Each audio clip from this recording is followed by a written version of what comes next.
Becoming a ninja starting from Naruto. Hello again, dear adventurers of the multiverse. Thanks for joining us once more on this epic journey. Remember, this story is pure science fiction from our wild imagination, so don't go trying to summon dragons in your backyard. The rights of this amazing novel belong entirely to its original author. We are only the narrators. Do you want more adventures? Show some love to our YouTube channel with a subscription and a like, and if you want exclusive content, our Patreon is waiting for you with open arms. Chapter 126, a prophecy that will come true sooner or later.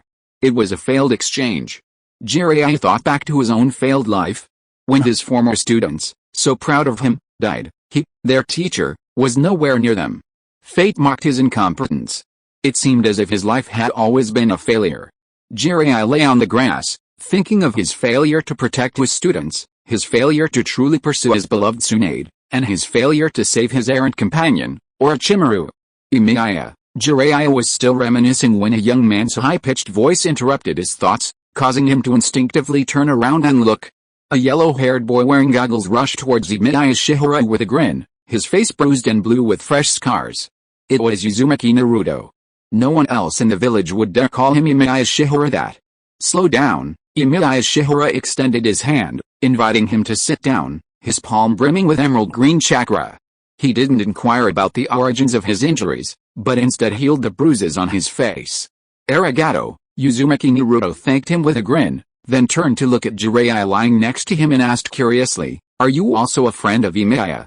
Jiraiya's expression froze. This question was indeed a bit awkward. No one in Konoha would dare to call themselves a friend of Emiya Shiyuan, right? Even the third Hokage Sarutobi Hiruzen could only humbly call himself a junior. He's a friend of Tsunade. Emiya Shiyuan picked up a tissue and handed it to Uzumaki Naruto. That mean-spirited woman. Uzumaki Naruto shuddered, remembering the time he and Shihara Emiya had stumbled upon Tsunade and watched her casually shatter a wall with a single punch. How dare you be friends with her? Don't talk bad about people behind their backs. Shihara Emiya ruffled his blonde hair and defended the child he'd raised. Tsunade was very well behaved when she was little. Maybe she made some bad friends when she grew up. That accusation is too biased towards Tsunade. Jiraiya's eyelids twitched. While he and Orochimaru seemed to be bad friends, Tsunade was inherently mean-spirited. It wouldn't be right to blame them for her corruption. Shihara Emiya ignored Jiraiya's arguments, quietly chatting with Uzumaki Naruto and listening to the child's stories from school. For example, his friend Shikamaru Nara was scolded again for sleeping in class. For example, his friend, Akemichi Chouji, got scolded again for eating chips in class. These were trivial matters. Anyone listening to these little tales would have felt a bit sleepy. Even Jiraiya yawned. Only Emiya Shiyuan remained attentive, occasionally offering a comment or two, encouraging the child's tireless conversation. As the sky gradually darkened, Uzumaki Naruto pulled out his small wallet and revealed his surprise for Emiya Shiyuan. "Grandpa gave me another living allowance. I can treat Emiya to ramen tonight, kid. Want to treat one more person?" Jiraiya, somewhat bored, sat up straight, a piece of grass in his mouth, and without a blush, offered to eat for free. "Huh?" Uzumaki Naruto scratched the back of his head. After a moment of surprise, a broad smile suddenly broke across his face. Sure, although it looked a little strange. But the white-haired man was willing to speak to him seriously, even willing to eat with him, which made Uzumaki Naruto feel a little happy. However, this dinner ultimately led to something that made Uzumaki feel guilty. While he was enjoying his ramen, Emiya Shiyuan once again offered him his, even using the excuse of not feeling well to decline another bowl. The white-haired man, however, shamelessly requested 2 more bowls. Late at night, as Emiya Shiyuan said goodbye to Uzumaki Naruto, Jiraiya held a toothpick in his mouth. The two of them watched the brat walk home. "Do you see anything wrong?" Emiya Shiyuan suddenly asked. Jiraiya frowned in surprise, lost in thought. He recalled the day he met Uzumaki Naruto and couldn't imagine what could be wrong. Was there something wrong with this child? Superficially, Uzumaki Naruto looked a lot like his father, Minato Namake's. The only difference was that his temperament wasn't as gentle and quiet as Minato's. Instead, it was more like his mother, Kushina Uzumaki, who was lively and fiery. Was that a problem? Probably not. At Ichiraku Ramen, Jiraiya secretly observed Uzumaki Naruto. He knew that Uzumaki Naruto was Konoha's Nine-Tails Jinchuriki, and he hadn't sensed any chakra leaks from the beast. Could there be a problem? Jiraiya was genuinely confused. However, Emiya Shiyuan had asked about this, and given his status, Jiraiya couldn't ignore it, so he secretly observed Uzumaki Naruto for a whole day. At the Ninja Academy, Uzumaki Naruto behaved normally, having fun with his two friends. He seemed a little distracted in class. Although Naruto was scolded by the shop owner while shopping in the village, and even pointed at and told off by villagers, Naruto maintained a broad smile, seemingly unfazed. He happily approached Emiya Shiyuan and took him fishing in the river. It seemed like there were no problems. Jiraiya had to observe Uzumaki Naruto for a full week, and he simply noticed that the child had a remarkably optimistic outlook. Even with somewhat harsh living conditions, even without parental love, didn't dampen his positive outlook. Furthermore, with Emiya Shiyuan by his side, Uzumaki Naruto always slept soundly after returning home. Aside from occasional bouts of sadness at being left alone at home, he quickly adjusted his mindset and prepared for a brighter tomorrow. No problem, right? Jiraiya stroked his chin, unable to help but recall his own childhood experiences. That's how all the orphans in the village grew up, he was like that. So was Kakashi. Orphans without parents in the village all grew up like that, learning to endure unbearable circumstances from a young age. However, as the Nine-Tails Jinchuriki, Uzumaki's childhood may have been even harsher. Winter had arrived. The streets of Konoha were blanketed in snow. Emiya helped Uzumaki Naruto put on a thick piece of children's clothing, and then helped him put on a bright red scarf and gloves. The little boy, his face flushed with cold, hugged his thigh tightly, his eyes reddening. At this moment, it seemed that they were no longer friends. Emiya had become an elder he could rely on. Uzumaki Naruto had been an orphan since childhood, and he envied his peers who were doted on. He began to have some extravagant hopes, wishing that Emiya was his family. Until Uzumaki Naruto left, Jiraiya's figure quietly appeared beside Emiya Shiyuan. He looked at Emiya Shiyuan with some surprise, as if he finally got an answer. Sir Emiya, do you think that because Naruto has been without parents since childhood, there is something wrong with his growing environment? The orphans in the village have all gone through this, it's different. Emiya Shiyuan shook his head. He looked at Uzumaki Naruto jumping around and pretending to be happy. Other people get more than him after all. At least when Emiya Shiyuan said this, his eyes looked at the owner of the clothing store who was still a little resentful. Other children will not encounter so much malice when they are young. That child is moving towards extreme step by step. How could it be? Jiraiya shook his head quickly. He had been observing Uzumaki Naruto during this time and did not find any abnormalities in Uzumaki Naruto. Jiraiya's face even showed a hint of relief, pleased with Uzumaki Naruto's progress. That little guy, Naruto, is better than anyone at handling dangerous situations. He's sure to be an excellent ninja when he grows up. Perhaps he'll be just like his father. With this kind of mindset, he'll never give up in the face of any difficulty. Jiraiya's heart was stirring. He saw the good in Uzumaki Naruto and wanted to personally teach him someday. Naruto won't go dark. Jiraiya was confident in his judgment. As a well-informed ninja, he believed he had some discernment. He began to suspect that Emiya Shiyuan's view might be flawed. Would light be extreme, too? Emiya Shiyuan turned to look at Jiraiya, his gaze still as calm as ever. You've been observing this child, but perhaps you've never realized one thing. This child's heart is unconsciously seeking warmth, and he's gradually trying to protect everything he possesses. In the future, this child will truly awaken within him the will to protect everything around him. This will enable him to endure everything and become even stronger. Jiraiya wasn't quite sure what Emiya Shiyuan meant. Isn't this a good thing? For a Konoha ninja, isn't this a good thing? If Uzumaki Naruto becomes strong in the future to protect those around him, isn't this the mentality that a good ninja must possess? This child is strong. Emiya Shiyuan's expression grew faintly silent, as if he had seen through the truth of the world. This child will be even stronger than the Hashirama I've met, because his will has become even more extreme than Hashirama's. Jiraiya suddenly began to ponder. If anyone else had said this, Jiraiya would have certainly reserved his opinion.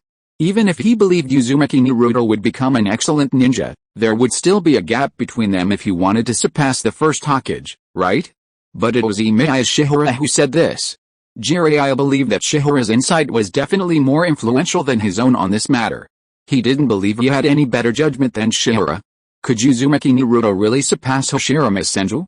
But absolute power will bring absolute control. Emiya suddenly spoke again. and continued calmly, "The child's will to protect everything around him will eventually turn into a terrifying desire for control, making the people around him live according to his wishes. To be precise, not only the people around him." Shihara Emiya turned his head slightly, staring at Jiraiya, who was changing slightly in front of him, and said softly, "Even his will and his power will be enough to support him, so that he can eventually turn this world into his ideal world. This is the prophecy of the great Toad Sage." Jiraiya's eyes began to show a trace of panic, compared to the surprise of Shihara Emiya personally identifying a child of prophecy. Jiraiya was more panicked about the unknown changes that this child of prophecy would bring to the world. The child in the prophecy would bring a change of unknown outcome to the ninja world.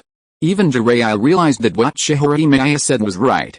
Uzumaki Naruto really cherished everything around him, and even because he got so little, he cherished what he got even more. It's just that this child has not yet realized how he should protect them, or even control them. Chapter 127, What the Hell? Why is it Ashura Chakra's reincarnation again? It seems that Shihara Emiya's judgment was correct.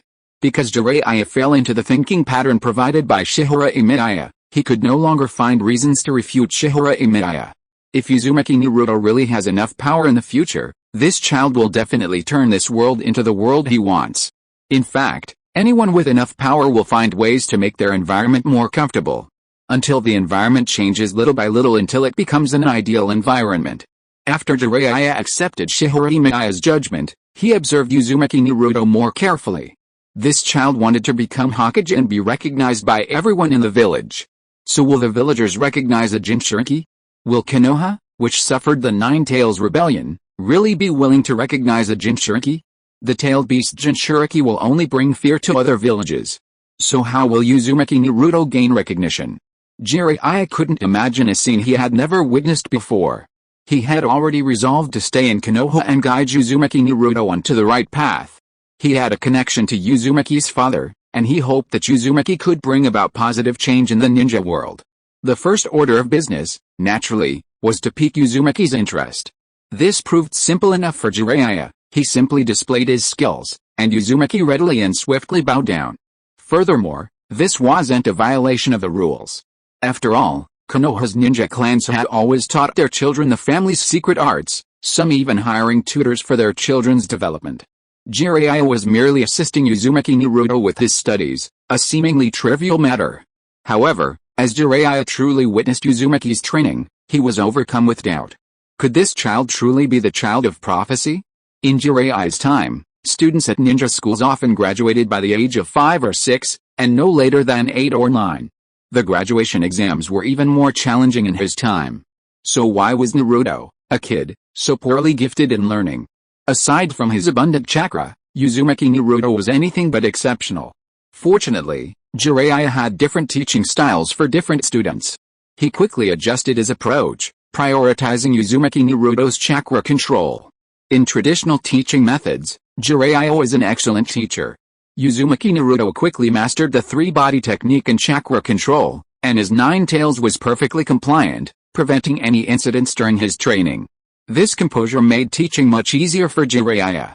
Without the Nine Tails chakra interfering, Uzumaki Naruto's progress was rapid. However, the more the kid learned, the more questions he raised. For example, the question of who was stronger, Jiraiya or Sarutobi Hiruzen? The question of who was stronger, Jiraiya or Tsunade? The question of who was stronger, Jiraiya or Emiya Shiyuan? The old man should be stronger. Jiraiya was very clear-headed. He knew his teacher was proficient in all 5 types of ninjutsu and even possessed many of Konoha's forbidden techniques. Tsunade should be stronger. Jiraiya's body subconsciously shuddered as he recalled Tsunade's fists in her single-handed battle against Hanzo. He didn't believe he could defeat Tsunade. It seemed he hadn't defeated Orochimaru either. Jiraiya recalled his days as one of the 3 ninjas. He had never defeated Orochimaru in a ninja duel, and he was no match for Tsunade. Was he the weakest of the 3? Impossible. Absolutely impossible.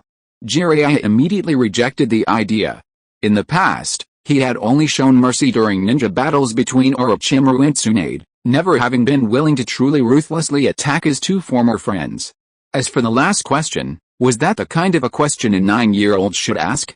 Even though Jiraiya was confident in his own strength, he didn't believe he could defeat Emiya Shiyuan. But a certain curiosity welled up in his heart. How powerful had Emiya Shiyuan once been that even the Great Toad Sage worried about his desire to change the world? This meant that the Great Toad Sage was certain that the ancient Emiya Shiyuan possessed world-changing power. So, how much power did Emiya Shiyuan possess today? Jiraiya wasn't the only one curious about this question. Senju Tobirama was also. The last time Emiya Shiyuan resurrected, he vanquished the cages of 3 villages. Unfortunately, Emiya Shiyuan disliked ninja fighting. Jiraiya was too embarrassed to mention his desire for a ninja duel to test Emiya Shiyuan's strength, fearing he would displease him. Of course, that would also undoubtedly anger Tsunade, who was extremely protective of Emiya Shiyuan, who had taught her medicine. Jiraiya sighed with regret, his gaze fixed on Shihara Emiya, who was fishing in the distance. Sir Emiya should be much stronger than me, right? He's never been fond of inter-ninja fighting, and he never fights for no reason. He won't fight over trivial matters, so I don't know how much stronger he is. Is Emiya strong? Uzumaki Naruto's face suddenly grew even more curious. Very strong, Jiraiya nodded seriously. With a formidable medical nin like Tsunade by his side, Jiraiya wouldn't underestimate the power of medical nin, especially Shihara Emiya, who had trained her. I can't say, Jiraiya thought, recalling Shihara Emiya's past battles. He's probably the strongest in the world. The legendary Uchiha Madara and the first Hokage, Hashirama Senju, were both dead. There was certainly no ninja stronger than the current Shihara Emiya. Even the cage of each village wouldn't be a match for Shihara Emiya. The third Hokage, Senju Tobirama, and the third Tsuchikage, Inoki, were already old and frail. The fourth Raikage and the fourth Kazekage, Raza, were no match for their predecessors. The fourth Mizukage, Yagura, of the Hidden Mist village, had been killed, and even the fifth Mizukage had yet to be chosen. Jiraiya suppressed his boundless curiosity about Emiya Shiyuan's current strength, especially when Uzumaki Naruto raised the question. However, while Jiraiya was still restraining his desire to gather information, Uzumaki Naruto had already taken action, even bluntly asking about Emiya Shiyuan's true strength. Just say what you want to say. If you have a question, just ask it.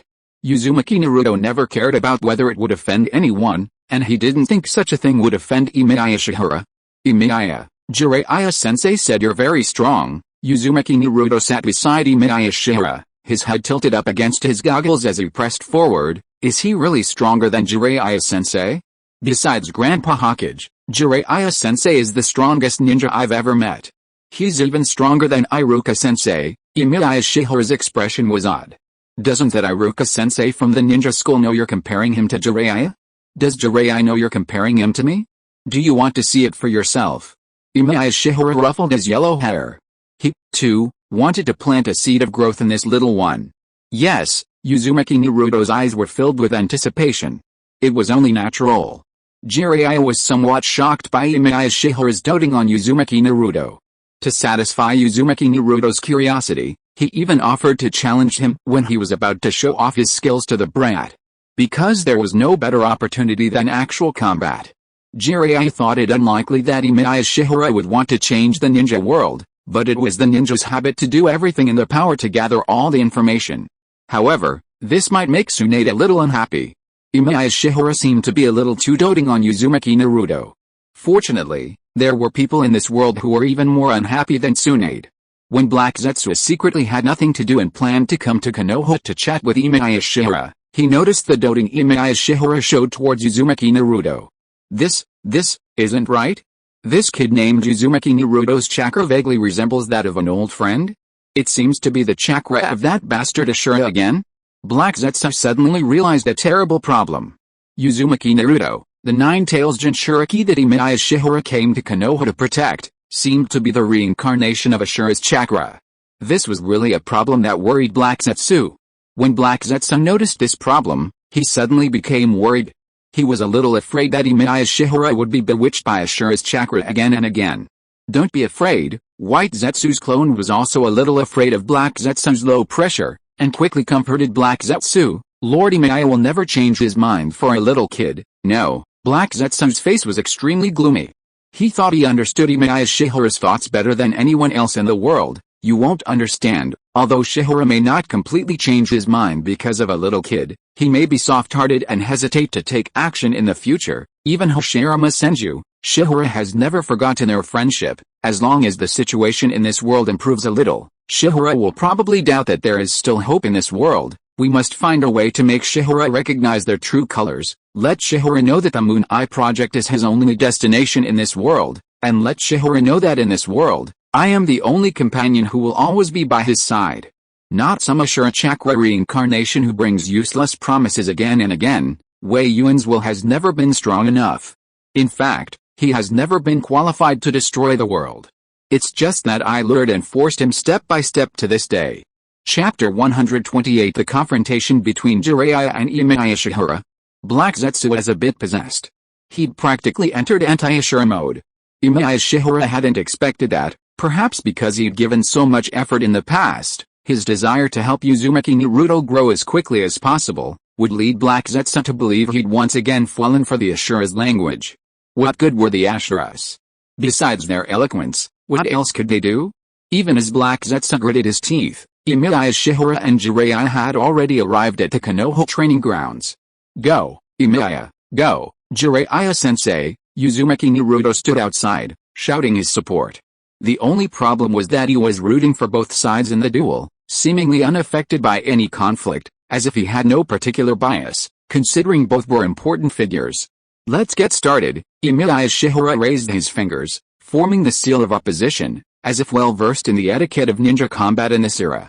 I hope my fighting style won't be too much for you. I want to see it too. The splendor of ninjas from ancient times. Jiraiya couldn't help but smile, and he raised his fingers as well, but his nerves subconsciously grew as he formed the seal of opposition. Although his former disciple, Nagato, also possessed the Rinnegan, and he knew of some of the powers of Rinnegan users, such as the ability to transform all attribute chakra, the then inexperienced Nagato was undoubtedly far superior to Emiya Shiyuan's power. However, there seemed to be no need to panic. Because Emiya Shiyuan was a filthy skinned being, he wouldn't have to worry about harming his opponent in this ninja duel, and he could even use any means at his disposal.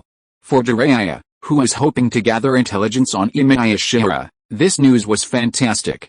I have to apologize first. Jiraiya's face twisted into a smile, and as he apologized, he expressed his thoughts. I've always wanted to witness Lord Emiya's power, so maybe, no problem. Emiya Shiyuan acted extremely magnanimous, not caring a bit about Jiraiya's offense. I also want to see the power possessed by the summoned spirits of Mount Myaboku. Whether it's summoning beasts or sage mode, they can all be fully utilized. Jiraiya's face suddenly turned a little embarrassed. After all, he hadn't yet mastered sage mode to its full potential, and even entering the sage mode of Mount Myaboku would take quite some time. However, Emiya Shiyuan had proactively given him the opportunity to display more abilities in ninja combat, so he naturally wouldn't give up. Inside the training grounds, a gentle breeze stirred. A leaf slowly fell to the ground. Jiraiya's figure suddenly moved, retreating swiftly in the direction away from Emiya Shiyuan, his fingers quickly forming hand seals. In a sense, long-range ninjutsu testing is often the most suitable. While using probinjutsu in ordinary ninja duels might inevitably lead to the suspicion of wasting chakra, there was no point in saving chakra against Emiya Shiyuan. After all, the opponent possessed mastery of all chakra attributes. He could unleash powerful jutsu without even forming hand seals. Jiraiya needed to gauge the power of his opponent's jutsu through the jutsu confrontation. Fire style, Fire Dragon Flame Bullet. Jiraiya's chest suddenly puffed out, gathering fire attribute chakra, and he unleashed a raging ball of flame towards Emiya Shiyuan. The flames pounced towards Emiya Shiyuan like a flaming dragon, their wings bulging forward, seemingly enveloping him in flames. So powerful, Uzumaki Naruto's eyes lit up instantly. He had never seen anything like it, and certainly not a fire-style jutsu this powerful. The next moment, the Fire Dragon Flame Bullet was met by a wave of ocean waves. A wave of water immediately erupted from Emiya Shiyuan's body, swirling and rising, transforming into a circular water barrier that blocked the Fire Dragon's flame bomb. Sure enough, Jiraiya's eyes fixed intently. As the flames approached Emiya Shiyuan, he observed that Emiya Shiyuan didn't show any signs of hand seals, and that he was able to perform such a massive water-based jutsu in the absence of any favorable conditions for water-based jutsu.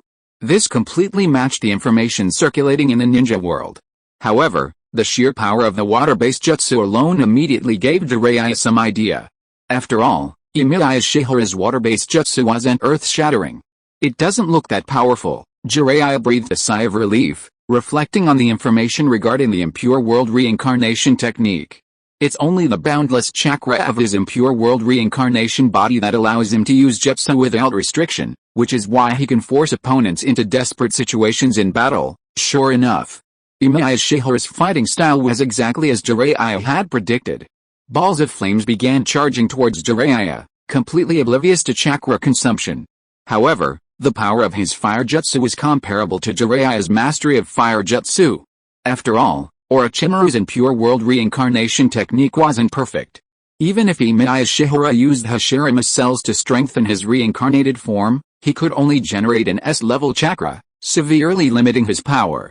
However, Emiya Shiyuan's jutsu's strength lay in its sheer quantity. The air suddenly heated up, and a blanket of flames surged towards Jiraiya, seemingly threatening to engulf him in flames in an instant. The boundless fire jutsu was enough to devastate an entire street in Konoha. Uzumaki Naruto's eyes flashed with horror. Earth-style, earth-flow wall, cold sweat broke out on Jiraiya's forehead, and he quickly retreated again. He formed the hand seals for the earth-style ninjutsu and slammed his hands to the ground. A towering wall suddenly emerged from the ground, shattered by the raging flames, but it ultimately blocked all of Emiya Shiyuan's fire-style ninjutsu. The next moment, just as Jiraiya relaxed slightly and was looking for an opportunity to launch a counterattack, a flash of lightning suddenly shattered a corner of the wall. Boom! A surging wave of water surged out, completely collapsing the wall. Too fast, frightened, Jiraiya retreated again, pondering the extent of Emiya Shiyuan's threat. He can unleash endless ninjutsu without forming hand seals. If he can't harness his greater power to quickly defeat him, he's truly an unstoppable threat. On the battlefield, this would be a truly invincible weapon, a foe more troublesome than even the tailed beast Jinchuriki of some villages. After all, even some tailed beast Jinchuriki require a significant amount of time to gather chakra before releasing their tailed beast Dama, but Emiya Shiyuan's jutsu takes no time at all. No wonder the Great Toad Sage believes Emiya Shiyuan possesses the power to change the ninja world. Jiraiya couldn't imagine a being he'd never seen before, so he could only speculate about the threat Emiya Shiyuan posed. However, he also found a possible way to deal with him. Summoning jutsu, Jiraiya bit his finger, raised his hand, formed a hand seal, and dropped it to the ground. A massive summoning circle instantly appeared on the ground beneath his feet. Bunta, a giant toad the size of a mountain, emerged from a puff of smoke, bandages wrapped around its waist, a massive short sword, and a massive pipe dangling from its mouth. Gamma Bunta, Jiraiya's closest summoning partner. Jiraiya didn't need to elaborate. Gamabunta and Jiraiya worked together perfectly, having noticed Jiraiya's predicament the moment he appeared. Gamabunta saw the ninjutsu coming one after another from the front, and immediately jumped up with its hind legs, trying to take Jiraiya away from the range of the ninjutsu attack. "Don't move away from here," Jiraiya commanded his summoned beast and mentioned his own combat methods. Directly avoid the attack of the ninjutsu, find an opportunity to rush directly towards the opponent's position. This decapitation method has long been in perfect harmony with their previous battles. Got it? Gamabunta clenched his short sword in his hand, while jumping to avoid the attack of the ninjutsu. He asked this opponent, "Who have you provoked again?" It seems that the opponent's ability is a bit strange. He can actually use ninjutsu without limit. Emiya Shiyuan. Jiraiya didn't care. He immediately grabbed the beast's ear and reminded it of the trouble he had caused. "I am in a ninja battle with Lord Emiya Shiyuan, who..." Gamabunta's body almost fell from the air. "Are you scared? Be careful," Jiraiya chuckled and reminded Gamabunta. The smile on the corner of his mouth suddenly became generous. "After all, this opportunity is something I have fought hard for. How could you be scared?" Gamabunta blew out a big smoke ring while holding his pipe. He looked at the figure who was still releasing ninjutsu towards him, and his voice became heavy. "However, it is not easy to avoid all the ninjutsu and rush over." That being said, Gamabunta's actions were unambiguous. The huge toad jumped up, constantly changing his position to avoid Emiya Shiyuan's ninjutsu, and kept approaching Emiya Shiyuan. Even if there would be a certain interval when Emiya Shiyuan released ninjutsu, the power of these ninjutsu all had the threat of the cage level, so it did not dare to sacrifice itself. Only when Gamabunta finally drew near did it suddenly swing its massive dagger towards Emiya Shiyuan. The moment its massive body leaped down, it delivered a powerful blow, slashing down upon Emiya Shiyuan. A summoning beast, Emiya Shiyuan remained motionless. He looked up at the massive toad charging at him, its attack finally pausing. Giving up, or will there be a more dangerous attack? Jiraiya stood above Gamabunta, forming hand seals and preparing to unleash ninjutsu to shield Gamabunta's attack, observing Emiya Shiyuan's movements. The next moment, Jiraiya's voice suddenly rose. Be careful. Even before Jiraiya's words had fallen, Gamabunta saw the tiny figure below raise its hand, and a chakra scalpel, dozens of meters long, burst forth. The emerald green chakra scalpel and its dagger suddenly collided. Gamabunta felt the immense force emanating from the dagger in disbelief. He had never imagined that a human could possess such terrifying strength. The last time he had seen a summoned beast so powerful it could rival Tsunade's was when he attacked Jiraiya's teammate, Tsunade. Bang! Gamabunta was instantly forced back. But then, a brilliant emerald green blade flashed, lightning fast. A narrow furrow instantly opened up in the ground. Gamabunta swung his dagger to fend off the impact. Emiya Shiyuan's ferocious swordsmanship overwhelmed even the self-proclaimed swordsman. 7 or 8 small, narrow wounds instantly appeared on his body. You must be kidding. Jiraiya scrambled forward, nervously watching as Emiya Shiyuan casually wielded the dozens-meter-long chakra scalpel, sending Gamabunta reeling. It seemed he was even holding back. Jiraiya had no doubt that his opponent could decapitate Gamabunta with a single blow. Could a chakra scalpel actually be used like this? Jiraiya, Gamabunta was already unable to resist, his shoulder pierced. Frustrated, he clutched his wound and hurriedly warned Jiraiya. Use that move. Jiraiya's fingers immediately formed a hand seal.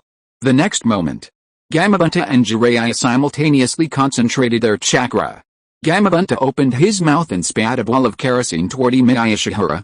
Jiraiya raised his hand to his lips and unleashed a massive ball of flames at Emiya Shiyuan. Fire style, Gamma oil flame bomb. This was an invincible fire style ninjutsu.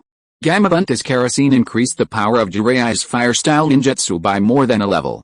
A massive flame, covering the entire sky and the sun, instantly surged towards Emiya Shiyuan.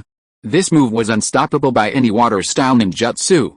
The waves of water-style ninjutsu would only exacerbate the Gamma oil flame bomb's power. Emiya, Uzumaki Naruto was stunned by the power of this move. This Gamma oil flame bomb, combining 2 different chakras, appeared to be even more powerful than the jutsu released by Emiya Shiyuan. This is, a glint flashed in Emiya Shiyuan's eyes, and he remained motionless, simply raising his palm. Warm-up is over, right? Sealing seal. A halo of light appeared between his palms.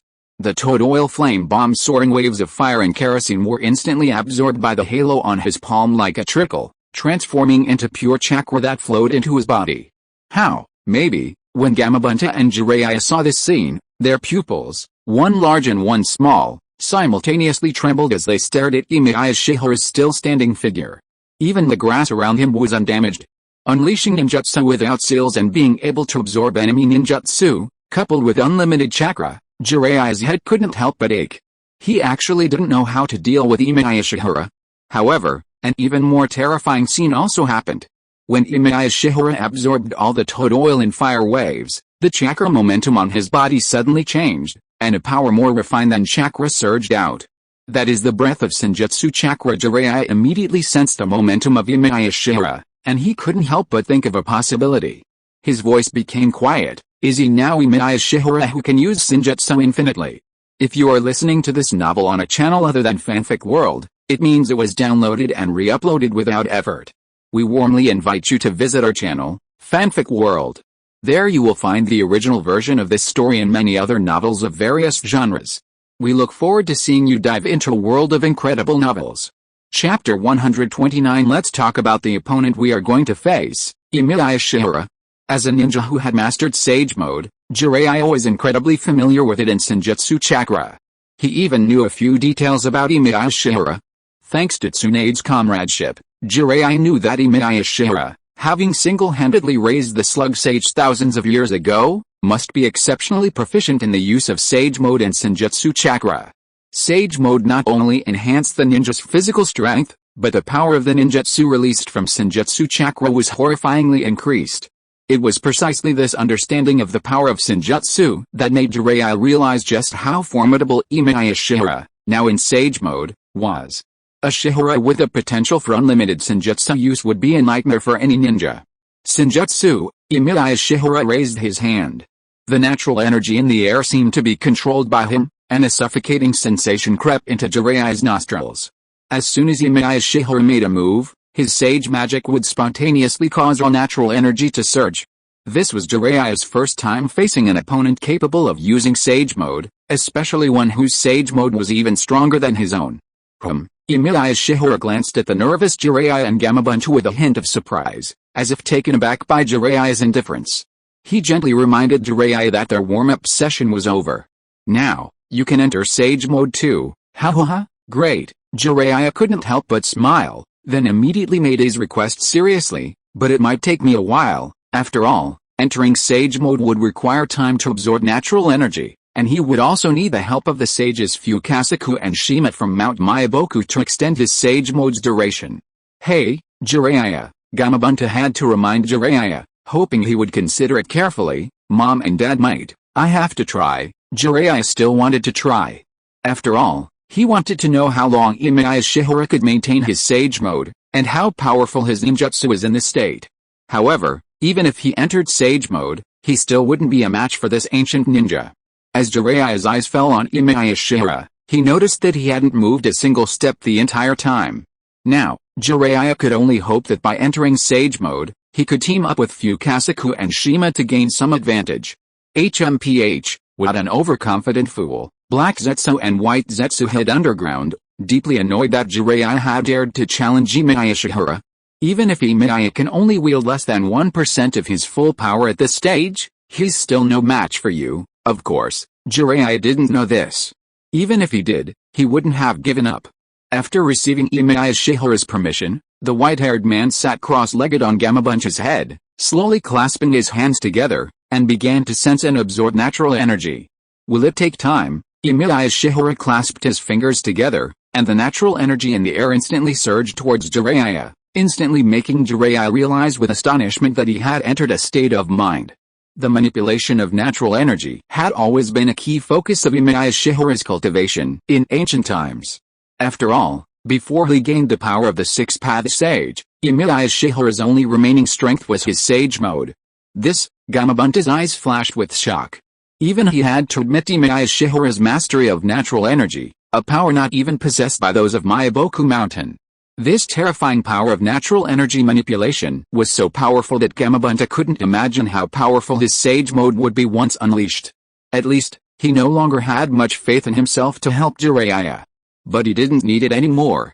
With Emiya Shiyuan's help, Jiraiya absorbed enough natural energy, and toad-like pupils appeared on his face. Summoning technique, Jiraiya's eyes gleamed with a gleam. Beneath him, the massive figure of Gamabunta vanished into smoke, replaced by two smaller toads. Fukasaku Sage and Shima Sage. Within Myaboku Mountain, they were second only to the Great Toad Sage in high esteem. Though they were diminutive, the Senjutsu chakra within them far surpassed that of a supersized summoning beast like Gamabunta. The moment these two small toads appeared, they realized Jiraiya's situation and leaped onto his shoulders. Parts of the two small toads' bodies merged with Jiraiya's, continuously helping him refine his Senjutsu chakra. Jiraiya-chan, who are the enemies? Fukasaku asked immediately, his curiosity piqued. Is the natural energy here concentrated? It feels like it's on par with Mount Myaboku. Shima-chan surveyed the surroundings and curiously inquired, Jiraiya-chan, you haven't used Sage mode in ages, Mr. Emiya Shiyuan. Jiraiya didn't reply. Instead, he turned his shoulders slightly, and with the gaze of the two sages, he turned towards Shihara, who stood not far away. We can continue. Fukasaku and Shima fell silent simultaneously. Compared to the somewhat arrogant youngsters like Gamabunta, they, who had accompanied the Great Toad Sage for over 800 years, were more cautious. This was because they knew more about Shihara. The power of both sides was now completely different. If we were to categorize them by level, Emiya Shiyuan would be comparable to the Great Toad Sage, not these two little toads, who are only over 800 years old. It's just a ninja battle. Jiraiya noticed the silence of the two toad sages and quickly tried to comfort them, quietly explaining the cause of his fight with Emiya Shiyuan. That's not bad. Fukasaku sage relaxed slightly, but his expression turned serious. He actually bowed and saluted Emiya Shiyuan. Your Excellency, Emiya Shiyuan, please forgive us juniors for our impoliteness. What a novel experience. Shima Sage understood her husband, Fukasaku Sage's ways. She knew Emiya Shiyuan had raised the slug sage, but she still found it somewhat surprising. I didn't expect that after living for over 800 years, we could still call ourselves juniors, Jiraiya's eye twitched. It was a bit of a morale-smashing blow. No problem, Emiya Shiyuan replied bluntly to their politeness. Even without counting the fact that he'd raised the slugs, given his millennia of experience in the underworld, he could certainly call them his juniors. Politeness aside, the two-toed sages of Mount Myaboku attacked with unparalleled ferocity. Senjutsu, water slash. Fukasaku opened his mouth and unleashed a stream of high-pressure water, sharp as a knife, at Shihara Emiya, threatening to cleave him in two. Wait, Jiraiya frantically tried to stop him. But it was too late.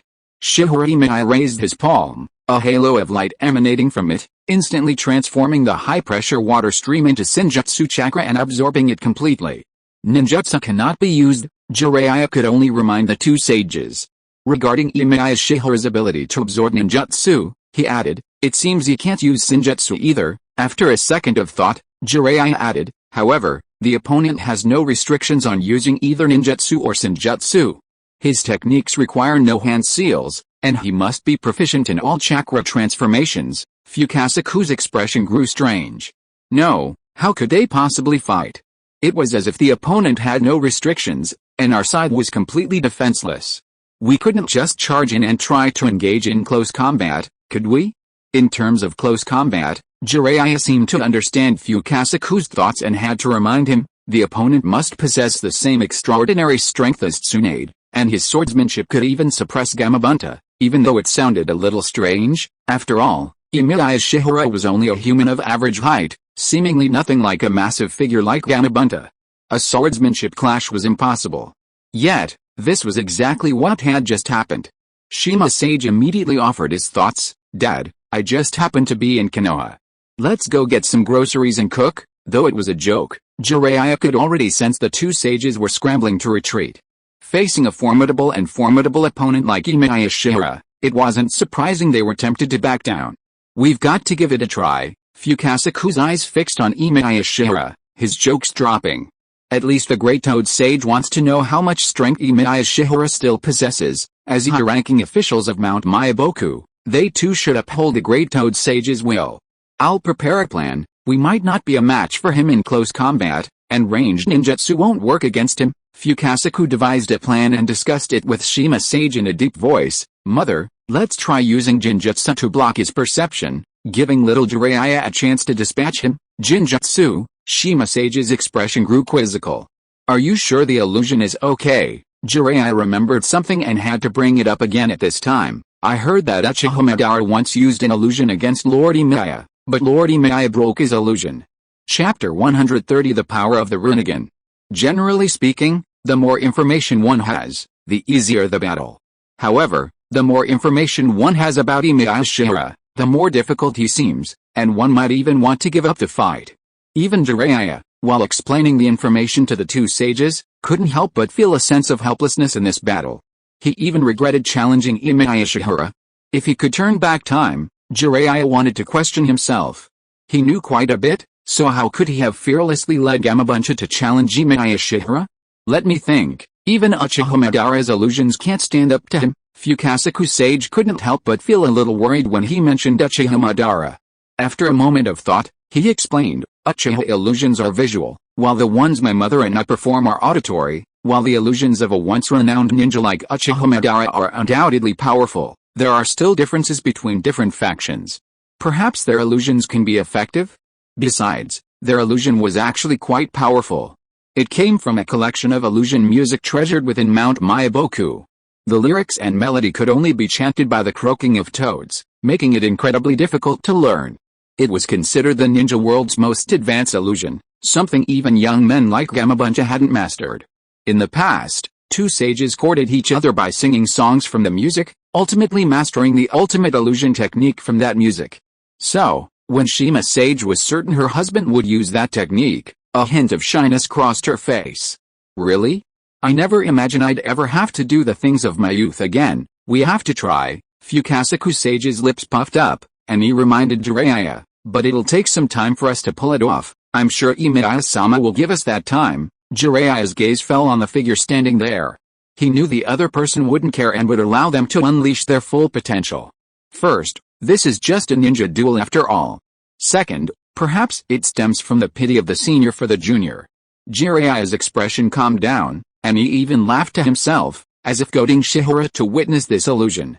Right now, Lord Emiya might be looking at us like an elder looking at a child playing with a toy. In his eyes, no matter how the child uses the toy, it can't threaten him. Not really. Shihara shook his head, but then offered a serious compliment. At least from what you can see now, our chakra levels are almost the same. It's just that I rely on the infinite chakra of my Impure World Reincarnation body, which gives me a slight advantage. I believe you will also find an opportunity to unleash this technique in battle. How humble. Jiraiya grinned bitterly. How much longer will it take? Shihara watched as Fukasaku Sage and Shima-san's mouths puffed up, and the sound of frogs croaking could be heard from them. Sage mode possesses a profound control over the surrounding natural energy. Emiya Shihara could feel the musical notes surge toward him. He gently raised his palm, as if touching them. A truly remarkable technique. The creatures of the ninja world evolve rapidly. Compared to the wisdom of a single individual, the accumulated wisdom of countless creatures over millennia always yields remarkable techniques, especially in sage lands like Mount Myaboku. However, this also allowed Emiya Shihara to find a way to break it. At least in sage mode, he could rely on his manipulation of natural energy to instantly block the transmission of the musical notes sound waves from the air. Techniques that rely on sound attacks ultimately cannot escape the inherent limitation of sound requiring a medium for propagation. If a so-called vacuum zone were to form in one area, the musical note attack would be interrupted, potentially extending the duration of the auditory illusion or even completely rendering it ineffective. Almost there, just as Emiya Shihara had found a solution, the mouths of Fukasaku and Shima finally puffed up, and the frog croaking from them suddenly intensified. Magic, toads are singing, accompanied by waves of dense frog croaking, terrifying sound waves gathered together, floating towards Emiya Shihara as if distorting space. These sounds were particularly harsh. Emiya Shihara vaguely felt that his spiritual will was being pulled into the world of illusion. He seemed to see 4 huge toads in his eyes. The illusion of magic, toads are singing, took effect. If it is not stopped halfway, after this auditory illusion is successful, the person who is under the illusion will be pulled into the spiritual space controlled by 4 huge toads. These 4 huge toads are wearing armor with the 4 big characters No, Move, Hollow, and King written on their bodies to represent their identities.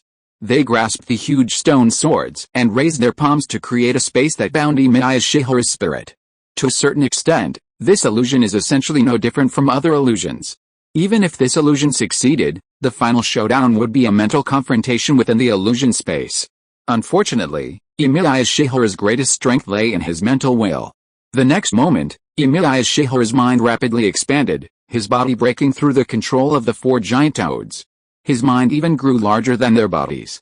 In reality, Emiya Shihara's body stiffened for a moment. The illusion worked. Jiraiya's face flickered with surprise when he saw this. He didn't care how long the magical toad singing could control Emiya Shihara. He simply lay down, his fingers and toes sprouting webbed feet. He leaped up and leaped towards Emiya Shihara. If Emiya Shihara fell under the illusion, a single strike would shatter his Impure World Reincarnation body. This made Jiraiya realize that Emiya Shihara wasn't omnipotent. The next moment, Jiraiya had barely charged forward. Standing on his shoulders, Fukasaku and Shima both covered their ears, as if the piercing noise echoing through their ears was tormenting their spirits. This was the backlash of the illusion's failure. Little Jiraiya, Fukasaku's ears tingled for a moment, and he subconsciously assumed Jiraiya had heard him, so he could only loudly warn the man he had watched grow up, "The illusion has been broken, stay away," but it was too late. Emiya Shihara's reaction was faster than Jiraiya's. The moment Jiraiya rushed over, Emiya Shihara grabbed his wrist and twisted it, trying to throw him out.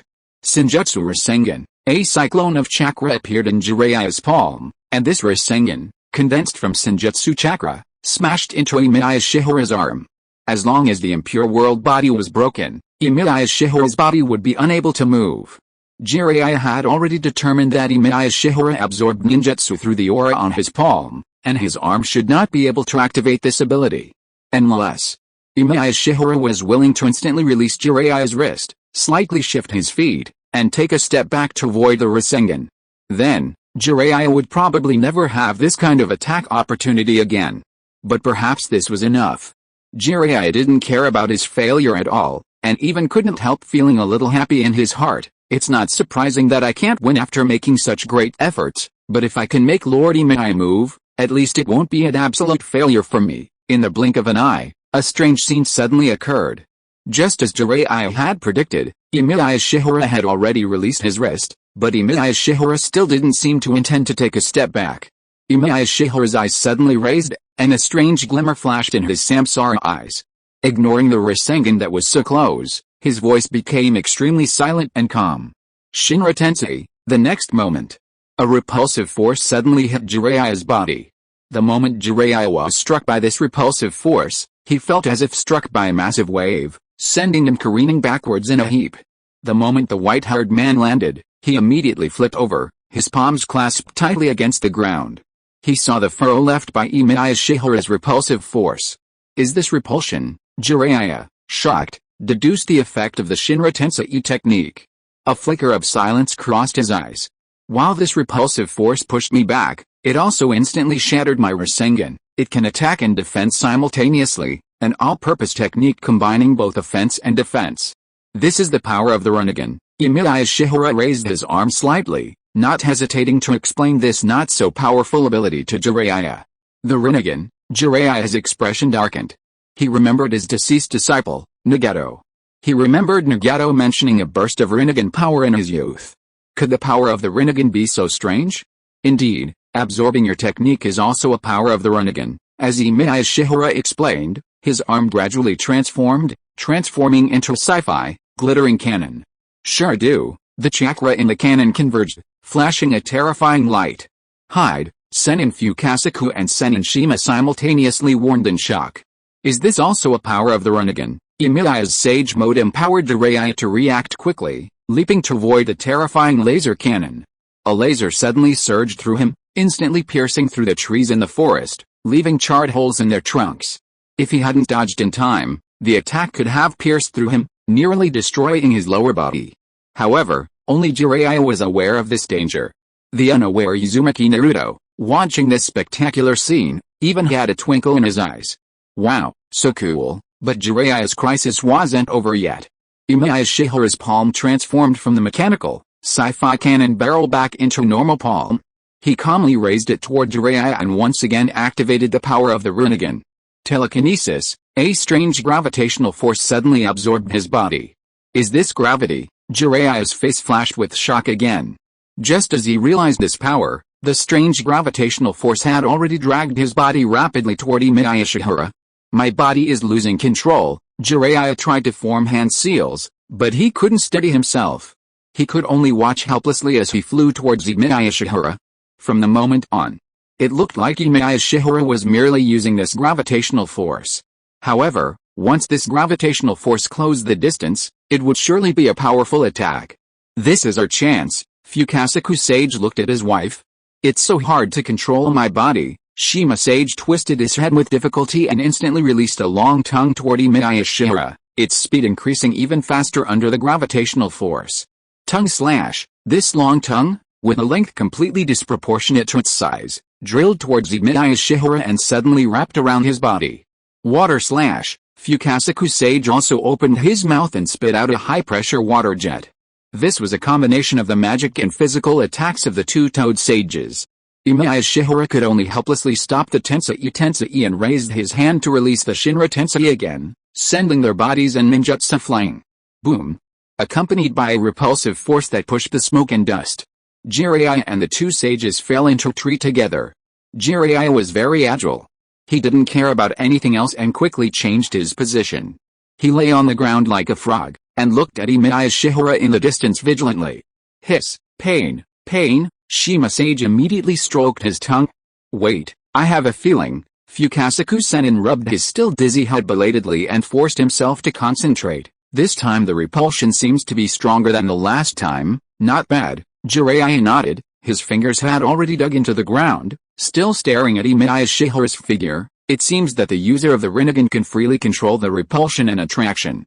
This ability makes me unable to think of a way to crack it for a while. Before he finished speaking, Jiraiya saw Emiya Shihara's fingers clasped. Jiraiya's body was suddenly squeezed by natural energy uncontrollably, which made him feel faintly that his body was sluggish in movement, and his speed would quickly slow down. This is my body. Jiraiya immediately realized something. It's like controlling natural energy like a frog might. Sage Fukasaku immediately understood the ability that Emiya Shihara was using. It also felt that its breathing was gradually becoming heavier. It gritted its teeth and said, "You are worthy of being the one who raised the slug sage, but this kind of intimate control of natural energy is too terrifying. We must deal with these natural energies, otherwise, the huge pressure this natural energy brings to the body will make you feel like you are carrying a rock on your back and unable to move. We absorb it." Sage Shima proposed his own solution. "No, now we are integrated with little Jiraiya. Once we absorb too much natural energy and cannot convert it into fairy chakra, little Jiraiya will also turn into a frog." Sage Fukasaku knew Jiraiya's situation very well and quickly reminded Sage Shima. He knew that his old woman might mean well but do bad things. Your speed will slow down." Emiya Shihara clasped his fingers together again, and his voice drifted into the ears of Jiraiya and the two immortals. "Although I am not good at using these eyes, I should still let this duel come to a swift conclusion." Chapter 131. One hand. Only one hand. If the surging waves on the surface suddenly subsided, then even more terrifying waves were brewing beneath the surface. Even if Emiya Shihara had merely manipulated natural energy to slow Jiraiya's body, they both knew the next move would determine the outcome. Yet, they seemed powerless to resist. "Really?" Jiraiya smiled wryly. He felt the overwhelming pressure, and within him was the obsession he had failed to fulfill in this duel. Can't he even move his body? He had gathered a considerable amount of intelligence, but it only made him realize his own weakness. Is the other party about to use some terrifying technique? Shima-senin looked at Emiya Shihara with some concern. Whatever. Fukasaku looked at the dejected Jiraiya. He had never seen Jiraiya like this before. Gritting his teeth like an elder, he offered his own solution. "Whatever it takes, free little Jiraiya from the constraints of natural energy and consume all the natural energy around him. Unleash a powerful, large-scale technique and the balance will be disrupted. Attack with all your might. Use that move." Fukasaku had already opened his mouth. Jiraiya and Shima, unable to think about anything else, hurriedly followed Fukasaku's lead, attempting to unleash a terrifying senjutsu. However, it was too late. The ground beneath their feet suddenly ripped apart. Jiraiya and the two sages didn't even have time to react before they felt themselves locked into a strange power. The earth quickly clung to Jiraiya's body. Chibaku Tensei, Emiya Shihara's clenched palms finally clenched into fists. Under Emiya Shihara's control, Jiraiya and the two-toed sages were instantly sealed within the earth, floating in the air like a sphere. Compared to the earth release seal, the Chibaku Tensei is practically impossible for ordinary people to break free of. Jiraiya and the two sages struggled desperately, unable to free themselves from the seal, and could only watch helplessly as the whole thing unfolded. Fortunately, Emiya Shihara hadn't intended to kill them. However, when Emiya Shihara released the Chibaku Tensei, Jiraiya and the two sages, already exhausted and sprawled on the ground, were dealt a fatal blow. "Emiya is so strong," Uzumaki Naruto lunged at Emiya Shihara, his face filled with disbelief as he exclaimed at what he had witnessed. He defeated Jiraiya-sensei with just one hand. This was indeed the truth, at least in the eyes of a child. Whether Emiya Shihara unleashed ninjutsu, used the power of the Rinnegan, or even wielded the chakra scalpel, he always used only one hand. Even so, in Uzumaki Naruto's opinion, his teacher, Jiraiya, was already very powerful. The ninjutsu Jiraiya unleashed was truly formidable. However, no matter how powerful his jutsu, even summoning a toad the size of a mountain, Emiya Shihara simply raised his palm to neutralize all of Jiraiya's attacks.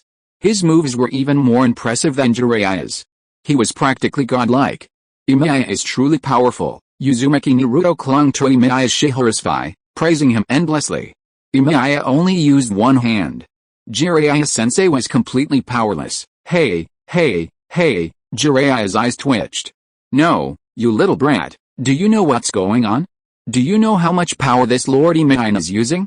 Yes, it looked like Emiya Shiyuan was only using one hand. However, every time Emiya Shiyuan raised his hand, he was unleashing a powerful jutsu. It was just that none of his jutsu had any hand seal restrictions, which made his powerful jutsu seem effortless in combat. Jiraiya tried hard to correct Uzumaki Naruto's mindset, but it was clear he had no choice but to give up. Because Uzumaki Naruto hadn't anticipated the dangers of this ninja battle, he was left with many things he didn't understand. For example, Emiya Shiyuan's use of Shinra Tensei. Because the power was too weak the first time, Uzumaki Naruto appeared completely unscathed, and his teacher, Jiraiya, flew backwards with perfect cooperation. That technique is Shinra Tensei. The second time I used it, I increased its power. Emiya Shiyuan stroked Uzumaki Naruto's head and casually revealed information about Shinra Tensei to Jiraiya and Uzumaki Naruto. Each use of Shinra Tensei takes 5 seconds, and I can control its power. Oh, Uzumaki Naruto nodded, seemingly understanding. Jiraiya quickly memorized the information about Shinra Tensei. What a shame. If he had received this information before the battle, perhaps the battle wouldn't have been so difficult. Jiraiya did analyze some of Emiya Shiyuan's weaknesses. Jiraiya even devised a plan to target Emiya Shiyuan. First, find a way to trick him into using the Shinra Tensei. Second, unleash a ninjutsu to trick Emiya Shiyuan into absorbing the ninjutsu's chakra. Third, seize the opportunity while Emiya Shiyuan is absorbing the ninjutsu and suddenly close in, or perhaps use Shima Senin's tongue-slashing bind to instantly pull Emiya Shiyuan close and break his impure world form. In a sense, if you ignore the actual combat, this plan does have considerable feasibility. Once the battle actually began, even facing the first level of Emiya Shiyuan, with a powerful ninjutsu that could appear at any moment, would not be so easy to deal with. Jiraiya thought of his disciple, Minato Namikaze. If his disciple were still alive, he might have a great chance of defeating Emiya Shiyuan. Minato was highly skilled in the Flying Thunder God Jutsu, relying on its swift movement to evade Emiya Shiyuan's attacks. By tricking Emiya Shiyuan into using the Shinra Tensei, Minato could use the Flying Thunder God Jutsu to instantly close in and defeat him. In fact, Jiraiya was not the only one missing Minato Namikaze here. Even Orochimaru, who was far away in the land of rice, was missing Minato Namikaze. Because Orochimaru asked Kabuto Yakashi to search for the corpses of some powerful ninjas who had lived, while he was trying to find out about the ability of the Rinnegan from Uchiha Obito. Unfortunately, Orochimaru's idea was the same as Jiraiya's. If they wanted to get rid of Emiya Shiyuan, Orochimaru also thought that they needed a space-time manipulator to quickly approach Emiya Shiyuan and kill him with one blow. Are you kidding? Uchiha Obito did not comment on Orochimaru's idea. He remembered the only 2 times he was defeated after obtaining the main Gekkai Sharingan, and said a piece of information in a deep voice. That guy Emiya Shiyuan can also use the Flying Thunder God technique. Orochimaru's brows immediately frowned. This is troublesome. Because he knows how difficult space-time manipulators are. However, Orochimaru's frown quickly relaxed, and he licked his lips. That's why we need a space-time user even more. What a pity, Orochimaru sighed, remembering the 4th Hokage, with whom he once competed. I can't resurrect Minato Namikaze through the Impure World Reincarnation. Perhaps, Orochimaru recalled a high-level secret he had learned from Danzo Shimura. Before his death, Minato Namikaze used the Shiki Fujin. His soul was devoured by the god of death and is no longer in the underworld. That's why he can't resurrect through the Impure World Reincarnation. Even if he could resurrect through the Impure World Reincarnation, Uchiha Obito couldn't help but scoff at Orochimaru's wishful thinking. If he's too powerful, can you control his will now? Orochimaru narrowed his narrow eyes. Yes, that's exactly the problem. Since the Impure World Reincarnation technique still needs to be perfected, he needs to find a way to ensure that the resurrected retain as much of their former strength as possible, while also ensuring he can control them. This is especially true for the first Hokage, Hashirama Senju. The cells of the first Hokage, Senju Hashirama, are everywhere, making his resurrection a piece of cake. The only problem is that his power is too great, making it difficult to control. If it's too weak, he won't be a threat to Emiya Shiyuan. I need more time, Orochimaru sighed regretfully. He planned to use more time to study the technique of Impure World Reincarnation and, by the way, the Shinigami of the Shiki Fujin Jutsu. After all, I just got information from you that the Emiya Shiyuan we're dealing with is a space-time user. I need to find a way to summon Namake's Minato through the Impure World Reincarnation, whatever. Uchiha Obito was silent for a moment before speaking nonchalantly, as if he didn't care about the teacher he had killed. But, we only have 7 or 8 years at most. Uchiha Obito couldn't wait forever for Orochimaru to complete his plan. Remembering the information Hoshigaki Kisame had revealed, he spoke coldly. According to the information I received from Akatsuki, Emiya Shiyuan personally went to Konoha to protect the Nine Tails. Konoha? Orochimaru's eyes suddenly flickered. It seemed possible there might be a solution to deal with Emiya Shiyuan. Of course, before a plan could be truly formulated, it would absolutely require a Flying Thunder God user. He would have to resurrect one of the 2 Flying Thunder God users, Minato Namake's or Tobirama Senju. Unfortunately, neither of these Flying Thunder God users could achieve Impure World Reincarnation. He couldn't rely on Uchiha Obito, could he? Although Uchiha Obito was also a space-time user, he was untrustworthy. Orochimaru didn't distrust Uchiha Obito's abilities, but his intelligence. Especially since he always spoke and acted with such a sense of right and wrong, as if everyone in the world should obey his orders. Chapter 132 I am a medical ninja, do you need help? Inside Konoha village, Shihara Emiya is also facing a minor problem. Black Zetsu is a little skeptical of Shihara Emiya's ideas and tries to say bad things about Ashura in front of Shihara Emiya, hoping that Shihara Emiya will not be deceived again. Okay, I won't believe them anymore. Emiya Shiyuan assured Black Zetsu that he would never believe in any reincarnation of Ashura's chakra again, and even gave an example. Whether it was Ashura or Senju Hashirama, their efforts failed. How could I possibly believe in a third one? That's good. Black Zetsu nodded reluctantly, and wanted to get another guarantee from Emiya Shiyuan. He made a suggestion in a gloomy voice, then let's find an opportunity to announce all this. Let that kid know that we have never been on the same path with him. Emiya Shiyuan, we and that kid are destined to be enemies. That kid is the Nine Tails Jinchuriki. In the future, the Nine Tails is destined to become a part of the 10 Tails. Sooner or later, we and that kid will be opposing enemies, and Ashura's chakra will affect the destined stubbornness. With that kid's temperament, he will never be willing to pin his fate on Kaguya in the future. I understand. Emiya Shiyuan nodded with a puzzled look, and agreed softly. When Naruto has the power to protect himself, I will choose to leave Konoha. This time it couldn't be too far off. Especially after Uzumaki Naruto witnessed a battle between Emiya Shiyuan and Jiraiya, his enthusiasm for training skyrocketed. Aside from recently spreading the word to everyone he knew about Emiya Shiyuan's single-handed defeat of Jiraiya, he seemed to have no other problems. That's perfect. Black Zetsu finally agreed with Emiya Shiyuan's argument, though he still felt a little uneasy. He confided in another matter, hoping to divert Emiya Shiyuan's attention. Perhaps you could also keep an eye on another child, Uchiha Sasuke. That child is quite talented. In fact, his chakra might be quite special, too. Haven't you always hoped the child would grow up to replace his brother, Uchiha Itachi, and become our companion? In fact, Black Zetsu had already guessed that Uchiha Sasuke was the reincarnation of Indra's chakra.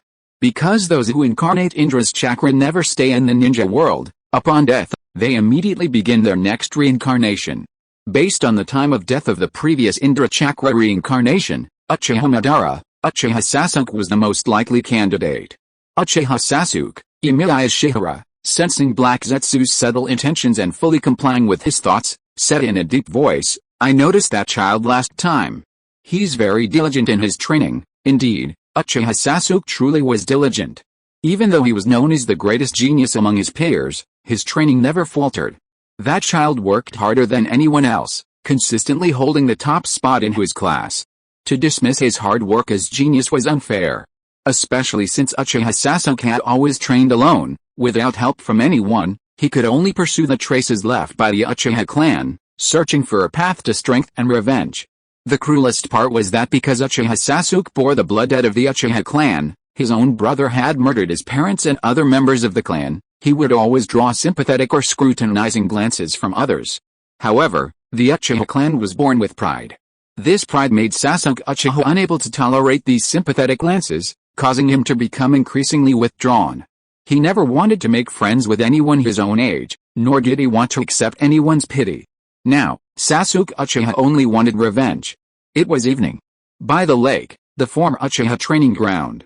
A black-haired boy stood on the shore, a thin layer of sweat on his face. His body was exhausted, but his fingers were still forming hand seals rapidly.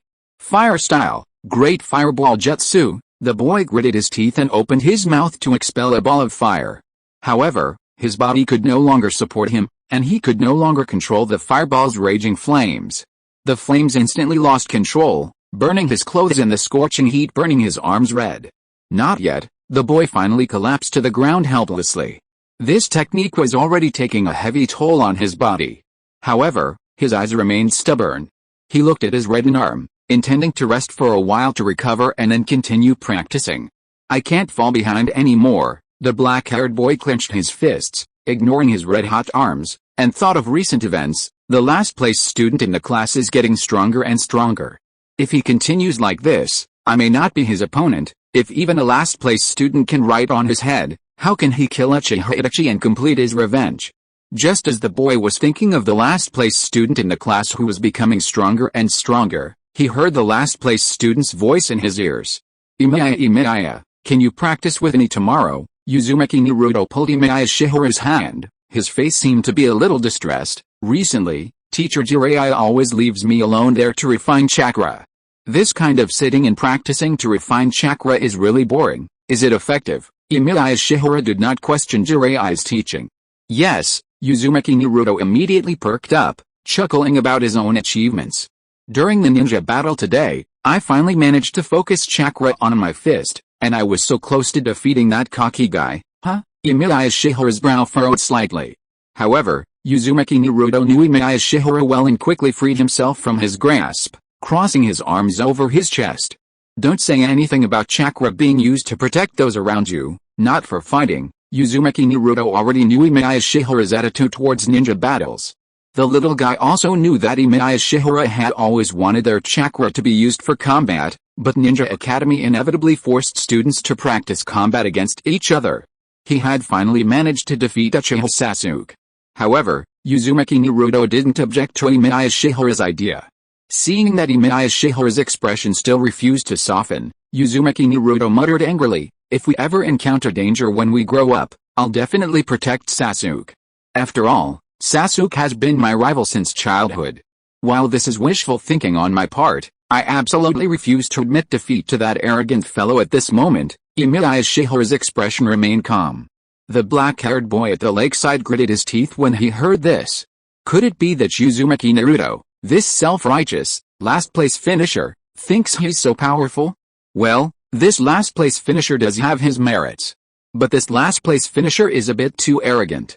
He thinks that with tutoring from an excellent teacher, he can defeat him in daily battle training. Eh? Sasuke. Uzumaki Naruto also noticed the black-haired boy slumped by the lake, and his once resolute expression immediately drooped. Here he is again. Huh? Uchiha Sasuke turned away in annoyance. Emiya, let's go. Uzumaki Naruto angrily pulled Emiya Shiyuan and was about to leave here. However, Emiya Shiyuan stretched out his hand and rubbed Uzumaki Naruto's yellow hair. He just stood there, looking at Uchiha Sasuke's red-hot arm. Uchiha Sasuke subconsciously wanted to shrink back. Due to his excessive training, his technique was out of control. This situation was a bit too embarrassing, especially since he was from the Uchiha family who was good at fire escape.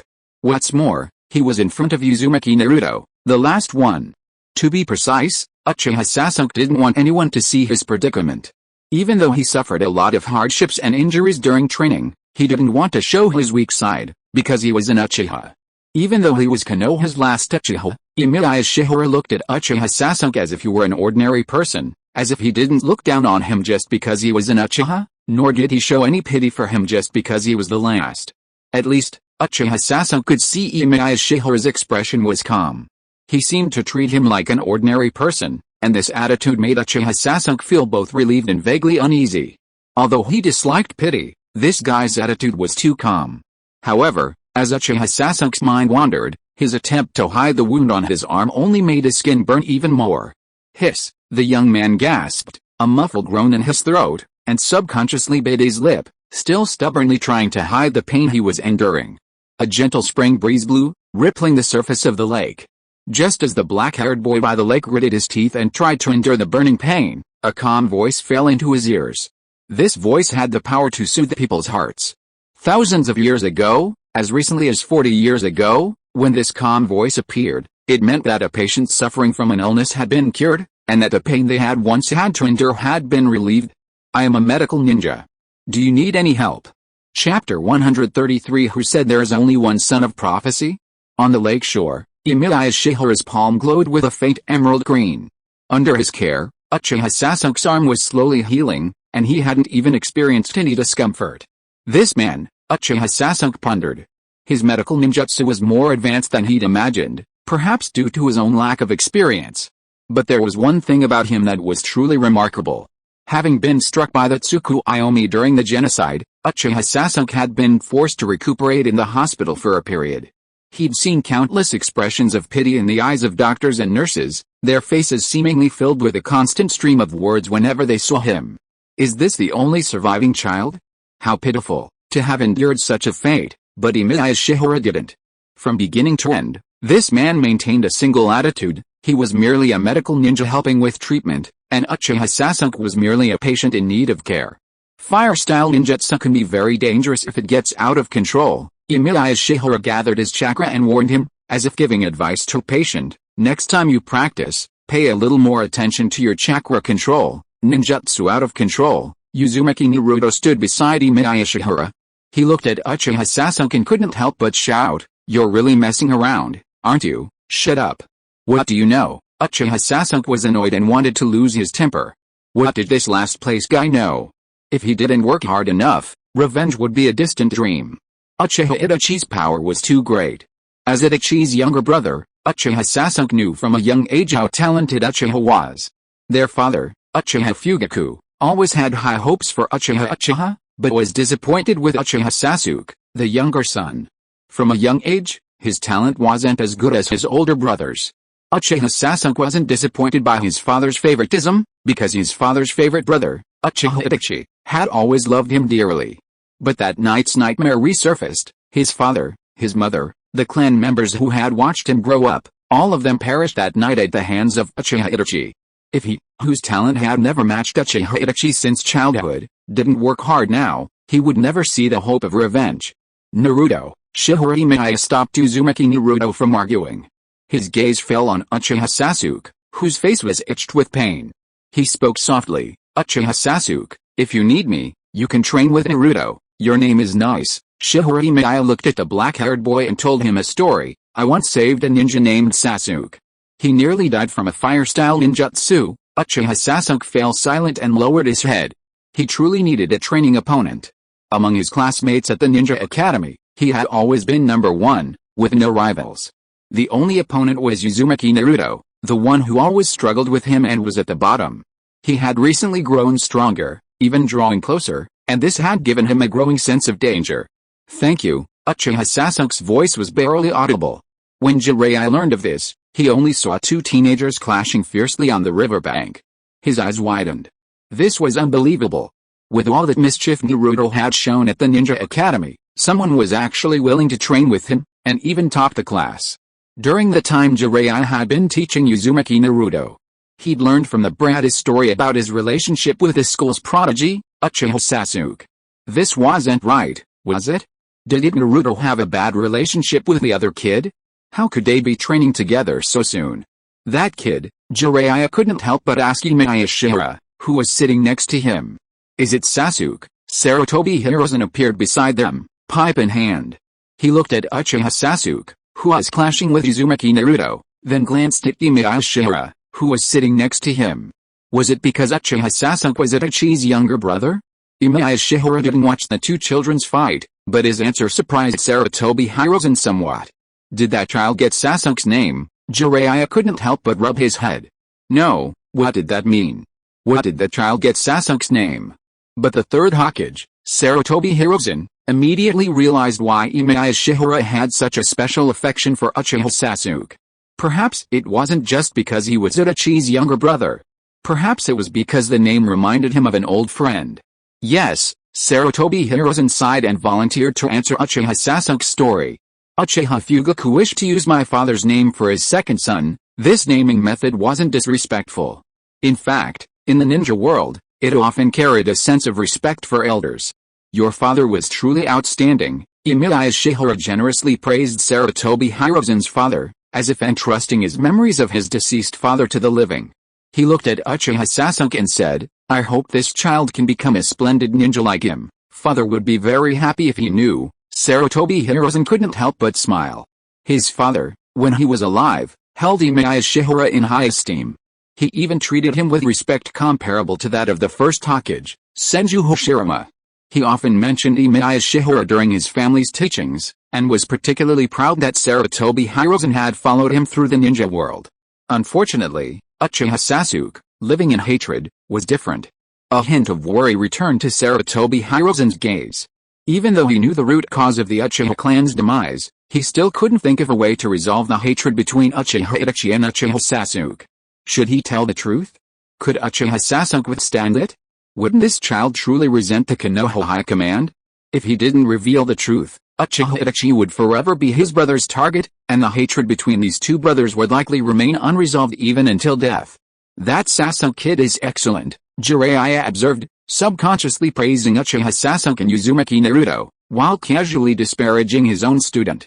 Even though that brat, Naruto, has mastered the use of chakra in close combat, he still sensed the limitations of chakra attachment and evaded them. It's true that this type of ninja battle fostered rapid progress for both sides. Both Uchiha Sasuke and Uzumaki Naruto quickly adapted to this training method, quickly mastering each other's subtle techniques. After school, the two youngsters would gather at the riverbank, engaging in one ninja battle after another under the supervision of Emiya Shiyuan or Jiraiya. Furthermore, Uzumaki Naruto was still forced to refine his chakra. Jiraiya taught Uchiha Sasuke more fire-style ninjutsu. After all, the Uchiha clan was gifted in fire-style ninjutsu, and Jiraiya witnessed Sasuke's practice. And he wasn't shy about sharing his experience in learning and using fire-style ninjutsu. After all, teaching one more child was teaching one more. If Sasuke wasn't around, Jiraiya certainly wouldn't have taken the initiative to teach him. But since this child was accompanying Uzumaki Naruto, Jiraiya felt a bit reluctant. He simply reminded Sasuke not to use it in battles at the ninja school. Emiya Shiyuan watched quietly as this unfolded. On the riverbank, Uzumaki Naruto continued diligently refining his chakra, diligently training to achieve ever more precise control. His path was that of a Jinchuriki. All of this training was geared toward his future mastery of the Nine Tails chakra, requiring a foundation more solid than any other ninjas. After all, he harbored the strongest tailed beast in the ninja world. Naturally, Uzumaki Naruto's training progress had slowed slightly. At least compared to Uchiha Sasuke, who grew stronger with each jutsu he mastered, Uzumaki Naruto's progress had gradually slowed. Although Jiraiya had been prepared for Uzumaki Naruto's slow progress, he couldn't help but chastise this student for his lack of respect. Really, Jiraiya sat beside Emiya Shiyuan, glancing at Uzumaki Naruto, who was scratching his head as he concentrated on refining his chakra. Then, he looked at Uchiha Sasuke, who was practicing fire-style ninjutsu in the distance. Your talent for training is nowhere near Sasuke's fire-style, flame bullet. As Uchiha Sasuke joined his hands and formed a seal, a fireball erupted from his mouth, incinerating the distant target to ash. It seemed a little strange for Uchiha Sasuke to be using Jiraiya's technique. But upon closer inspection, there didn't seem to be anything out of place for an Uchiha using fire-style ninjutsu. Excellent, Jiraiya couldn't help but praise Uchiha Sasuke's talent. He seemed to have rediscovered the feeling of mentoring talented students like Nagato and Minato Namake's. However, just as Jiraiya was feeling a little proud of how quickly he had mentored Uchiha Sasuke, he heard Emiya Shiyuan's words. That child, now he's considered your disciple. Emiya Shiyuan observed Uchiha Sasuke's figure and suddenly raised a question that Jiraiya was deeply concerned about. Is he also the child prophesied to change the ninja world? Jiraiya's expression suddenly changed. He looked at Emiya Shiyuan with a look of shock, his voice trembling. Isn't the child in the prophecy Naruto? Shouldn't there be only one child in the prophecy? Wasn't it Uzumaki Naruto, the one they had chosen? How could Uchiha Sasuke also be in this situation?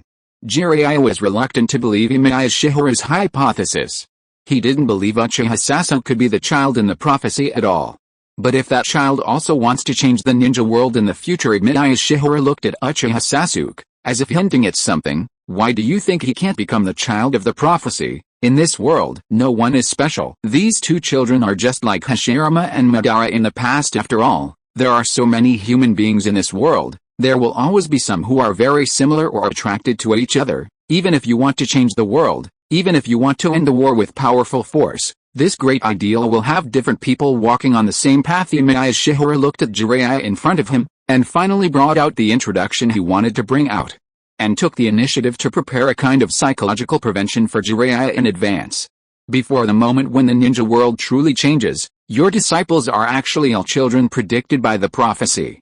They may all walk the path of changing the ninja world. They may work together, or they may fight to the death. Two people with different philosophies, but the same goal will fight until the winner who truly changes the ninja world is decided. Comparatively speaking, perhaps the latter is more likely. How could that be? Jiraiya was still smiling. At this moment, he felt like his head was about to explode. He didn't expect Emiya Shiyuan to come up with such a statement. If it were in the past, Jiraiya was always very worried that he would not receive the predicted child as a disciple, so he kept traveling in the ninja world to find more disciples, hoping that one of his disciples would be the predicted child. But now Jiraiya is even a little afraid. Because of the theory from Emiya Shiyuan, Jiraiya is a little afraid that the children he receives will become the children predicted. His disciples may work together, just like Yahiko and his three companions. Or perhaps they will also fight to the death? How is that possible? There can only be one child in the prophecy. Jiraiya gritted his teeth and put forward his own point of view. He even thought of something immediately and presented his own evidence very confidently. Wait a minute, although I taught Sasuke a lot of techniques, but Sasuke's child is not my disciple yet.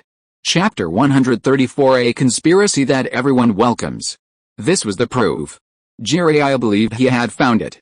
Because he had never formally accepted Uchiha Sasuke as his disciple, and Uchiha Sasuke had never joined Uzumaki Naruto in calling him Jiraiya-sensei. Sasuke carries too much darkness and hatred, Jiraiya said, his voice no longer joking, but rather growing heavier. At least in my opinion, he couldn't possibly carry more. This wasn't discrimination.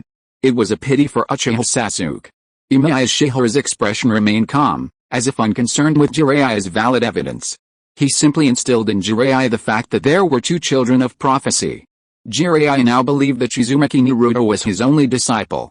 The white-haired man didn't know that some of his disciples, rumored to have long since died, were still alive. Moreover, his disciples were also accomplishing something significant, killing Hanzo, the leader of the Hidden Rain village. While killing Hanzo might be a major event for the entire ninja world, it was a minor matter for Akatsuki. Ever since Nagato's recovery, he'd been searching for an opportunity to eliminate Hanzo. Now, he no longer needed to wait for a chance to create more Rinnegan puppets, as his true form was already powerful enough. However, this was both a public and a personal matter.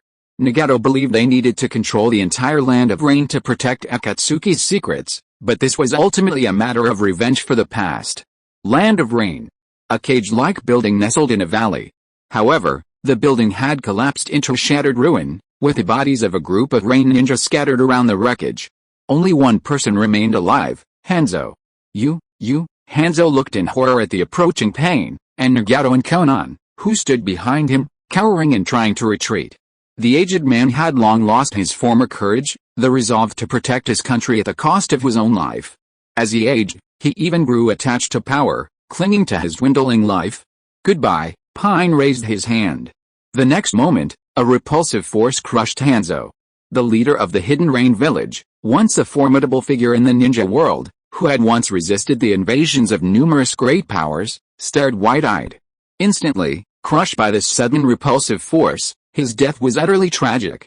With Hanzo's death, no one could stand in the way of Akatsuki's rule over the Rain country. Pine immediately took control of the Hidden Rain village, accompanied by Nagato and Konan, and re-established a new order. Naturally, Emiya Shiyuan was not oblivious to the actions of the Pain Trio. He was simply contemplating how to bring Nagato into contact with Jiraiya sooner in the future. If possible, Emiya Shiyuan hoped to use an old acquaintance. Unfortunately, this old friend was completely unable to move freely.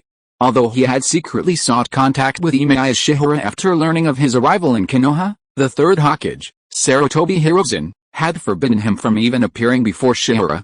Danzo's work has been very busy. The third Hokage, Sarutobi Hiruzen, had casually brought up the old friend in front of Shihara, unabashedly lying. After all, Shimura Danzo had once been a follower of Emiya Shiyuan. Sarutobi Hiruzen did not want them to meet, unwilling to see Shimura Danzo exploit him. Konoha's situation had stabilized. Shimura Danzo, once a powerful figure within Konoha, should no longer harbor any ambitions. Konoha no longer needed him to play any role, he could simply retire and rest in peace under the Hokage's orders. Such a situation was naturally intolerable to Shimura Danzo. As an ambitious man, Shimura Danzo had no desire to remain content, and this renewed his desire to murder Sarutobi Hiruzen, who had always suppressed him. Of course, Shimura Danzo couldn't act on his own. The old man could only rely on his ally, Orochimaru, and he also wanted to know when Orochimaru would return him with a Rinnegan. However, Orochimaru was too busy to pay attention to Shimura Danzo. He had even long since stopped considering Shimura Danzo. Naturally, all this fell into the hands of his chief steward, Kabuto Yakushi. After all, Orochimaru needed considerable time to research the Impure World Reincarnation technique to strengthen his future summon ninjas. He also needed to study the Shiki-Fujin technique to resurrect the fourth Hokage, Namake's Minato, from the Impure World. Furthermore, he needed to research Emiya Shihara's proposed cloning project to achieve immortality. Time was slowly passing.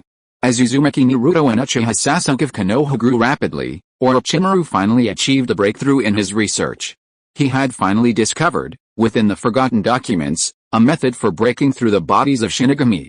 There exists a Shinigami mask that can connect to the underworld. Put on that mask, use it to summon the Shinigami, sacrifice the caster's soul to break through the Shinigami's body, allowing the soul within it to escape death and truly ascend to the Pure Land. This mask remained sealed within the Uzumaki clan's Namen Hall in Konoha. After all, the forbidden art of the Shiki-Fujin had always been relatively unknown in the ninja world, let alone the method for unlocking it. Konoha, Orochimaru said, flipping through the scroll containing the Uzumaki clan's secrets. A complex glint flashed in his snake-like eyes. This truly is the hometown that fate will never allow me to escape, Lord Orochimaru. Kabuto Yakushi cautiously tried to test Orochimaru's thoughts. However, Orochimaru didn't hide anything, narrowing his eyes. Let's find a way to get that mask first. This task naturally fell to Kabuto Yakushi. It wasn't a hassle, nor was it safe, and Orochimaru wasn't confident leaving it to anyone else. It seemed safer to let Kabuto Yakushi handle it. After all, Konoha wasn't weak anymore. Orochimaru's former companions, Jiraiya and Tsunade, were both in Konoha village, so it wasn't convenient for him to go there. If they accidentally discovered him, it would be troublesome. By the way, let's try to find a way to contact Danzo. I've already devised a plan to deal with Emiya Shiyuan, but it might require some help from Danzo. Yes, Kabuto Yakushi immediately nodded in agreement. What plan? Uchiha Obito inquired about Orochimaru's so-called plan, questioning him with some disdain. What is your plan?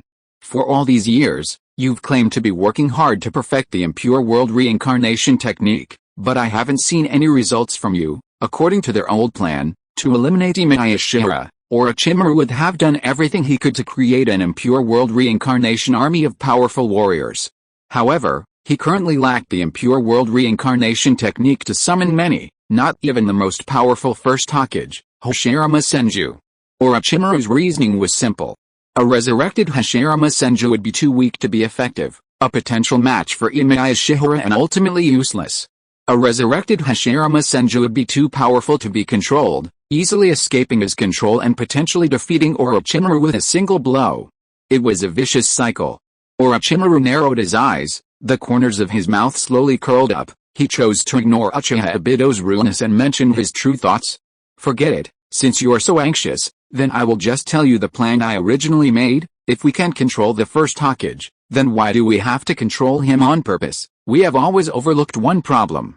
Our original purpose of using the Impure World Reincarnation was to fight against that big man, so we have to be careful to avoid any possibility of the Impure World Reincarnation getting out of control, so that he won't notice our little thoughts. But when we really start to fight against him, maybe there is no need to hide our little thoughts at all, and there is no need to care whether the Impure World Reincarnation is out of control, as long as Kabuto Yakushi gets the mask, as long as I use the masks to break the Shikigami Fusion and release the souls in the Shinigami's bodies, I can use the Impure World Reincarnation to resurrect all the dead Hokage.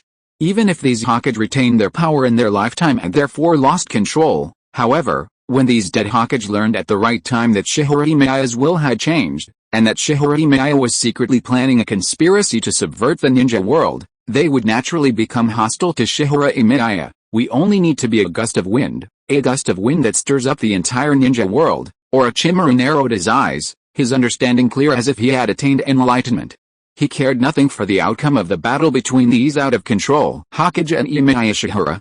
Orochimaru simply wanted to create a major event to truly break free from Emiya Shihara's control, allowing himself to tuck away safely in a corner and achieve true immortality. Honestly, his current life was quite stable.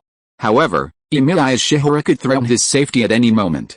This seemingly stable and peaceful life lurked the very real danger of losing control of life and death, something Orochimaru could not endure. He was like the ninja world at present. Despite the raging undercurrents that threatened to destroy everything, it maintained a sickening calm under the suppression of Emiya Shihara. Silence meant death. Orochimaru disliked stillness. Movement meant life. Orochimaru always loved movement. Kabuto Yakushi stood respectfully, observing Orochimaru, whose expression was subtly grim, and Uchiha Obito, who seemed lost in thought. He then quietly lowered his head. Orochimaru's plan seemed feasible. Deep in the darkness beneath the earth, a white Zetsu clone swam swiftly. This clone, assigned to secretly monitor Orochimaru, told its original form the details of Orochimaru and Uchiha Obito's conspiracy. What should we do? The original white Zetsu became a little worried and said softly, "We need to send this message to Lord Emiya immediately, in case something really happens." No. Black Zetsu shook his head quickly, and a sinister smile suddenly flashed across his face. Perhaps this is also an opportunity to let Shihara know that he should never have any ties with those Konoha ninjas. Only he and I are in the same group. This may be a little troublesome. The original white Zetsu had to remind Black Zetsu, hoping that Black Zetsu could pay attention to the safety of Shihara Imiya. Even if Lord Emiya is powerful enough and wants to deal with the first Hokage, Hashirama Senju, and 2 Hokage who have mastered the space-time technique, don't worry, there will be no danger. Black Zetsu is extremely confident in Shihara Imiya, and it even has its own backup plan. In fact, I really hope that Shihara will be in danger. Black Zetsu couldn't help but imagine the future, when Shihara is really in danger. We can let Nagato use the Rinnegan to truly resurrect him. At that time even Hashirama Senju cannot be Shihara's opponent. But Black Zetsu didn't block all intelligence channels. When Kabuto Yakushi arrived in Konoha on a mission to find the Death Mask, he sought an opportunity to inform Emiya Shihara of Orochimaru's plan. Let's follow Orochimaru's plan. Emiya Shihara didn't care about Orochimaru's scheme, nor the potential threats it posed. He only cared about Black Zetsu's intentions. Theoretically, Kabuto Yakushi shouldn't have been the first to submit this information. Black Zetsu should have been the first to submit this information. If Black Zetsu didn't submit this information, it meant he likely had other ideas. Orochimaru's plan to force Emiya Shihara and Konoha into a state of true hostility was even in line with Black Zetsu's intentions. Black Zetsu is truly afraid of being influenced by the reincarnation of Ashura chakra. It seemed he needed to give him a little sweetener. For example, this conspiracy before him? Let it go, so Black Zetsu truly realized his unwavering loyalty to it? That would have been in line with Emiya Shihara's intentions. The only thing that needs to be done is that Orochimaru's conspiracy may need to make some minor changes. Let's do this. Emiya Shihara tapped his fingers and said softly, Orochimaru wants to create a gust of wind to blow the windmill, and the windmill must always respond. Kabuto Yakushi was a little confused. Although the plan was made by Orochimaru, Emiya Shihara clasped his hands together. He had some experience in conspiracies and strange things, but the time and place for the execution of this plan, as well as the people who may be involved in this storm, let me help him choose in advance. Chapter 135. Today is an important day. Conspiracies and intrigues hadn't been handled by Emiya Shihara in years. Fortunately, he still remembered some of the basics. For example, if he wanted to exploit someone else's scheme, he'd first need to integrate himself into the conspiracy, then reveal part of the leader's plot, and finally become the mastermind of the conspiracy. However, this time was an exception. After all, the stakes were high. This time, Emiya Shihara thought extra hard. He had more than just his own responsibility. He needed to consider the lives and deaths of many others, their psychological states. Not just the living, but even the dead. Fortunately, Emiya Shiyuan wasn't completely unfamiliar with the art of plotting a conspiracy. He reluctantly believed he'd considered everyone's factors, even making sure nothing had been left out, before handing the first stage work scroll to Yakushi Kabuto. The contents inside are very interesting. After Kabuto Yakushi opened the scroll with some surprise, his pupils shrank for a moment after seeing the contents on it. How could that child be the fourth Hokage? It's a well-known secret among the Konoha high-level officials. Emiya Shiyuan patted Kabuto Yakushi's shoulder and instructed seriously, in a while, that child will graduate from the ninja school. The things on the scroll can be regarded as a graduation gift from me to that child. I just need your help. Yes, Kabuto Yakushi nodded seriously. That's it. Emiya Shiyuan, recalling his time in Konoha, spoke softly. After all, I formed a bond with that child. He might be a little sad when I leave, so let's cheer him up for a bit. Let that child choose, too. That child has already gotten a lot.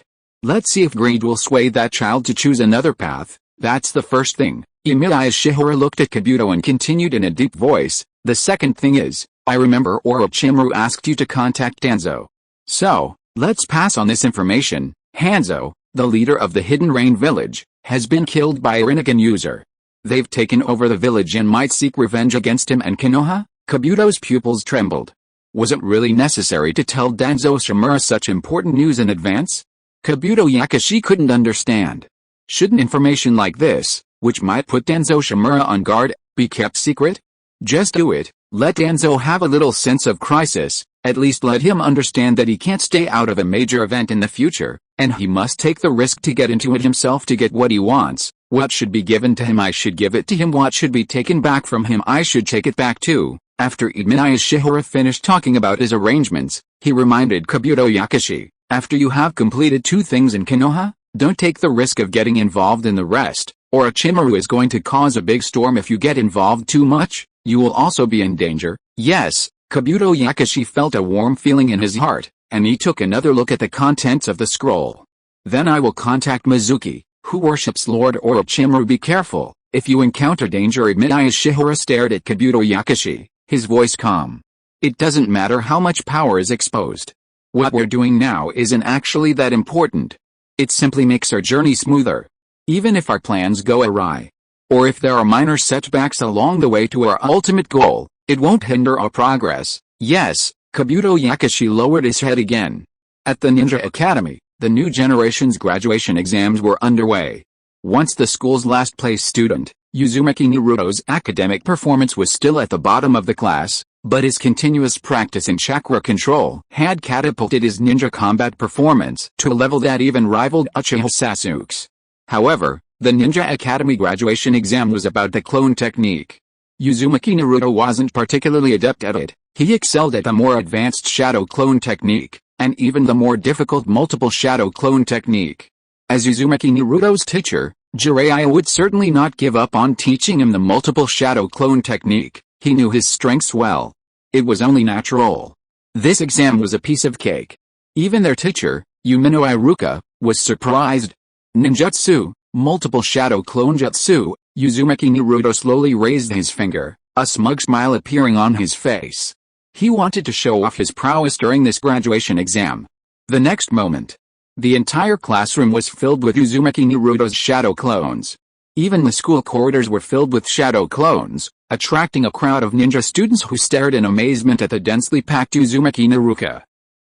Uzumaki Naruto wiped his nose and looked at the 2 examiners, Umino Iruka and Mizuki, who were in charge of the assessment, with a smug look on his face. Teacher Iruka. How is it going? How is it going? You can pass the exam, right? Passed. Umino Iruka suppressed the amazement on his face, and with some reluctance, marked it as passed before resuming his teachings to his disciple. But, ninjutsu isn't for showing off, it's for protecting important people. Got it, got it. Uzumaki Naruto waved his hand with a chuckle. Umino Iruka glanced at Uzumaki Naruto with a complicated look, and finally just sighed. He knew that this child was no longer someone he could teach. Perhaps he had never helped this child. Even his teacher was not qualified enough. Because Umino Iruka's parents died in the Nine Tails Rebellion, he often had complicated feelings towards his student Uzumaki Naruto. Sometimes he was like a strict father, and sometimes like a kind mother. If others saw it, Umino Iruka had actually done enough for his student Uzumaki Naruto. He always helped this student who liked to make trouble in the village and took him to eat ramen. But he thought he still didn't do enough. Because no matter what he did, he could not truly let go of the grudge in his heart. Then, that counts as a successful graduation, Mizuki smiled, acknowledging Uzumaki Naruto's graduation. He even added a note of praise, amused, perhaps from today on, when the students in the village graduate, they will all remember a student named Uzumaki Naruto who created thousands of shadow clones during his graduation exams. Ha ha ha ha, Uzumaki Naruto's smug smile widened. However, this joy seemed to persist. When the school's graduation ceremony began, the parents of the graduates arrived at the Ninja Academy, kindly accompanying their children. Although Uzumaki Naruto looked at the children accompanied by their parents with a hint of envy, he was not alone on this important occasion. Jiraiya-sama, every parent present looked respectfully at the tall, white-haired man beside Uzumaki Naruto, expressing their respect for the three ninjas of Konoha. Yes. Jiraiya simply attended the graduation ceremony as a parent. His presence seemed somewhat grand in such an occasion, as he was the most prestigious attendee. Uchiha Sasuke, alone, watched the scene with a cold expression. He didn't care about attending such a meaningless graduation ceremony. He was intent on finding a place to continue his training. He believed he needed greater strength for revenge. He wasn't here to reminisce about the past.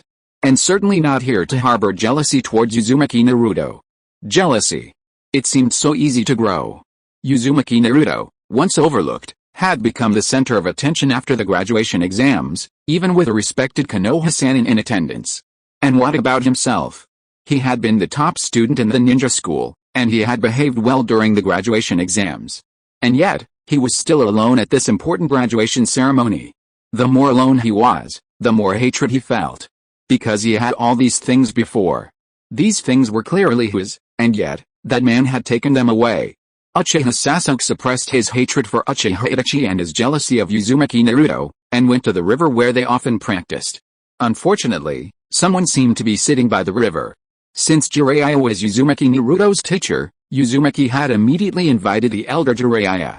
He considered Emiya Shiyuan merely a friend and therefore did not invite him to attend his graduation ceremony as a parent. That was precisely what happened.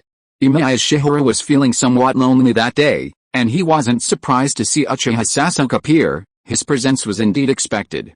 However, Emiya Shiyuan said nothing, nor did he ask Uchiha Sasuke about the graduation ceremony. He simply sat quietly by the river, writing on his scroll. When his chakra ran out, Uchiha Sasuke seemed to have finally let out everything, and he lay down on the grass, somewhat exhausted.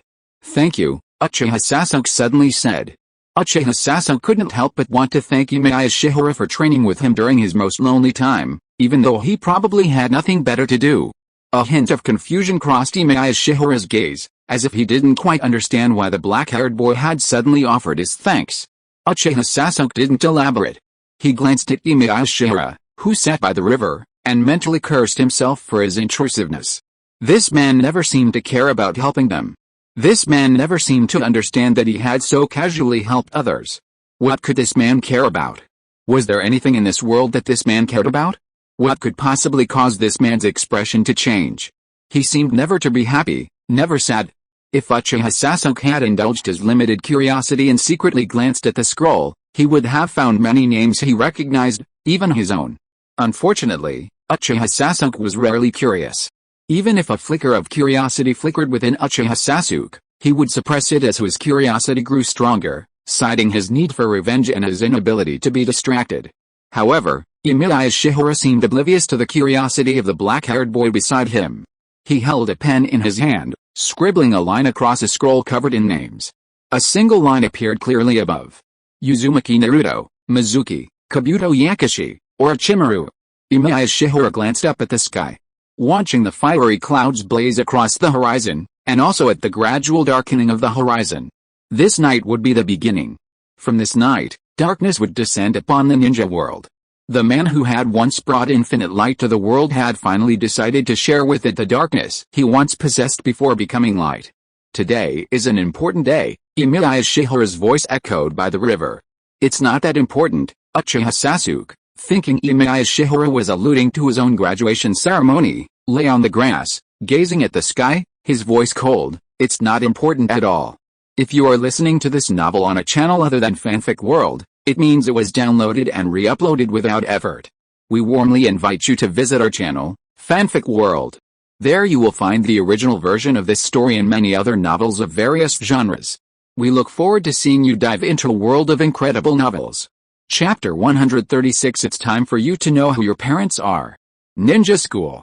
The graduation ceremony at the school finally concluded. As the teacher of this graduating class, Umino Iruka finally finished his work for the day, and he finally felt a little relieved. When Umino Iruka returned to the classroom to pack up his things, he saw the empty classroom. He felt a huge sense of loss. From then on, he would never have the chance to spend time with these little kids again. That's easy. It's easy to trick that brat Naruto away. As long as I can use that brat to get the Uzumaki clan's treasure, I can use it to leave the village and go to Lord Orochimaru. Of course, Lord Orochimaru always welcomes talents. I didn't expect you to discover my identity. This is just a chance opportunity. After all, ordinary ninjas are not like us followers who worship Lord Orochimaru. I have secretly seen that Lord wanted to secretly control the snake to kidnap Naruto. This behavior is too risky, so I stepped forward to stop Lord. I didn't expect it. Lord is actually carrying out Lord Orochimaru's mission. Originally, I was planning to find an opportunity to steal the Book of Seals as a stepping stone to join Lord Orochimaru. Unexpectedly, I encountered a better opportunity. Is the treasure of the Uzumaki clan more valuable to Lord Orochimaru than the Book of Seals? A burst of communication voices continued to reach Umino Iruka's ears. One of the voices sounded incredibly familiar. It was Mizuki, his colleague in charge of student assessments. The other's voice was a bit unfamiliar, making Umino Iruka unable to distinguish it. But their content was terrifying. These two men, working for the S-rank renegade ninja Orochimaru, were actually trying to use that little Uzumaki Naruto to steal the Uzumaki clan's treasures left behind in Konoha. This was a major event. However, he was alone now, and he might not be a match for the two of them, especially with Mizuki, a fellow Chunin, among them. As for the other person, their strength seemed unknown. Umino Iruka couldn't help but slowly crouch down, secretly eavesdropping on the conversation in the corridor, his gaze growing increasingly shocked by the news he overheard. That brat Uzumaki Naruto, does he really have the blood of the Uzumaki clan? I remember that people from the Uzumaki clan should all have red hair, but that brat has blonde hair. He doesn't look like that at all. This is a secret known only to the top leaders of Konoha. Uzumaki Naruto's mother is the previous Nine Tails Jinchuriki of Konoha, Uzumaki Kushina, and his father is the fourth Hokage of Konoha, Namikaze Minato. When Uchiha Obito caused the Nine Tails rebellion in Konoha, the couple lost their lives in order to seal the Nine Tails, and they finally sealed the tailed beast in their newborn child. Even the fourth Hokage couldn't rest in peace. This news is a bit too shocking. Umino Iruka never thought that the child's parents also died in the Nine Tails rebellion that night like his parents, and it was even the fourth Hokage Namikaze Minato who really solved the Nine Tails rebellion. Umino Iruka's heart trembled. This inner turmoil subconsciously reflected itself in his body, causing his calf to collide with a table leg, creating a resounding crash. A flash of panic crossed Mizuki's face. He instinctively grasped a kunai and charged into the classroom. However, Umino Iruka was no longer concerned. He leaped from the classroom window. He had to pass on this information quickly. That child, the child left behind by Konoha's hero, the child who had always been misunderstood and seen as a disaster. Umino Iruka had never regretted so much not taking good care of Uzumaki Naruto. He had to get this information out to the village as soon as possible. No matter what, Naruto couldn't be harmed or exploited by them. However, meeting people was difficult. Because today was the school's graduation ceremony, the school was already deserted, leaving only Mizuki and him to oversee the school's affairs. Whoosh! Mizuki quickly caught up. A kunai suddenly landed on Umino Iruka's leg. Umino instantly lost his balance and fell to the ground, but he immediately struggled to his feet, trying to flee again. I'll deal with him. The mysterious figure held out his hand to block Mizuki's advance. He stared at Iruka's back and whispered, "You're a teacher at the ninja school, so it's easy for that brat, Uzumaki Naruto, to trust you. First, find a way to trick that kid into going to the Uzumaki clan's Nanmandu in Konoha. Take the Uzumaki clan's treasures as soon as possible, and we'll leave Konoha as soon as possible. Yes, Mizuki could only grit his teeth and stare at Iruka Umino as he retreated. This had been quite a series of twists and turns. However, this wouldn't affect the overall situation. As long as they could eliminate Iruka Umino and seize the treasure Orochimaru desired before the village discovered their plot, that would be all that mattered. Mizuki leaped away and headed for Uzumaki Naruto's home, leaving the mysterious figure staring at Iruka Umino's back. I should actually turn around and fight them. As he circled the forest behind the school, Umino Iruka pondered his course. Perhaps he shouldn't have chosen to flee, but rather to turn back and fight his way back to the village. After all, there were only two of them.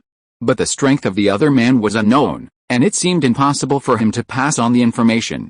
Hopefully, is there still time? When Umino Iruka tried to look back, he saw the enemy disappear without a trace, making him even more anxious. He couldn't relax. The enemy didn't care about hunting him down. Perhaps they weren't sure they could kill him quickly, or perhaps they were looking for that child, Uzumaki Naruto. This made Umino Iruka even more nervous. However, the enemy hadn't given up on the pursuit. If someone didn't see the enemy, it might not be that they had given up, but that they were already in the most comfortable attacking position. Bang! An elbow landed on Umino Iruka's neck. The Chunin teacher's strength was indeed not very strong, and he was almost instantly subdued by the blow. I can't imagine it at all. The mysterious figure removed his hood, revealing a mop of gray hair. He adjusted his glasses with some surprise, examining the unconscious Umino Iruka. How did that master notice such strength? It was none other than Kabuto Yakushi. His strength far surpassed Umino Iruka's. But it doesn't matter. Kabuto Yakushi extended his fingers, checking Umino Iruka's side, nodding as if with some satisfaction. Your awakening time should be just right. I'm not entirely sure, but according to that master, you'd be a suitable candidate. Elsewhere, the pitch-black night fell. Uzumaki Naruto had returned home.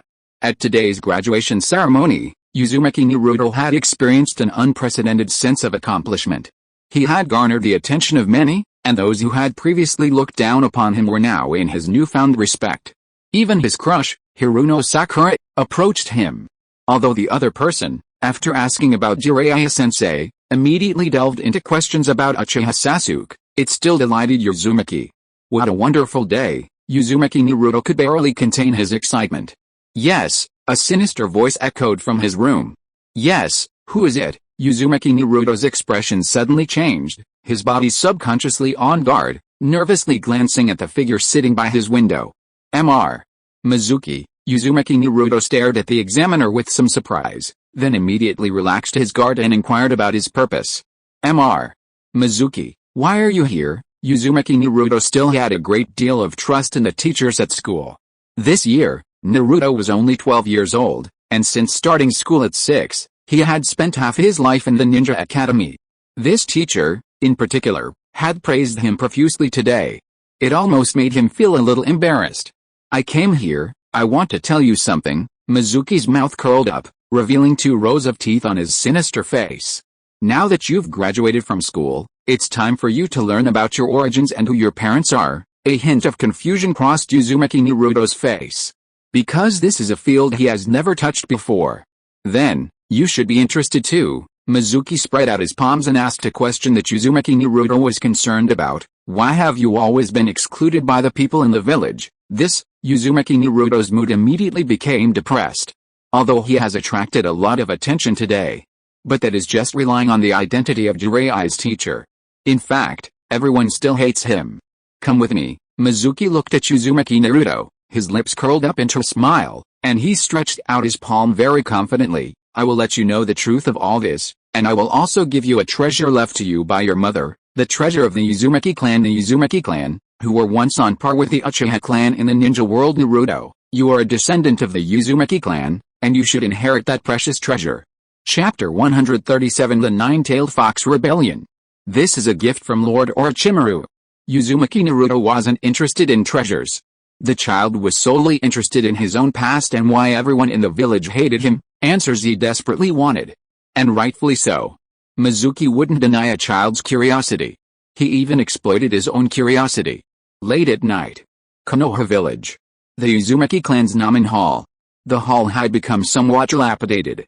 With Uzumaki Naruto as the only orphan left in Konoha, No one had ever cleaned it, and the gloomy atmosphere was somewhat intimidating.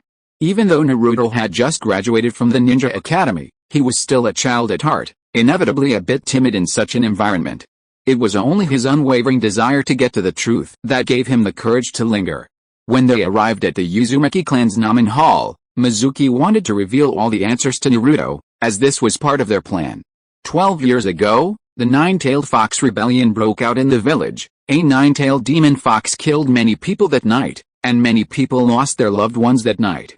People have always hated the nine-tailed fox for killing their loved ones, and they have always feared it would cause rebellion again. I know. Uzumaki Naruto quickly indicated that he knew about this. After all, many people still remembered the tragedy of 12 years ago. Even if he was a bit slow-witted, he knew about the tragic and bloody Nine-Tailed Fox Rebellion. But what did this have to do with him?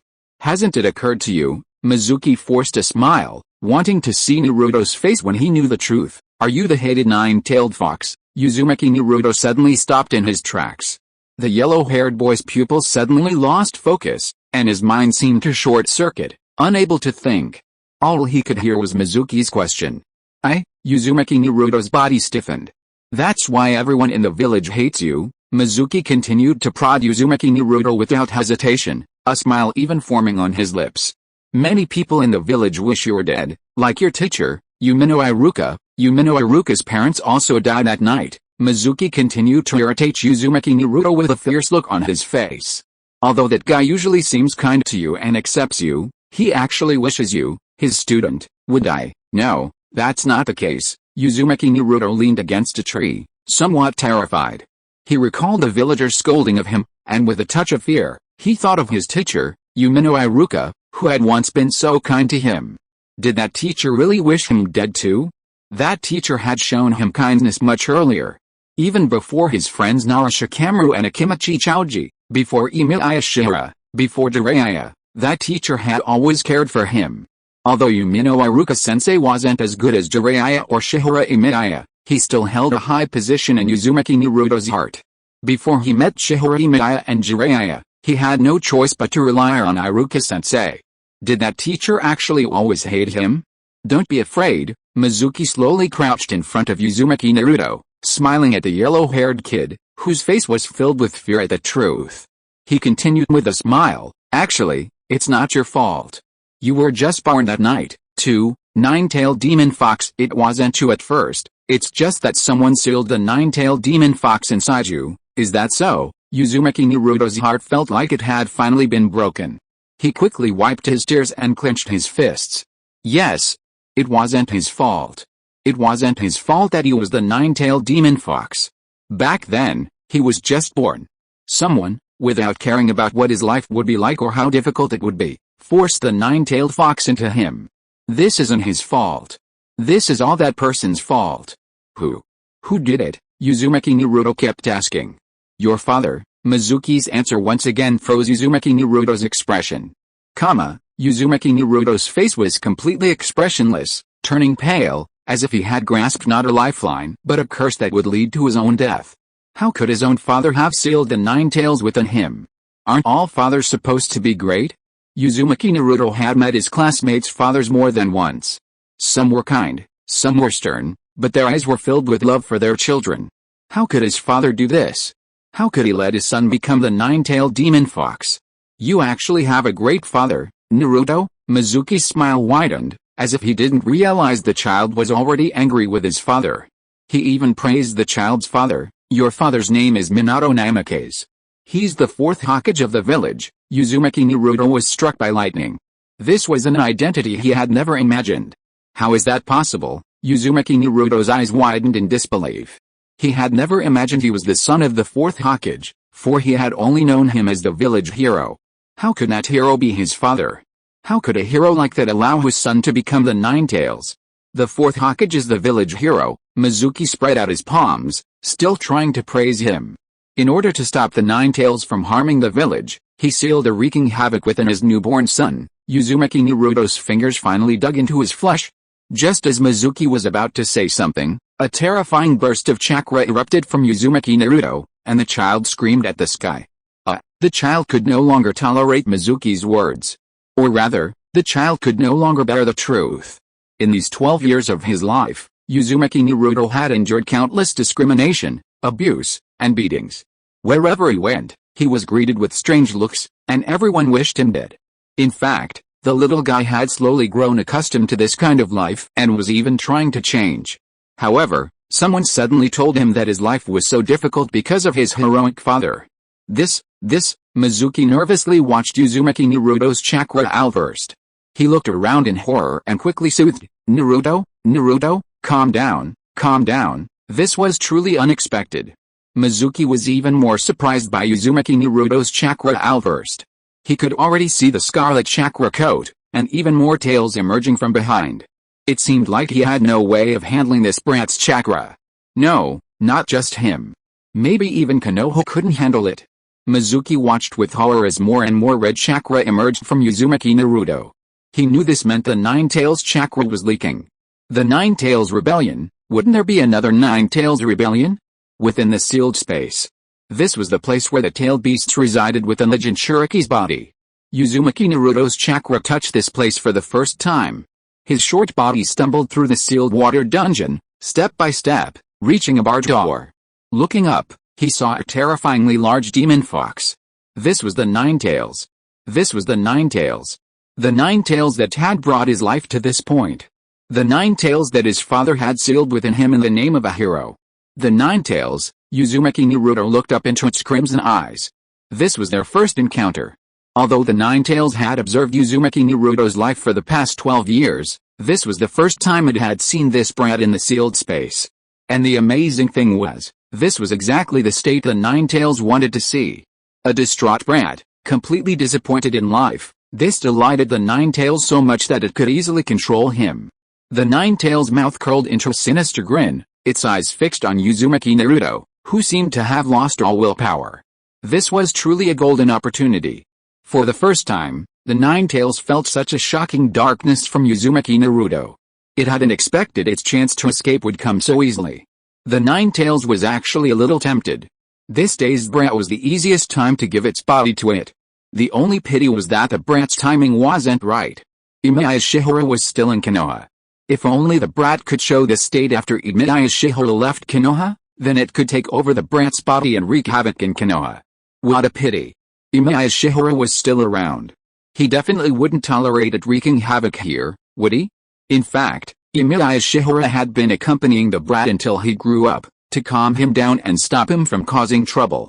He had been able to spend some time with him. But this opportunity was too rare. Anyway, even if something went wrong, Emiya Shiyuan couldn't blame him. He had suffered so much injustice in Konoha over the years, and it was the people of Konoha who made the mistake first, not him. That guy is so easy to trick. Just explain a little and everything will be fine. The Kyuubi's mouth finally curled up, and it slowly extended its claws from the bars. With a fierce look on its face, it asked a question. Kid, want to destroy the world, can you? Uzumaki Naruto muttered to himself, simply questioning whether the Kyuubi could do it, because he didn't know what else he could do while alive. Destroy the world? Perhaps that's the way to go? Of course, the Kyuubi's mouth widened, its voice seeming to bewitch Naruto's mind, its chakra surging like a tide. If you only give me your body, we can destroy everything. How? Uzumaki Naruto was somewhat puzzled. It's simple. The Kyuubi narrowed its eyes, its crimson gaze fixed on a piece of talisman on the prison door.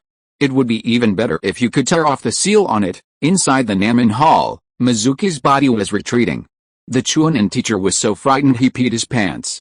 He saw four tails sprouting from Uzumaki Naruto's back, and he looked like he was losing his mind. No, what should I do? There seems to be a problem with the plan. I still haven't obtained the treasure from Uzumaki Naruto. Where's that master?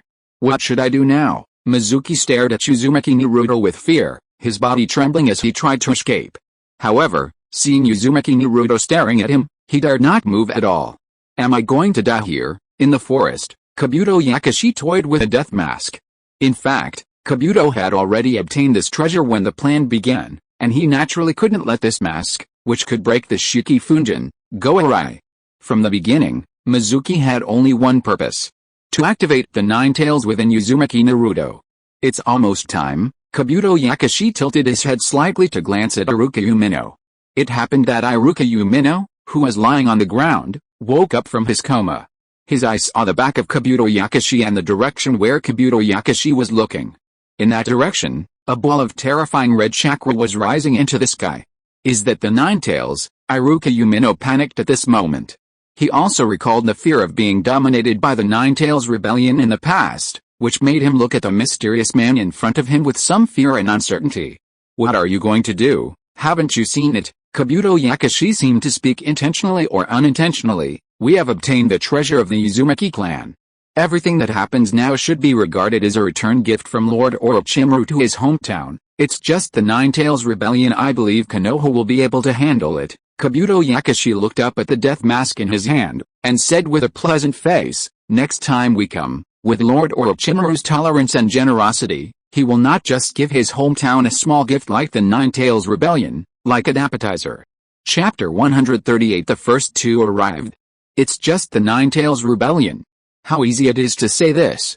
The last Nine Tails rebellion caused heavy losses to the entire Konoha, and countless people died. It was the sacrifice of the fourth Hokage and his wife that ended that tragedy. How many lives will Konoha lose this time?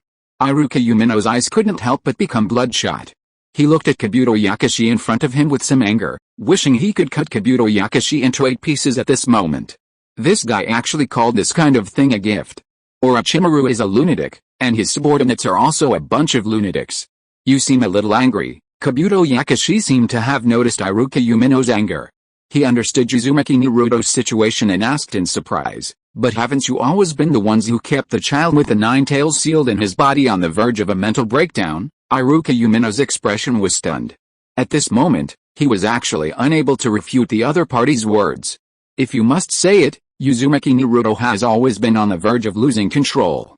He's lived in hatred since childhood, as if he's rarely been exposed to love. He's made it this far, naively overcoming all injustice with a tenacious will, constantly striving to suppress the darkness of his life. How simple it is. Konoha has already taken the 99 steps. You all seem to be eager for that child to die. As Kabuto Yakushi spoke, his tone even took on a touch of ease. We only need to complete the final step, tell the child everything, and make him truly realize that his life has always been hopeless. No, Umino Iruka gritted his teeth. No, that's not right. That child shouldn't experience despair forever. That child shouldn't experience darkness forever. He deserves light. Uzumaki Naruto, who has sealed the Nine Tails since childhood, is just an ordinary child, one who knows nothing but bears the brunt of their suffering. After tonight, will this child survive? The villagers already hated the Nine Tails. After the Nine Tails rebellion, what would become of that tragic fate that Uzumaki Naruto had already endured? Umino Iruka was just a chunin teacher. This ordinary chunin, barely even a name in Konoha, had no idea what the Nine Tails Jinchuriki meant. He was only worried about his exploited student, Naruto. Umino Iruka clenched his fists tightly. He had to tell the villagers the truth. It had never been Uzumaki Naruto's fault from the beginning. Even this time, it was all a conspiracy by Orochimaru's men. Inside Konoha village, tonight's night felt unusually long. In fact, many others were also unable to sleep. Some of the ninja school graduates were excited about receiving their ninja form protectors upon graduation, and every household was celebrating the addition of a new ninja. But there were those in Konoha who were more concerned, unable to sleep, as they still needed to find a way to mitigate the hidden dangers. For example, the third Hokage, Sarutobi Hiruzen. The old man sat in his chair, his pipe in his mouth, quietly pondering a matter. He had just finished arranging the class placement for the new generation of graduates. But one problem remained unresolved. That was the Nine Tails sealed within Uzumaki Naruto. While this matter was no longer a major issue, Sarutobi Hiruzen still needed to find a way to properly address it, hoping for a better solution. It seems, I need to seek help from that lord. Sarutobi Hiruzen blew out a smoke ring. He had to seek help from Emiya Shiyuan, hoping that Shihara could tell Uzumaki Naruto about the Nine Tails. Only Emiya Shiyuan knew all the secrets of the Nine Tails. This would also make it easier for Uzumaki Naruto to accept the Nine Tails' identity, letting the child know that the Nine Tails within him was more than just a torment to his life. However, it seemed that this opportunity would no longer exist. The windows of the Hokage building shook violently. Sarutobi Hiruzen stood up, pipe in hand, and walked to the window. He watched a flash of red light emerge from the distant sky, and his arms subconsciously trembled. How is this possible? How could the Nine Tails chakra burst forth from Naruto's body at this moment? Sarutobi Hiruzen already knew what had happened at the graduation ceremony that day. He had seen Jiraiya spend a crucial day with Uzumaki Naruto. No matter how he thought about it, the Nine Tails rebellion shouldn't have happened today. There was no reason for the Nine Tails to rebel, right? After all, that powerful figure, Emiya Shiyuan, was still in Konoha. However, as the village Hokage, Sarutobi Hiruzen had no time to dwell on this. He removed his bamboo hat and his divine robe. Beneath the robe lay a sleek suit of leather armor. Ever since the fourth Hokage, Namikaze Minato, sacrificed himself to seal the Nine Tails, Sarutobi Hiruzen had been forced to sleep in armor, as he, the strongest of the group, shouldered the responsibility of protecting Konoha alone. Fortunately, he wasn't alone anymore. His two disciples, Tsunade and Jiraiya, were in the village. Go inform Jiraiya and Tsunade. Sarutobi Hiruzen leaped over the window and instructed the Anbu who had been secretly protecting him. But then he thought of Shihara Emiya in the village, and, the words were on the tip of his tongue, but Sarutobi Hiruzen paused. He probably didn't need to say anything more. He was sure Shihara Emiya wouldn't sit idly by. Whether it was his relationship with Uzumaki Naruto or the Nine Tails, or Shihara Emiya's temperament, he wouldn't sit idly by and watch such a tragedy unfold. Konoha Hospital. Shihara Emiya would occasionally be there at night. He would spend part of his time discussing medical ninjutsu with Tsunade, and part of it examining her medical records, checking for any gaps. The lights were bright. Shihara Emiya leaned against the window. From outside the hospital, one could see his shadow against the window. He seemed to never need a break, constantly busy from birth to death. When the Nine Tails chakra appeared, Shihara Emiya looked at the clock on the wall. It's a little later than expected, but it doesn't matter. Inside the Namen Hall, the Nine Tails chakra continued to grow. Even the tail behind Uzumaki Naruto grew more and more. Mizuki, the instigator, was terrified beyond words. With his strength, he could feel how insignificant he was in the face of this terrifying chakra. No, Mizuki's face was already covered in tears of fear. The mere presence of the red chakra so close to him was enough to make him feel a little overwhelmed. He could even feel the murderous intent coming towards him. The Nine Tails corrosive chakra was getting stronger and stronger. If this continued, Mizuki's body would already show signs of being burned by the wisps of chakra in the air, which made him more and more afraid. Naruto, calm down, kid. Mizuki hid in the corner of the Namen Hall, tears and snot streaming down his face as he cried out, hoping to awaken the now insane Uzumaki Naruto. Don't you want to see your father? If you can find that treasure, you can see your father and ask him why he sealed the Nine Tails in you. This had been his and the mysterious man's plan. He'd been taught to deceive Uzumaki Naruto just like that. As long as Uzumaki Naruto wanted answers from his father, he'd help them find the Uzumaki clan's treasure, the one that could connect yin and yang, life and death. But then something unexpected happened. They hadn't even seen the treasure yet, and just as Uzumaki Naruto learned the truth, the Nine Tails went haywire. The next moment, another tail appeared behind Uzumaki Naruto. Uzumaki Naruto had completely transformed, his entire body enveloped in a scarlet chakra sheath. 8 scarlet tails floated unchecked behind him, transforming him into a complete monster. Help! Mizuki's eyes were white with fear. Boom! The wall of the Namen shattered with a single punch. Tsunade burst through the wall, her brow furrowed as she cursed in frustration. What are you yelling about? Shut up, Tsunade-sama, Mizuki cried, as if she had finally met a savior. What's going on? Jiraiya instantly landed in front of Tsunade. He glanced at Mizuki, then looked gravely at Uzumaki Naruto's condition. Can you unleash 8 tails with your first burst of 9 tails chakra? Konoha's Anbu hadn't yet notified them. However, Tsunade and Jiraiya had already arrived at the moment of the 9 tails chakra burst, even faster than their teacher, Sarutobi Hiruzen. Only this guy is here. This is the Namen Hall that my grandmother arranged when she was alive. Tsunade clenched her fists, glanced at Mizuki again, and said in a cold voice, he must be the one doing it, just ask him later. No, it's not me. Mizuki was so scared that he quickly waved his hands, subconsciously exonerating himself. It's on Naruto. It's this kid Naruto who wants to know about his parents. Ignore him. Let's seal the 9 tails again first. Jiraiya's palms were already raised, and his eyes became serious. With this terrifying burst of chakra, It seems that this kid has lost his mind, but it will be difficult to reseal it. However, the insane Uzumaki Naruto sensed Jiraiya's threat. A scarlet chakra claw suddenly grabbed Jiraiya's chest, so fast that even Jiraiya had no time to react. Get out of the way, Tsunade kicked Jiraiya away. Her palms quickly closed together, and the chakra of the curse seal and the yin seal was released at the same moment. Marks began to flow down her face like water. Obviously, she knew she couldn't be careless. Once the battle began, she needed to enter a full-strength stance. Chapter 139 The Strange Subsidence of the Nine-Tailed Fox Rebellion. Boom. The entire Namen Hall was reduced to rubble. Tsunade was flung backwards from the hall. The battle had barely begun, and she was already at a disadvantage.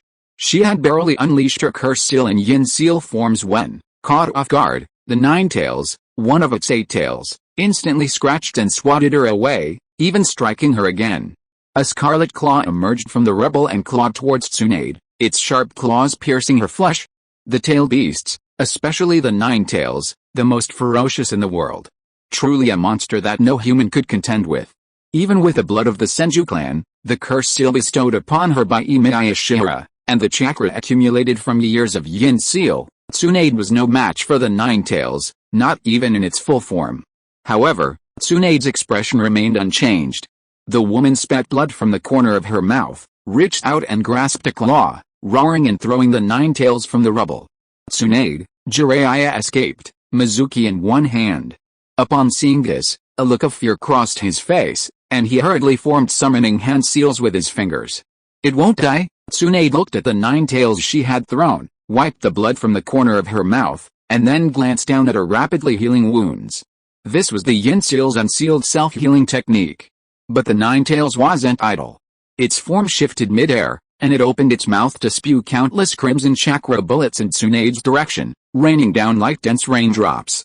Tsunade's palm glowed with the green light of a chakra scalpel, and the pitch-black curse seal merged into the emerald chakra like ripples. She waved the black-lined chakra scalpel in her hand, continuously blocking the chakra bullets. Explosions erupted. Smoke instantly enveloped the battlefield. Scarlet chakra bullets continued to rain down, and the emerald green chakra scalpel, streaked with black, seemed to resist the red rainstorm like a young sapling. But the sapling ultimately survived. However, the Scarlet Nine-Tails seemed to realize that its attacks were powerless against Tsunade. Its body suddenly fell to the ground and began to swell. Its hideous head suddenly swelled, and its dark maw opened, unleashing a torrent of golden energy directly at Tsunade. This thing, Tsunade's expression suddenly changed. Earth-style, yellow spring swamp, with Jiraiya's soft shout, the ground beneath the Nine-Tails suddenly turned muddy, and its body instantly sank into the swamp. The golden chakra energy deflected and shot towards the sky, like a beam of light illuminating the darkness. In the distance, Kabuto Yakushi observed the battle. Even the instigator smiled, observing the Nine-Tails' breathtaking power under its 8 tails, and he softly praised it. It's truly spectacular, but the other side isn't bad either. Kabuto Yakushi praised Tsunade and Jiraiya, his face filled with respect and admiration. You're truly worthy of being one of the 3 ninjas, on par with Lord Orochimaru. What a shame, they're no match for the Nine-Tails. If the number of tails were a little smaller, perhaps the 2 of them could handle it head-on, but the Nine-Tails has already unleashed 8. Their strength alone isn't enough. Uno Iruka's heart was filled with worry and panic. It was only after experiencing the Nine-Tails rebellion firsthand that one understood its terror. Although Uno Iruka didn't know the difference between the Nine-Tails with 8 tails exposed and the fully formed Nine-Tails, both were catastrophic for Konoha. I hope the Nine-Tails can be faster. Kabuto Yakushi watched the battle in the distance, chuckling. Before the ninja who can truly subdue it arrives, let's kill as many of Tsunade-sama and Jiraiya-sama as possible. This will make it easier for Lord Orochimaru to attack Konoha in the future. A ninja who can subdue it. Uno Iruka's face thickened with worry. Who else in Konoha could subdue the Nine-Tails? 12 years ago, Umino Iruka had witnessed Sarutobi Hiruzen shove the Nine-Tails out of the village with a single club, but he doubted he could easily subdue it. And was this their conspiracy? Umino Iruka couldn't help but think of the appetizer the mysterious man had mentioned. By causing the Nine-Tails rebellion now to weaken Konoha, wouldn't Orochimaru's future attacks be easier? Orochimaru was simply the most dangerous rebel ninja Konoha had ever seen. Yumino Iruka couldn't imagine how Konoha would cope with Orochimaru's future threats if they suffered heavy losses in the Nine-Tails Rebellion. Yumino Iruka was only a teacher at a ninja school, and his judgment of strength often depended on reputation. He had no idea if Konoha still held hidden strength. Admittedly, the most powerful people in Konoha were undoubtedly the third Hokage and his two disciples. If they perished here, perhaps no one in Konoha could stand against Orochimaru. And then there was Naruto, the child. Yumino Iruka gritted his teeth. That child had longed to become a ninja. He'd just graduated from the ninja academy, and he'd always dreamed of becoming the village's Hokage. Yumino Iruka wasn't the only one concerned about Uzumaki Naruto. Tsunade and Jiraiya were equally concerned about the rampaging Nine-Tails. With Uzumaki Naruto's life at stake, they quickly came to a consensus on a battle strategy. Seal him. The only way out was to seal the Nine-Tails. Both Tsunade and Jiraiya knew the Nine-Tails' power. Konoha couldn't afford to lose this most ferocious tailed beast in the ninja world. However, sealing the Nine-Tails was now even more difficult. Station collapse jutsu. Jiraiya's hands quickly formed summoning hand seals, instantly summoning a giant toad that crushed the Nine-Tails. The Nine-Tails stumbled, but the damaged Nine-Tails instantly pulled its crimson chakra free from the giant toad. Now in its incomplete state, it was a truly inexplicable monster. It lacked any sense, relying solely on its fighting instincts. Tsunade swung her fist and slammed it hard on the Nine-Tails' head, shouting at Jiraiya to hurry and try to seal it. They were always at a disadvantage. Jiraiya, hurry, 5 elements seal. Jiraiya hurriedly raised his palm, attempting to place it on the Nine-Tails, but his sealing barrier instantly dissipated under the Nine-Tails' raging chakra. 5 elements seal. Completely useless. With 8 tails, the Nine-Tails was no longer something he could seal. Even his actions immediately alerted the Nine-Tails. Scarlet chakra erupted in fury again, and it leaped towards Jiraiya, even swatting it away mid-air with a claw before landing a punch. This guy. Tsunade gritted her teeth, enduring the pain. She looked in the direction the Nine-Tails was charging, her eyes suddenly changing, even a hint of fear flashing across them. Jiraiya, after all, she had very few friends left. She had been constantly losing friends since she was a child. Having been with Jiraiya for decades, Tsunade refused to see him die. She grasped the Nine-Tails' claws tightly, ignoring the damage from the tailed beast's chakra, and forcibly tried to drag him back. But the Nine-Tails' body suddenly stretched. The incomplete tailed beast stretched its body like a rope, stretching it like a snake. Its 2 scarlet claws charged straight at Jiraiya. Earth-style, Earth Flow Wall. Jiraiya calmly unleashed his ninjutsu. The next moment, the towering wall was instantly breached by the Nine-Tails. However, that short moment was enough for Jiraiya to escape to safety. His summoned beast instantly landed beside him, grabbed him by the collar, and leaped away. The Nine-Tails had seemed confused for a second. Just 1 second. The next moment, the Nine-Tails' chakra began to riot again. A terrifying beam of energy gushed out from its mouth, spraying abundant energy in all directions without limit or rules. Both Tsunade and Jiraiya were dodging in a panic under the Nine-Tails' unlimited attack. The entire battlefield was immediately devastated. The ninjas of Konoha saw this horrific scene from afar, and saw the beams of light that caused the explosion. Every chakra energy that fell to the ground left a deep gully on the ground. Nine-Tails, that's the Nine-Tails. The Konoha village quickly fell into chaos. Although the ninjas were still trying their best to maintain order and evacuate the crowd in chaos, people were still cursing and scrambling to flee in the direction of refuge. What the hell is going on? Narashikaku, Konoha's Jonin squad leader, gazed solemnly into the distance, then asked his 2 closest friends in a deep voice, why did the Kyuubi in this village suddenly go berserk? Let's go there first, and we'll talk later. Akemichi Chusa donned his armor and watched his child, Akemichi Chaji, follow the crowd toward the shelter. We have to hurry. Cold sweat streamed down Yamanaka Ini's forehead. Konoha must quell the Kyuubi rebellion, and doing so would come at a heavy price. The third Hokage has already arrived. Tsunade-sama and Jiraiya-sama are battling the Kyuubi now. The village's Anbu ninjas continue to relay news, but none of it brought any peace of mind.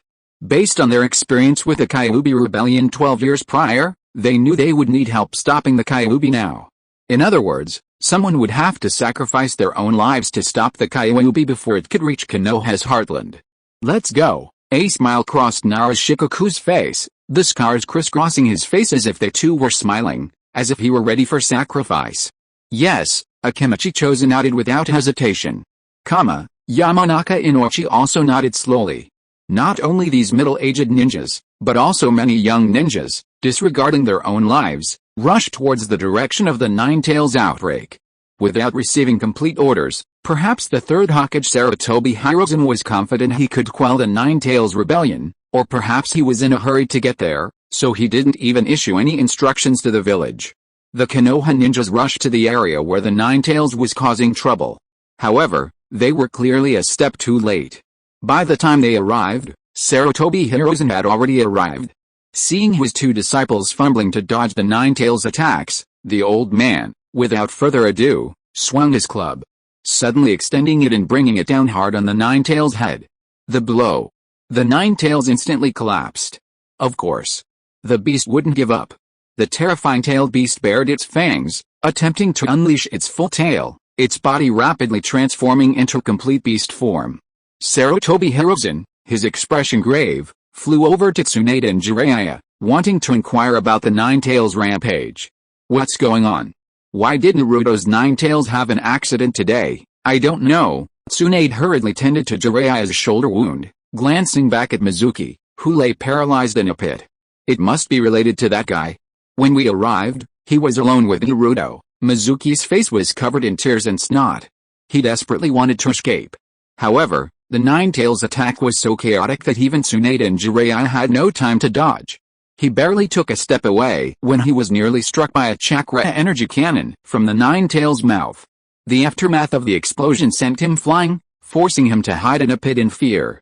Seriously, what the hell am I doing? I'm definitely going to be in big trouble today. Where is that messenger from Lord Orochimaru? Can he show up and save me? Or at least take me away? Even if Mizuki's brain was slow, he knew he was in big trouble. The village would definitely investigate what happened to Uzumaki Naruto. If the whole village knew he was the one who started the Nine-Tails rebellion, the village leaders would definitely cut him into pieces. Mizuki Sarutobi Hiruzen couldn't help but frown when he saw Mizuki. This Chunin teacher named Mizuki was connected to a mysterious case, and the village had planned to investigate him. But before the village could even arrest him, he seemed to have caused even more trouble for Konoha. Let's deal with the Nine-Tails first. Tsunade glanced at Jiraiya's injuries, then at the Nine-Tails' ever-changing body, her voice growing heavier. Don't you know we protect Konoha? That's the mission of a Konoha ninja. In every way, she, Jiraiya, and their teacher, Sarutobi Hiruzen, all played a role in this crisis. It was just uncertain whether they could survive. Lord Emiya is here too. Jiraiya suddenly raised his head and looked at the figure flying in the sky. Sarutobi Hiruzen felt a sudden sense of relief. If Emiya Shihara had also arrived, the Nine-Tails rampage crisis, at least for now, would not be a major problem. Third Hokage, the Konoha ninjas also arrived at this time. Everyone present watched the Nine-Tails transformation nervously, each with two questions in mind. They only wanted to know two things. Why did the Nine-Tails suddenly go berserk? Could it be Uchiha Obito again? Of course. Compared to this question, the second one was obviously more important: how to quell the current Nine-Tails rebellion. Although the Nine-Tails now resembled a giant wild dog, devoid of its former splendor, its chakra remained terrifying. Just as everyone waited anxiously for Sarutobi Hiruzen's command, the rubble and earth on the ground surged up, pressing against the Nine-Tails' body. The earth quickly enveloped it like a mountain. Roar! The Nine-Tails struggled to free itself from the earth and rocks that sealed it. Its long head opened like a wild dog, baring its sharp teeth as it bit the ninjutsu caster. Finally, its last tail was about to sprout. The Nine-Tails was now devoid of consciousness. It was pure evil chakra, contaminated by countless years. This chakra was filled with aggression, burning anyone who came near it. Once the last tail appeared, the true Nine-Tails would completely take over Uzumaki Naruto's body. Be careful, Tsunade shouted. Everyone present grew increasingly nervous. However, Emiya Shihara's figure slowly descended from the air, completely oblivious to the Nine-Tails' raging chakra. He calmly watched as the Nine-Tails stretched out its jaws and bit into his body. The next moment, a strange scene suddenly occurred. As the Nine-Tails' jaws bit towards Emiya Shihara, the last tail suddenly emerged. As if about to completely transform, its chakra quickly began to converge. In an instant, the rich scarlet chakra coat was completely withdrawn. Under the stunned gaze of a group of Konoha ninjas, the violent Nine-Tails chakra suddenly converged, and its body slowly transformed, eventually becoming a yellow-haired imp. Chapter 140 Shut up. It's not Naruto's fault. This scene was incredibly strange. It made no sense in any way. All of Konoha was in panic over the Nine-Tails rebellion. Villagers began scrambling for cover, and just as the ninjas prepared to sacrifice their lives to stop it, the Nine-Tails mysteriously shut down. Jiraiya watched Uzumaki Naruto emerge, pressing his shoulder, bruised by chakra energy, and finally breathing a sigh of relief. However, the child's expression was lost, almost oblivious to the crowd around him, as if he'd lost something. But the Konoha ninjas didn't care about Uzumaki's expression. Their eyes once again shone with annoyance and anger. This brat's Nine-Tails, had once again caused the village immense trouble. Although the Nine-Tails rebellion had inexplicably subsided, it had truly startled everyone. This wasn't just a simple prank like throwing paint on Hokage Rock. If they weren't careful, it could have caused the village devastating losses. No one wanted to relive the nightmare that happened 12 years ago.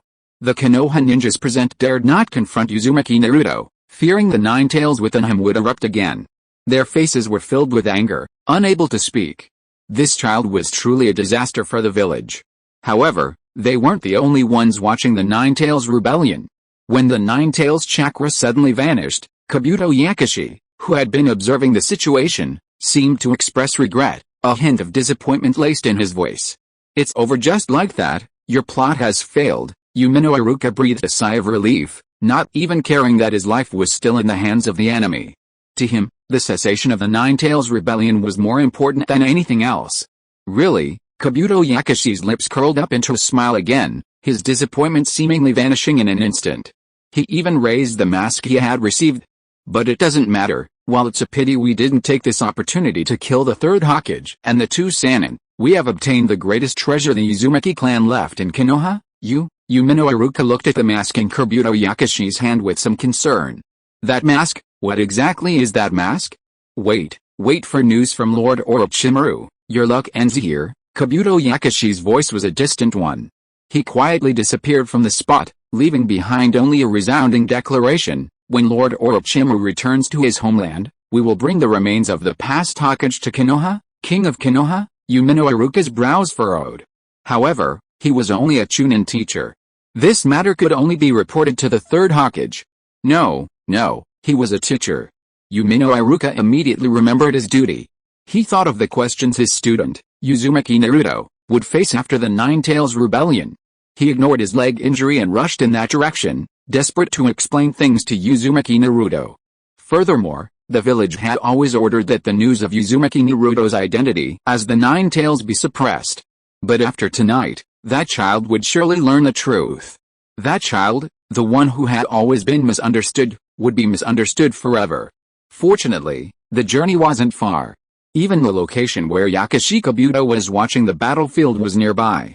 When Umino Iruka hurriedly arrived, the Konoha ninjas who had been gathered around hadn't dispersed yet, still arguing about the Nine-Tails.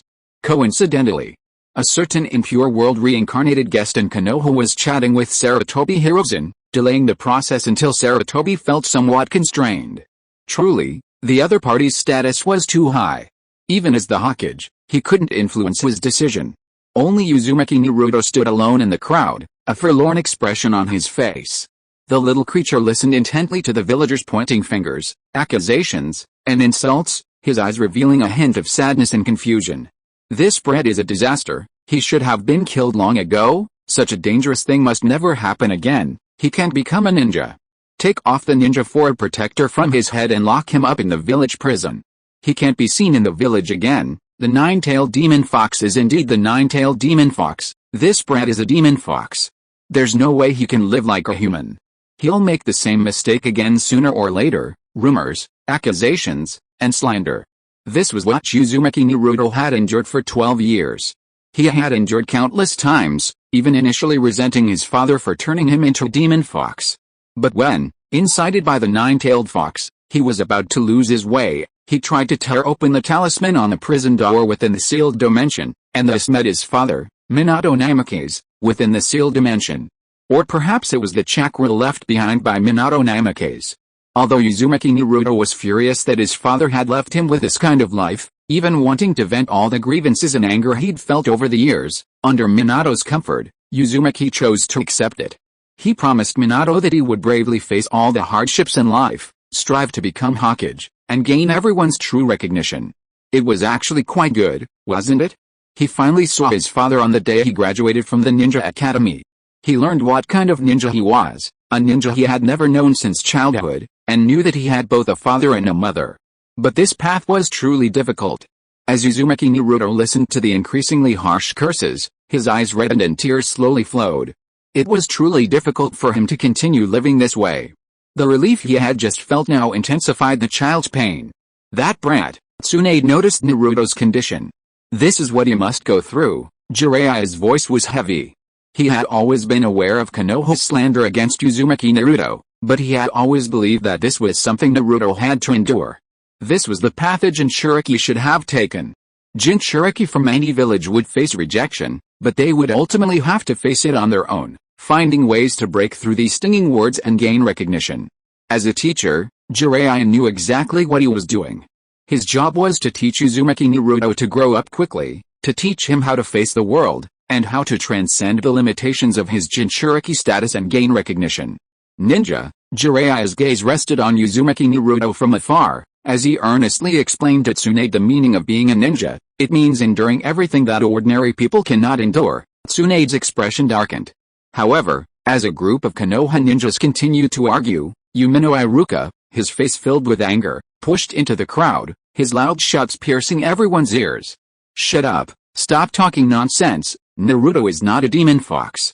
What happened today was not his fault in the first place." The ninjas present suddenly fell silent.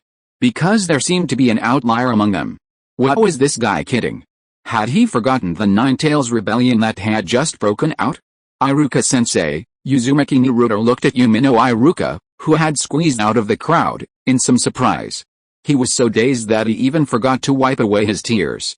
Iruka, Jiraiya's brows couldn't help but frown, but they quickly relaxed. He understood what Umino Iruka meant. But this kind of thing was meaningless. Because human prejudice against Jinchuriki can't be changed by just one thing. Even if Umino Iruka, the Chunin teacher, spent more time talking, it would be impossible to change the prejudice of the people of Konoha against Uzumaki Naruto. All this could only be solved by the child himself. Naruto, however, Umino Iruka didn't seem to care at all. He was only concerned about how much he could do. He squatted down and reached out to wipe Uzumaki Naruto's tears. He smiled and said, "Don't cry, Naruto. What happened today is not your fault." All along, Umino Iruka's eyes were a little red. He reached out and stroked the child's forehead, tears slowly flowing down his cheeks. "All along, we were the ones who did wrong." Chapter 141. Naruto is the son of the fourth Hokage. In the crowd, the voices gradually became turbulent. Umino Iruka's words were so outrageous at this time. No one present would be shaken by Umino Iruka's words, and they would not even choose to be tolerant and generous because Uzumaki Naruto was a child. Child? What child? 12-year-old graduates are already ninjas. Iruka, don't forget. Someone stood up from the crowd and reminded Umino Iruka not to forget one thing. Your parents died in the Nine Tails Rebellion 12 years ago? Uzumaki Naruto's expression fell again. I have never forgotten. Umino Iruka suddenly stood up and confronted the ninja who spoke. His voice was also firm and powerful, and he gritted his teeth and admitted his mistake. Because I, like you, once held a grudge against this child. As a teacher, I have never cared enough about this child, so what happened today happened. Everyone hates Naruto, everyone is bullying Naruto. Umino Iruka stood beside Uzumaki Naruto, clenched his fists, and lowered his head. But if it weren't for everyone's hatred and abuse, if it weren't for everyone's bullying and humiliation, none of this today would have happened at all. All this, it was all our fault. Everyone is bullying this child, forcing Naruto to have a mental breakdown, forcing Naruto to lose himself. We are the ones who are most afraid of and hate the nine-tailed fox the most, but we are forcing Naruto to become the nine-tailed demon fox that we fear the most. Yes, this is their fault. They gave this child a difficult life. They are the culprits who created all this, so how can they still hate this child at this time? This child is the most innocent person. That, Iruka-sensei isn't like that. Uzumaki Naruto quickly grabbed Iruka Umino's arm, trying to calm his teacher down. He knew the truth behind the Nine-Tails rampage. It stemmed from his hatred for his father, Minato Namikaze. He hated his father for allowing him to live this way, which led to his being seduced by the Nine-Tails chakra, not because of the villagers.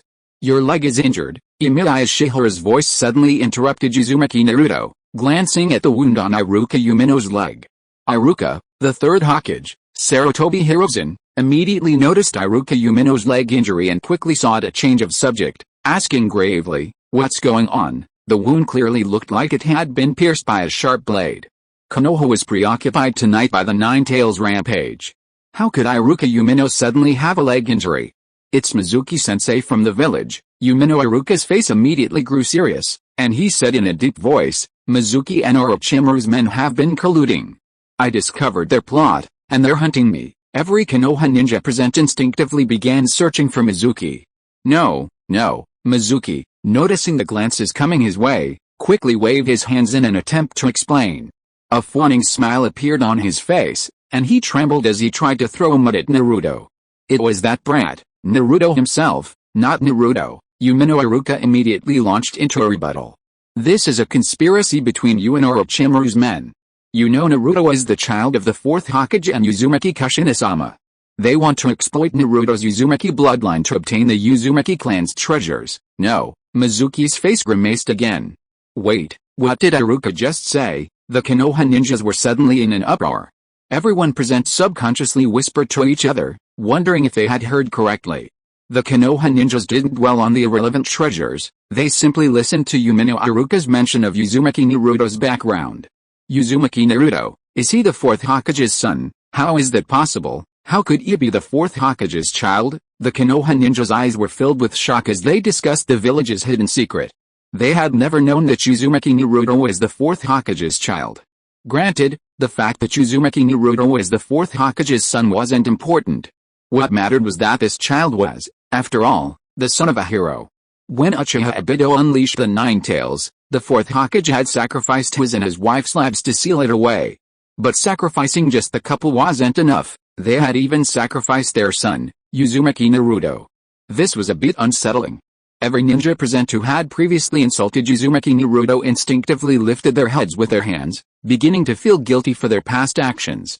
Although they still feared and loved the Nine-Tails, they also had to admit that they couldn't do such a thing to the son of a hero who had protected the village. What on earth was going on in the village? The son of a hero was also the loathed nine-tailed demon fox? What are we doing? A Konoha ninja's eyes shone brightly as he looked at the little boy standing beside Umino Iruka and questioned his past self in a trembling voice. However, many more were at a loss. They didn't know how to face Uzumaki Naruto. Jiraiya's brows furrowed, his expression slightly complex. He knew these people were only willing to accept Uzumaki Naruto because of the boy's background. But even if they felt guilty for a while, it would never dispel their fear and hatred of the Nine-Tails Jinchuriki. Only Uzumaki Naruto himself could truly change everything.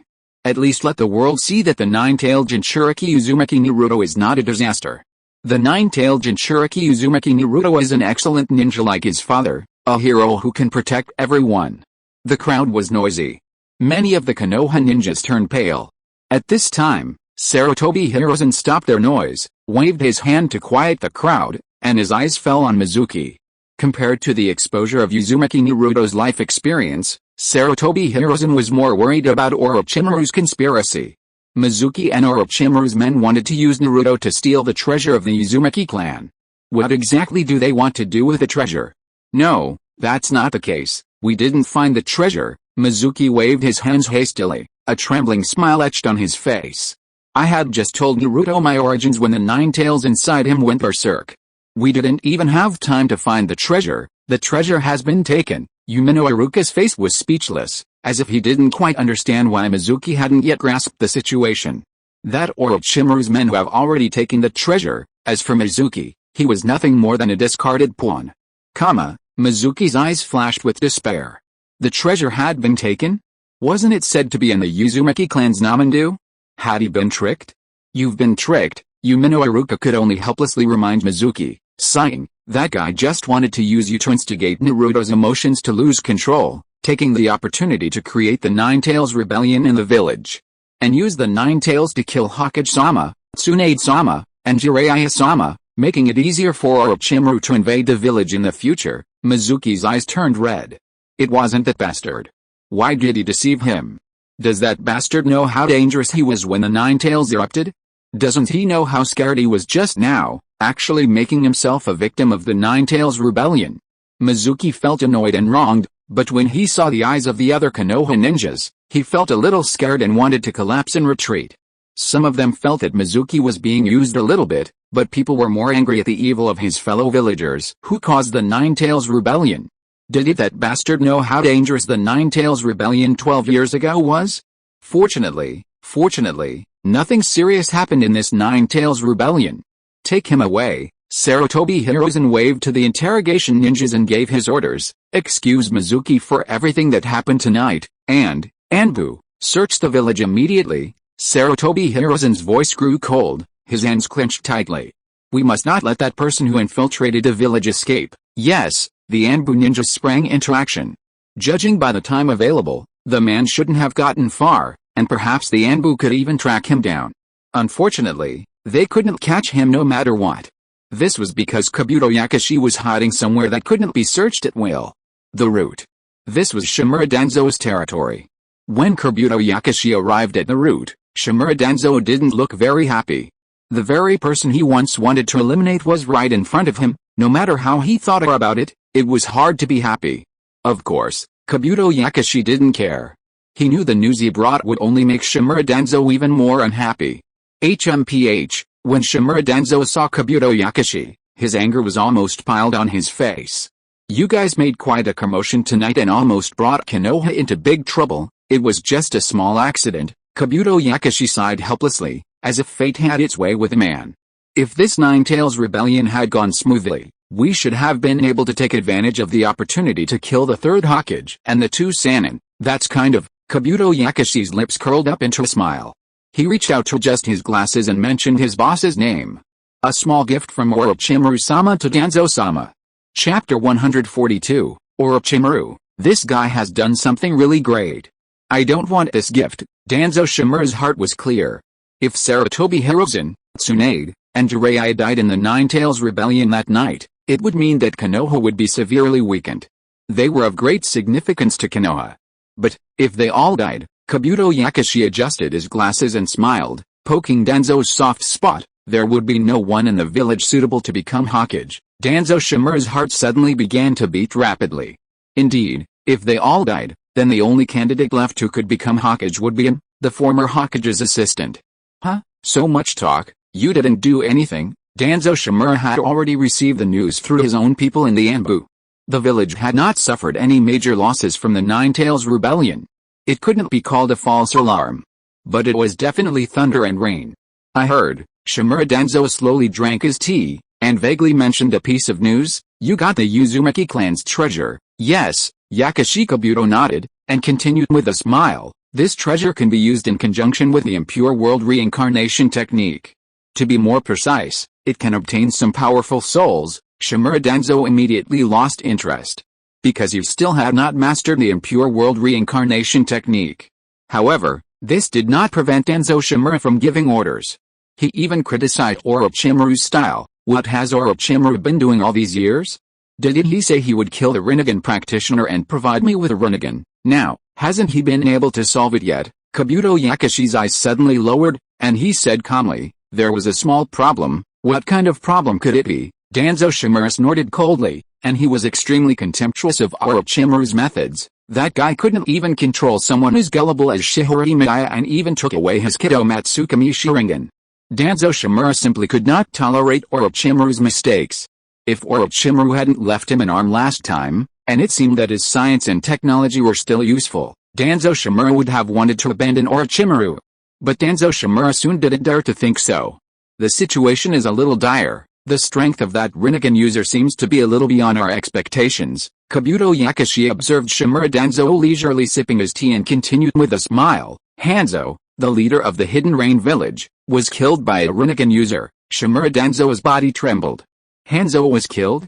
Hanzo, an ally in the fight against Yakatsuki, was killed by a Rinnegan user. Was that Rinnegan user seeking revenge? If you fear something bad will happen, it's likely to happen. Just as Shimura Danzo was feeling uncertain, Kabuto Yakushi delivered the answer. According to the information we've received, that Rinnegan user may seek revenge on Danzo-sama. This is my second priority besides inciting the Nine Tails Rebellion. Shimura Danzo's body suddenly stood up. Bastard! Why didn't you tell me this earlier?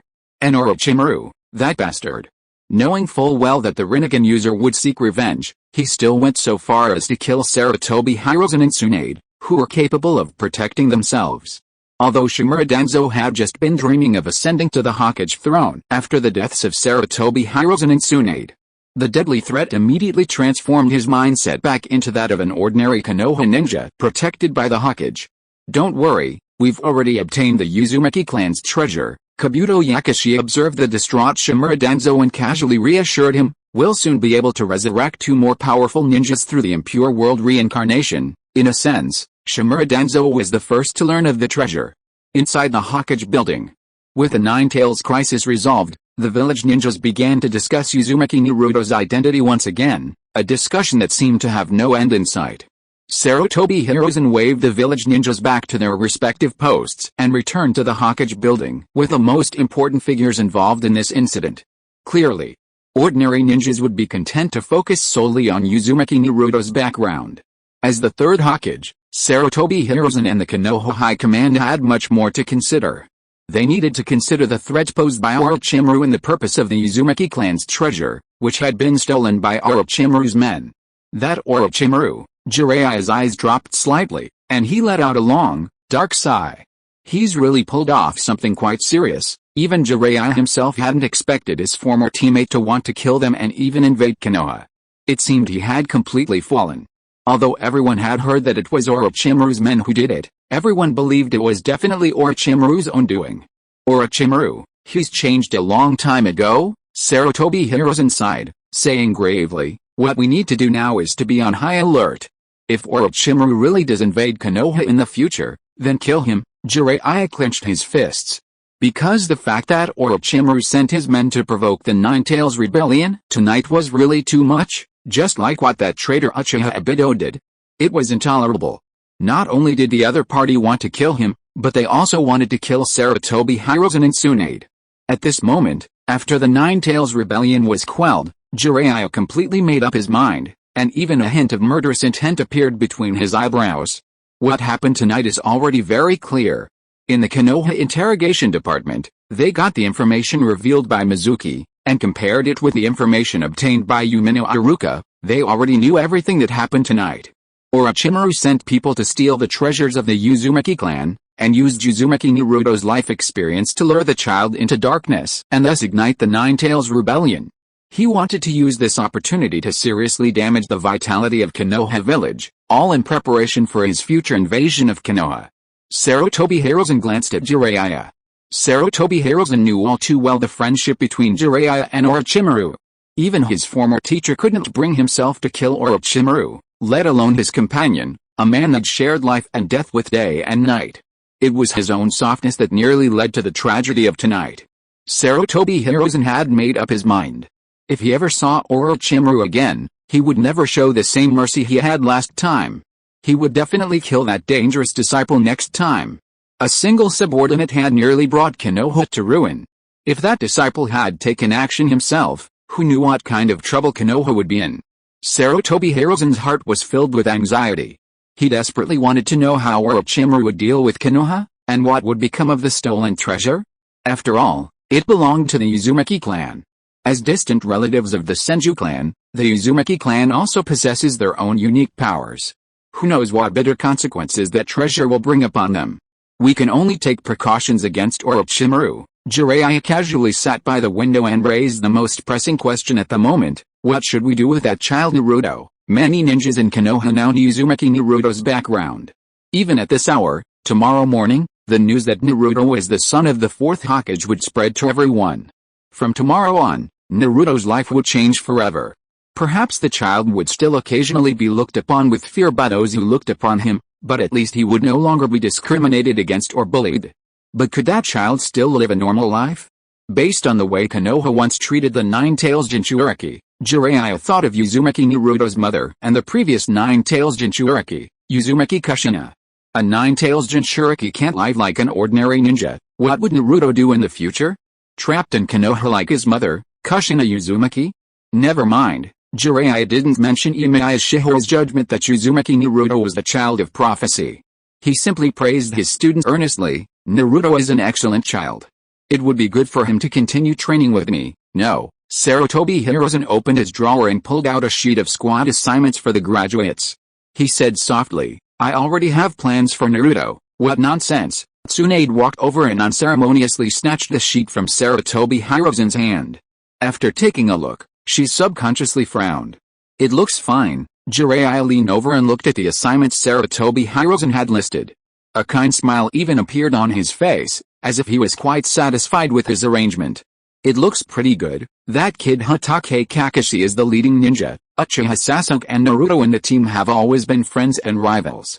They are definitely not afraid of Naruto being the Nine-Tails. They have a good relationship. Yeah, it's this little girl named Hiruno Sakura. I remember Naruto has always liked a little girl named Sakura, but based on my observations at the graduation ceremony, this little girl named Hiruno Sakura kept asking about Sasuke at the ceremony.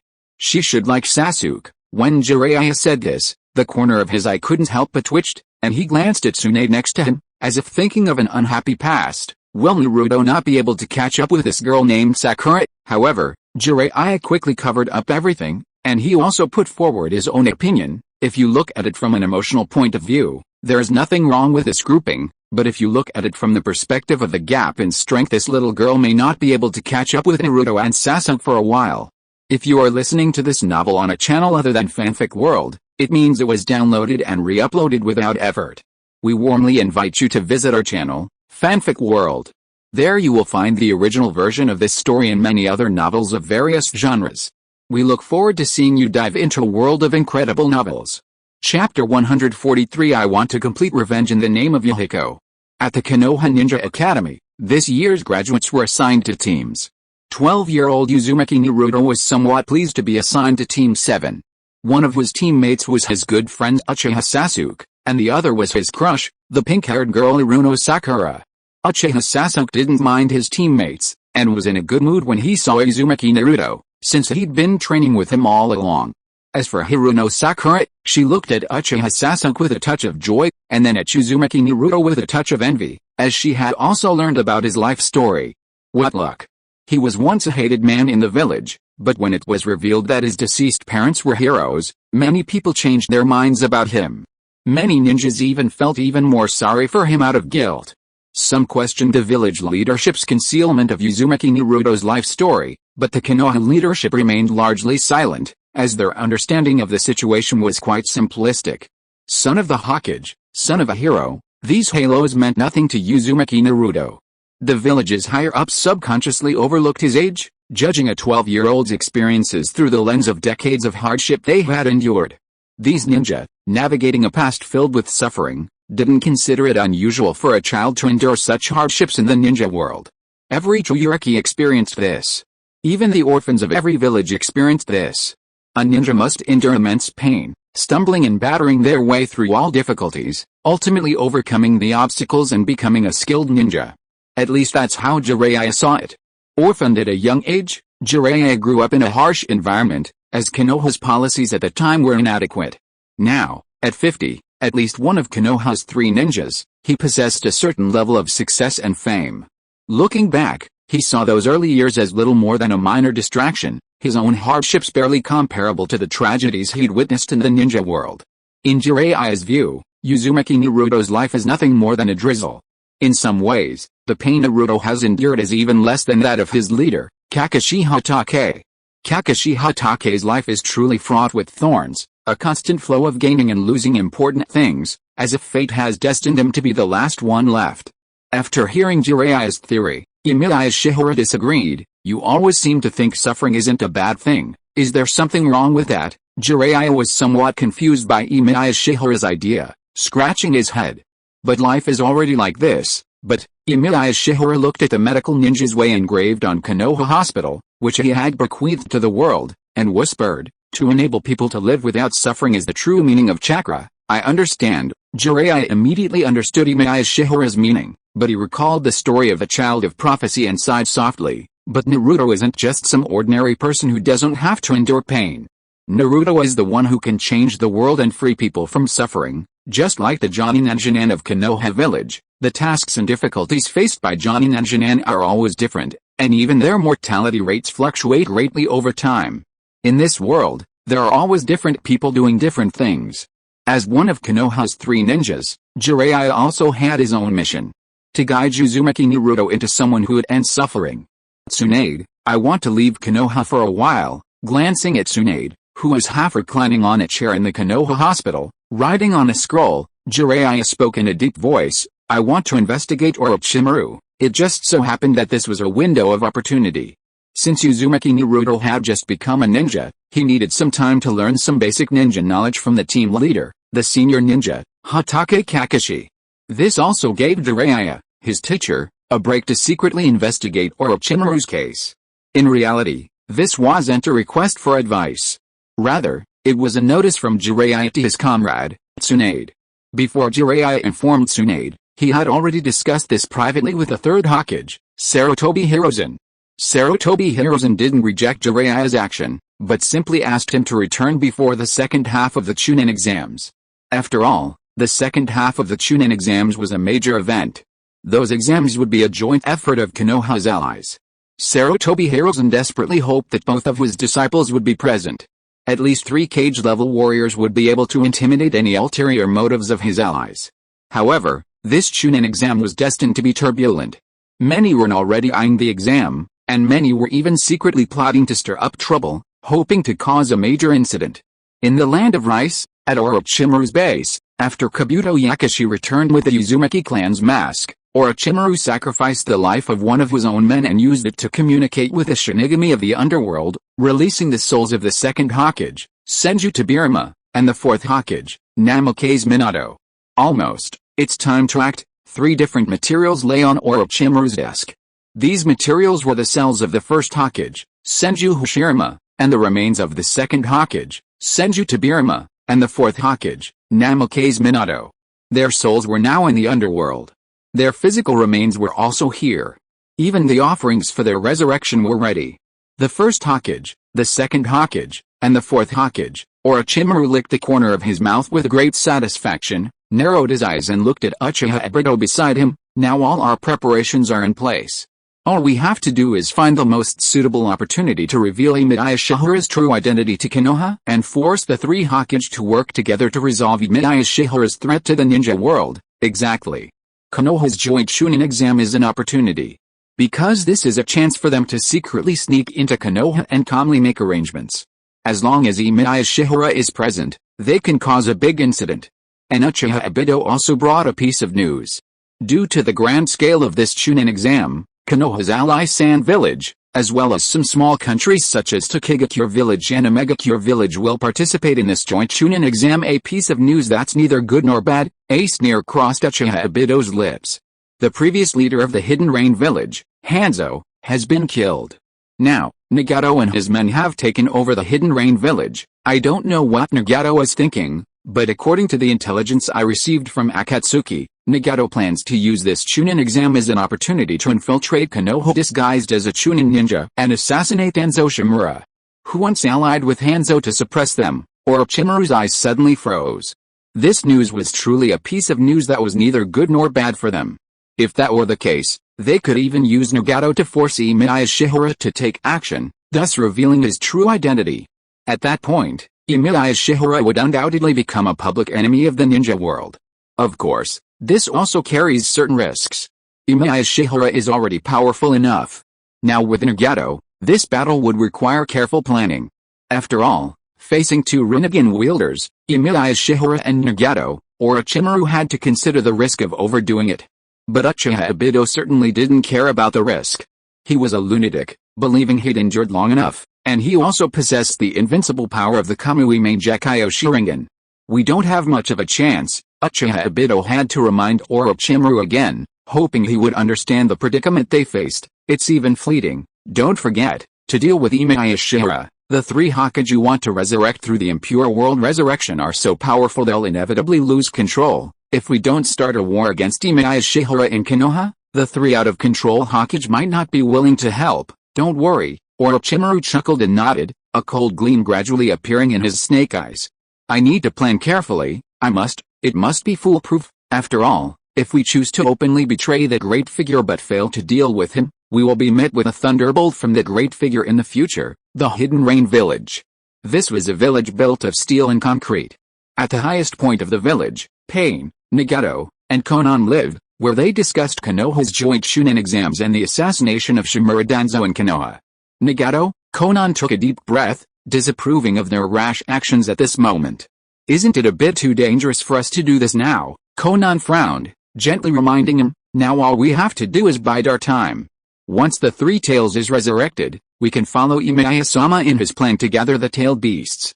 Then, we won't have to worry about peace in the ninja world anymore. Konan, Pine gazed at the village under the rainy night and spoke coldly, don't you realize the problem now? Peace in the ninja world. Nagato stood beside Pine and spoke gently, Emiya-sama has already shouldered this heavy fate.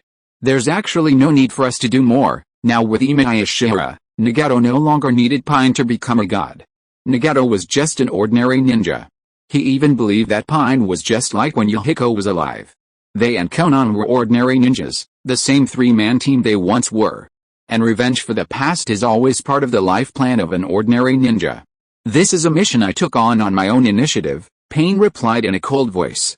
According to the information Black Zetsu sent me a few days ago, Lord Emiya has been searching Konoha for an opportunity to eliminate Danzo Shimura, who knows the secrets of the Akatsuki organization, but I would rather kill him myself. This time, we will not carry out our revenge as Pain, but as Yahiko, not in the name of God, but in the name of my former best friend Yahiko. Chapter 144 Emiya Shihara's arrangement. Konan couldn't argue. After Emiya Shihara took over the Akatsuki organization, Nagato had lost his former extremes, even slowly shedding a heavy burden. That man had truly changed everything. Emiya Shihara had healed Nagato's legs, freeing him from the need to confine himself to a darkened room for long periods of contemplation and allowing him to move again. There was still something strange about Nagato now. He seemed to be living in the past, as if Pain was their captain, Yahiko, and as if Yahiko was still alive. But compared to Nagato's past, when his life force could be drained by the Rinnegan at any moment, this schizophrenic delusion made Konan feel quite fortunate. This alone was enough to give her some peace of mind. At least she no longer had to worry about Nagato's imminent death. If you want to do it, then do it, Konan sighed inwardly, supporting Nagato's desire for revenge in Yahiko's name. However, she still didn't want him to be put in danger. But, it's best to proceed with caution, just in case we accidentally reveal our identities. Don't worry, Nagato smiled wanly. No matter what, we can't delay Lord Emiya's plan, and, take advantage of this opportunity. Konan observed Nagato's expression, a hint of worry returning.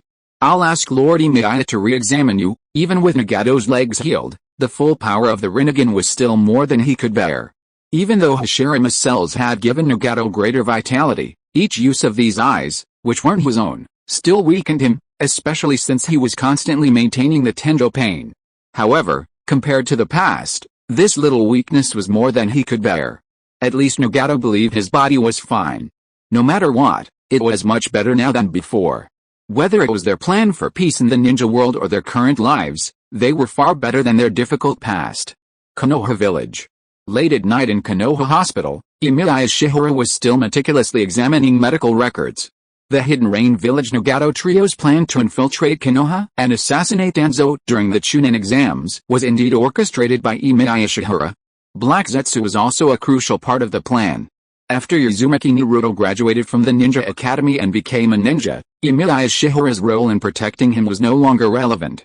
When Black Zetsu approached Emiya Shihara and urged him to avoid the Ashura chakra reincarnation and return to Akatsuki to continue their plans, Emiya Shihara mentioned his intention to eliminate Danzo Shimura before leaving. His reasoning was that past mistakes needed to be corrected. However, Emiya Shihara had never found the opportunity to act. Black Zetsu immediately informed the Nagato trio of this news, even hoping they would cause a stir in Konoha. Just as Orochimaru and Uchiha Obito longed for Emiya Shihara to reveal the truth about his role as Akatsuki's leader, Black Zetsu also longed for Emiya Shihara to reveal the truth. Black Zetsu even went so far as to wish for Emiya Shihara to break with all ninja in the ninja world. Only then would Emiya Shiyuan truly abandon his other ambitions to change the ninja world and fully and completely choose the path of resurrecting Kaguya, rather than clinging to any hope for the ninja world. The Chunin exams would thus become a true storm that would shake the ninja world. However, the ninja of Konoha remained oblivious to this. They diligently prepared for the Chunin exams, hoping that the participating Shinin would make a stunning debut. After all, these were peaceful times. The Chunin exams became a showcase of military might for the ninja villages. Tsunade, however, remained unfazed, continuing her daily life as usual, a glass of sugarcane juice in hand, as she casually sat across from Emiya Shiyuan. I knew it, Lord Emiya must be here, huh? Are you looking at the case scroll I wrote? Are there any mistakes in it? I asked Shizune to check it carefully. This location, Emiya Shiyuan held a paintbrush in his hand, drew a circle on a location, and explained calmly, this disease does not have only one complication. You only wrote about one symptom of today's patient in an absolute tone. With your reputation in this era, the case scroll passed down, such absolute words will make the medical ninjas in the future become arbitrary after seeing the scroll, and may lead to... Hey Tsunade waved her hand quickly, indicating that she understood. Okay, I will revise it right away. I'm a little pressed for time today. I will pay attention to this problem in the future. I'll correct it for you, Shizune. After all, she's just your disciple. With her knowledge, she can correct some minor errors. Emiya Shiyuan shook his head, and continued indifferently, you have to learn not to make these mistakes again in the future. I can't stay here forever to help you correct the mistakes in the case scroll. I understand. Tsunade sighed helplessly. She rubbed her brow with a headache. She wasn't as naive as she had been when she was little. She knew that sooner or later, Emiya Shiyuan would leave her. But it still felt a bit uncomfortable. People are always used to reunions, but they can't get used to separations and partings. But Tsunade didn't care anymore. At least she knew Emiya Shiyuan wouldn't leave anytime soon. Let's do this. Emiya Shiyuan rolled up the scroll, his palm raised, and the scroll floated up, landing on a shelf on one wall of the office. Tsunade's eyes fixed on the scroll, then on the shelf densely packed with thousands of scrolls, and her expression gradually calmed. These were all written during her time in Konoha. This style of writing case scrolls was a habit she learned from Emiya Shiyuan. Maybe I shouldn't be so harsh on you. Emiya Shiyuan's eyes were also fixed on the scroll on the shelf, and he suddenly said, Tsunade, actually, you've done a very good job, but you inherit the future of medical ninjas. Emiya Shiyuan's eyes fell on Tsunade, his calm gaze accompanied by serious words, so, I hope you can do better. Perhaps he had been a medical ninja for too long, so that before he took off his identity as a medical ninja, he subconsciously wanted to arrange the future of medical ninjas. Chapter 145, All of his men are traitors. Life is full of farewells. Sometimes, leaving without saying goodbye is a blessing. No matter how important someone is, their presence in your life will fade away, until their presence disappears, leaving only time, like a blunt knife. Of course, this idea certainly doesn't apply to Uzumaki Naruto. For Uzumaki Naruto, there have never been any farewells in his life, only so-called encounters and reunions. It's a little too early for a 12-year-old kid to understand the meaning of parting. When Hatake Kakashi returned from a C-rank commission with Team 7, Uzumaki Naruto came to Emiya Shiyuan with a chuckle, mentioned the mission they had completed in the Land of Waves, and boasted about his own achievements without hesitation. Kakashi-sensei said that the C-rank commissions we've completed are already as strong as B-rank or even A-rank commissions, making us eligible to participate in this year's Chunin exams. As long as I complete the Chunin exams and become a Chunin. Uzumaki Naruto raised his ninja forward protector and looked with envy at a Chunin wearing a green vest on the street. In the future, I'll be able to wear a Chunin uniform, idiot. Uchiha Sasuke couldn't help but glance at Uzumaki Naruto. What did you say? Uzumaki Naruto glared at Uchiha Sasuke angrily, his face clearly irritated. But then, as if realizing something, he crossed his arms and stopped arguing. Clearly, a lot had happened during this C-rank commission mission, which had led Uzumaki Naruto to be so willing to back down when facing Uchiha Sasuke. Uzumaki Naruto sighed, observing the numerous ninjas wearing forward protectors from other villages on the street. There's been quite a few more people from other villages in the village lately. Yeah, Emiya Shiyuan's eyes lifted slightly, his gaze surveying the crowds until they finally settled on 3 Omega-Cure ninjas. The 3 Omega-Cure ninjas were clad in strange attire, wearing gas masks and seemingly 2 men and 1 woman. They seemed to sense Emiya's gaze and nodded respectfully before disappearing from his sight. It's the joint Chunin exam, after all, Uchiha Sasuke, his gaze darting between the ninjas from the other villages, said gravely. Kakashi-sensei said this exam will be very dangerous. I've also seen many strong men from other villages. That red-haired brat from Sans village is quite formidable. Back at the village, Team 7 and ninjas from other villages clashed, and Uchiha Sasuke had witnessed a best of the other villages. Truly, they looked quite dangerous. At least a murderous intent emanating from that person wasn't fake. If Team 7 hadn't been out on a C-rank mission, witnessing the even more terrifying killing intent of a powerful rebel ninja outside the village, Uchiha Sasuke might have subconsciously frozen in time before it.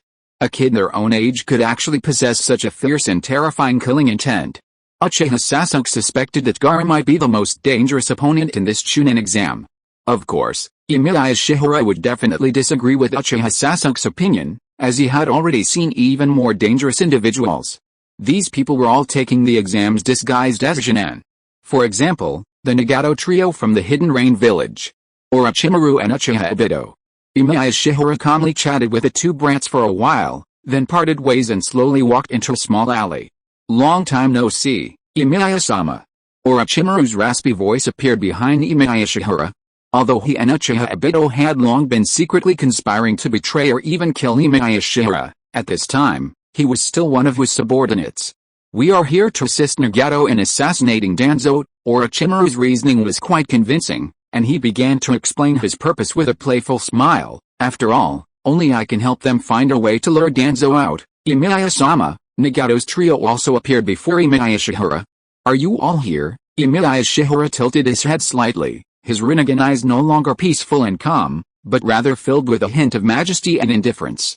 Since you are here, then we must do one thing, protect Konoha's Nine-Tails Jinchuriki during the Chunin exams. Yes, Pine agreed gravely.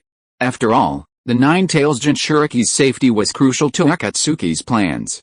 Take good care of him during the exams. Emiya Shiyuan patted Nagato's shoulder and briefly introduced Uzumaki Naruto's identity. That child, like you, is Jiraiya's disciple, a new disciple of Jiraiya-sensei. Nagato's voice tinged with curiosity. Orochimaru couldn't help but stick out his tongue and lick the corner of his mouth. He couldn't help but be a little curious about Jiraiya's new disciple.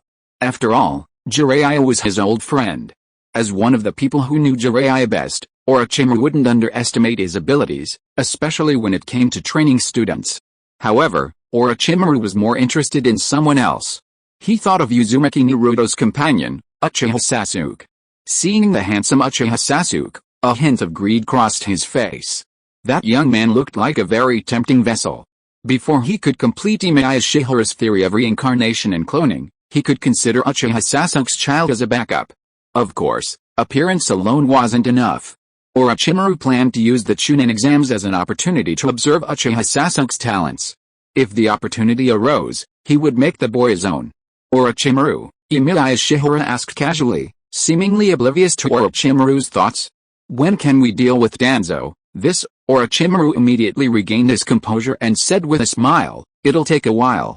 Konoha's defenses have been tightened lately. This was, of course, a lie. Orochimaru was simply trying to buy time. After all, Orochimaru hadn't come to Konoha to help eliminate Shimura Danzo. He hadn't even planned to meet him, lest he make unreasonable demands. The last time Yakashi Kabuto returned with his mask, he had also brought back Shimura Danzo's request for Orochimaru. That old man actually wanted a Rinnegan. But perhaps this was a good thing. At least Shimura Danzo had some influence in Konoha.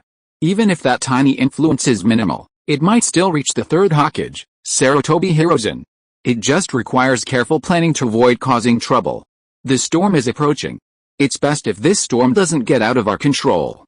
I need to find the right opportunity. Orochimaru narrowed his eyes and spoke softly. After all, Danzo was once Konoha's assistant Hokage. It's not easy to eliminate him without alerting Konoha. We might only have one chance, then I'll leave it to you. Emiya Shiyuan nodded, seemingly unconcerned. Don't worry, Orochimaru smiled and nodded, his head slowly lowering. A pair of dangerous eyes glimpsed through his long hair, like a snake before hunting. I will satisfy Lord Emiya. Konan frowned subconsciously. Because Konan really didn't trust Orochimaru. Obito, Emiya Shiyuan caught Orochimaru's eye, as if he knew Uchiha Obito was nearby. He suddenly called out to Uchiha Obito, who had been ordered to monitor Orochimaru. During this time, keep an eye on Orochimaru, don't let anything go wrong, really. Orochimaru let out a chuckle, seemingly unable to understand Emiya Shiyuan's suspicion. Why can't you give me a little more trust? Don't worry. A space-time vortex appeared on the alley wall. Uchiha Obito glanced at Emiya Shiyuan with a haughty expression, then at Orochimaru, as if there had never been any collusion between them. I'll keep an eye on him, I can help, too. At this moment, the true forms of Black Zetsu and White Zetsu quietly emerged from the wall, grinning sinisterly. Make sure everything goes smoothly. That would be great. Emiya Shiyuan nodded with satisfaction, scanning his subordinates, at least those who were still nominally his. And Orochimaru, who was plotting against him. Uchiha Obito, who wanted to replace him. Black Zetsu, who wanted to help him make the whole world his enemy. Compared to these three rebellious individuals, the Nagato trio, who stood by obediently, seeking only revenge, seemed innocent and endearing.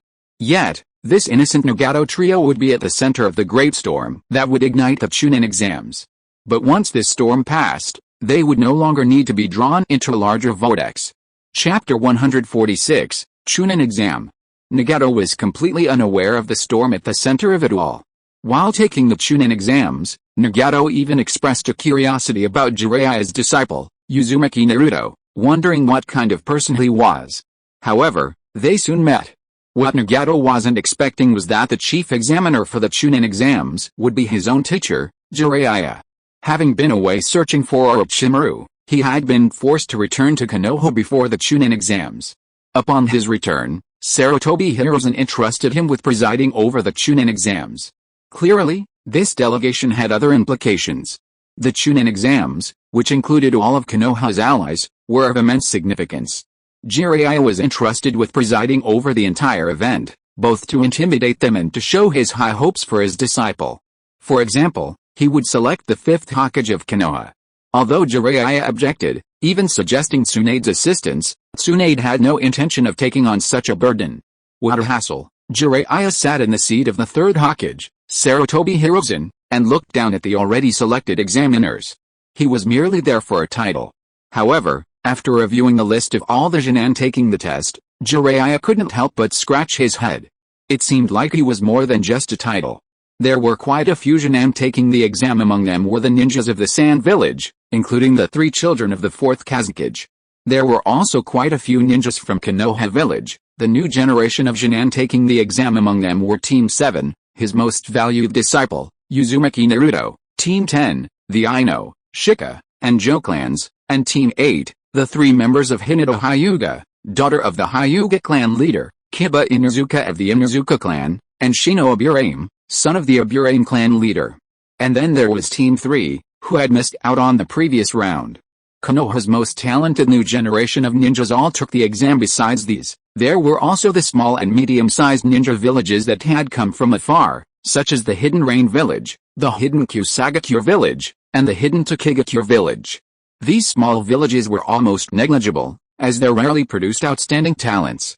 This exam looks like it's going to be very interesting. Jiraiya reviewed the exam procedures and the examiners of the Chunin exam, barely familiarizing himself with his upcoming tasks. However, when the first written exam began, Jiraiya noticed something familiar at the exam venue. Even a small village he had overlooked. The first written exam tested the ninja's ability to gather intelligence. The examiner, Marino Ibiki, had chosen an extremely difficult exam paper, forcing all candidates to cheat. Their cheating ability was equivalent to their ability to gather and transmit intelligence. This was truly intriguing.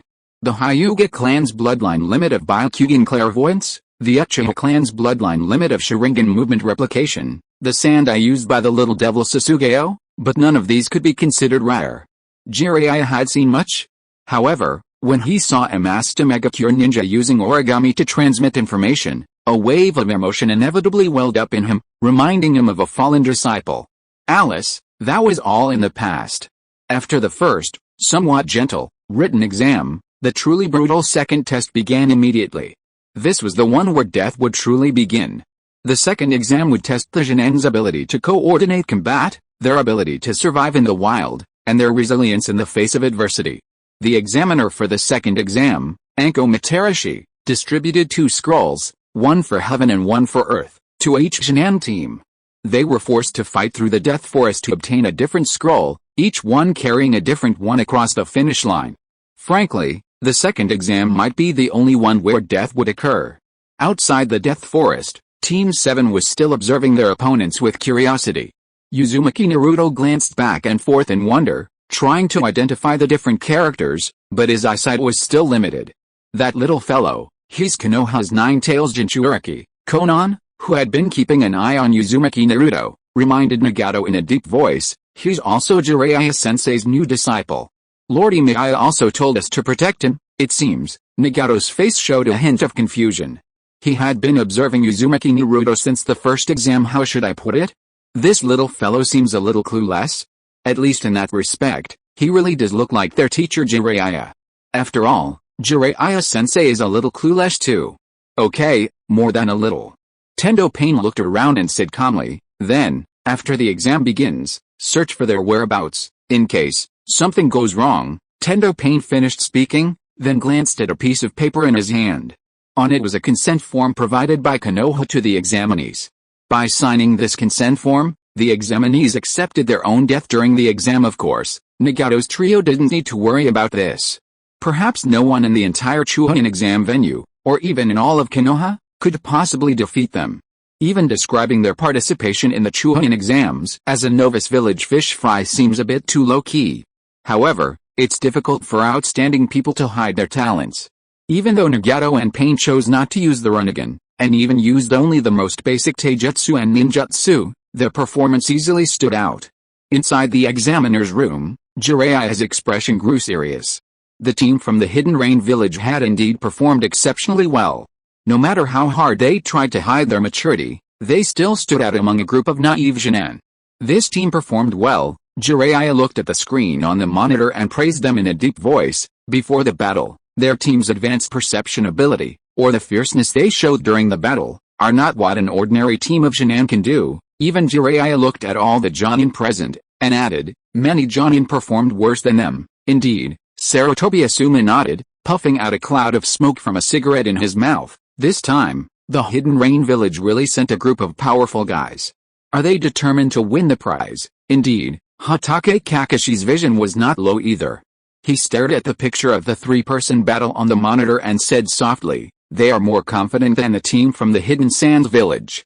They are even sure that their enemies can't be their opponents at all. Every time Yuhikirani stood beside Sarutobi, a trace of worry in her expression. This team only sends one person to take action. As long as one person takes action, the other 2 will stand by and watch. This meant they could be confident their teammates could handle the situation without wasting any extra chakra. Looks like these little brats are about to meet their match. Jiraiya stroked his chin and glanced at another monitor. It showed Uchiha Sasuke casually dispatching a group of Omega Cure ninjas with a fire-style jutsu.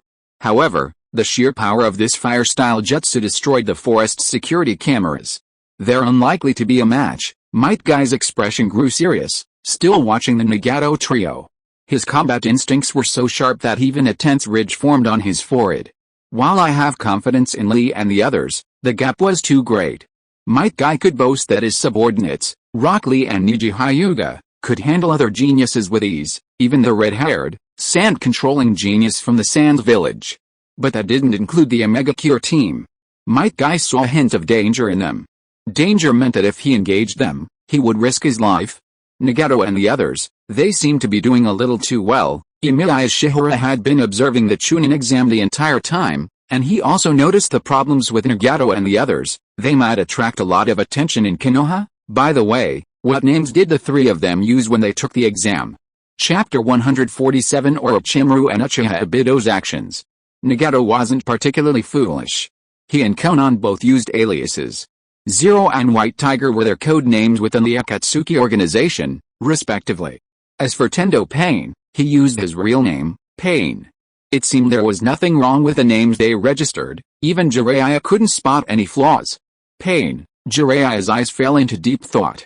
Their route is truly outrageous. Hatake Kakashi glanced up at the monitor, where the top-performing Omega Cure team was rapidly advancing through the forest of death.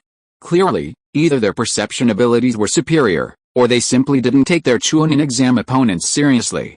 Or perhaps both, or a combination of the two. Just as they were pondering this, the ninjas in charge of the second Chunin exam reported the first incident of the Chunin exam. Jiraiya-sama, something's happened. Yes, something had happened. And it was a major one. The Konoha ninjas had discovered the bodies of 3 ninjas. The most terrifying thing was that their faces had been completely dissolved by a special technique. The facial erasure technique. Jiraiya's expression instantly grew solemn as he arrived at the scene, his mind immediately reminiscing about his former teammates. This technique is Orochimaru's, the facial erasure technique. This technique melts away another person's face, merging it with the casters, implying someone has infiltrated using their identity. The facial erasure technique is perfect for infiltration. However, few in the ninja world can perform this technique. Jiraiya has only ever seen his teammate Orochimaru use it. The expressions of all the Konoha ninja present changed. Orochimaru was no ordinary renegade ninja. Even though Orochimaru had long since defected from Konoha, his name still wielded immense influence, as he was once a high-ranking member. This was especially true a few months ago, when Orochimaru's men had lured Mizuki into causing the Nine Tails Rebellion, making Orochimaru's threat impossible for Konoha to ignore. Although both Uchiha Itachi and Uchiha Obito were S-rank rebels, and both had caused devastating bloodshed in Konoha, the Konoha ninja consider them slightly less dangerous than Orochimaru. Examiner Anko thinks so too, a ninja said, his expression heavy as he reported Mitarashi Anko's assessment. She believes Orochimaru has likely infiltrated the Chunin exams, and Examiner Anko is already tracking him down. How could she possibly be a match for Orochimaru? Jiraiya was startled by Mitarashi Anko's audacity and quickly sped off towards the Forest of Death. He didn't believe Mitarashi Anko could survive Orochimaru's clutches. Theoretically, only the Sannin could stand up to the Sannin. And what exactly was Orochimaru, now infiltrating Konoha, doing in the Chunin exams? Jiraiya's muscular figure sped towards the Forest of Death, a faint worry brewing in his heart, fearing his former friend might be up to something again. What would the other party do? Would they use Naruto to start a new Nine Tails Rebellion in Konoha? If another Nine Tails Rebellion erupted in Konoha during the Chunin exams, Jiraiya couldn't imagine the turmoil it would cause in the ninja world. The most troublesome thing was that Jiraiya already knew the reason why the Nine Tails Rebellion was quelled the previous time. The last safety measure that Minato Namikaze had placed in Uzumaki Naruto to prevent him from releasing the Nine Tails had failed. If another Nine Tails Rebellion happened, a flicker of anxiety crossed Jiraiya's face as he thought of this, and his pace quickened as he sped through the forest. However, Jiraiya's predictions were slightly off. After Jiraiya left, as a group of Konoha ninjas were clearing the bodies of the 3 ninjas, Hatake Kakashi suddenly noticed something unusual. No, it's not just Orochimaru. Hatake Kakashi raised his ninja forward protector, revealing a 3 Magatama Sharingan, and his expression darkened. The corpse. There are traces of Sharingan illusions, ever since Hatake Kakashi learned that his Kamui Main Gekyo Sharingan and Uchiha Obito's Kamui Main Gekyo Sharingan were connected to the same alternate dimension. He has been cultivating this eye, because this eye may be the key to defeating Uchiha Obito. Hatake Kakashi has become particularly concerned about the existence of the Sharingan.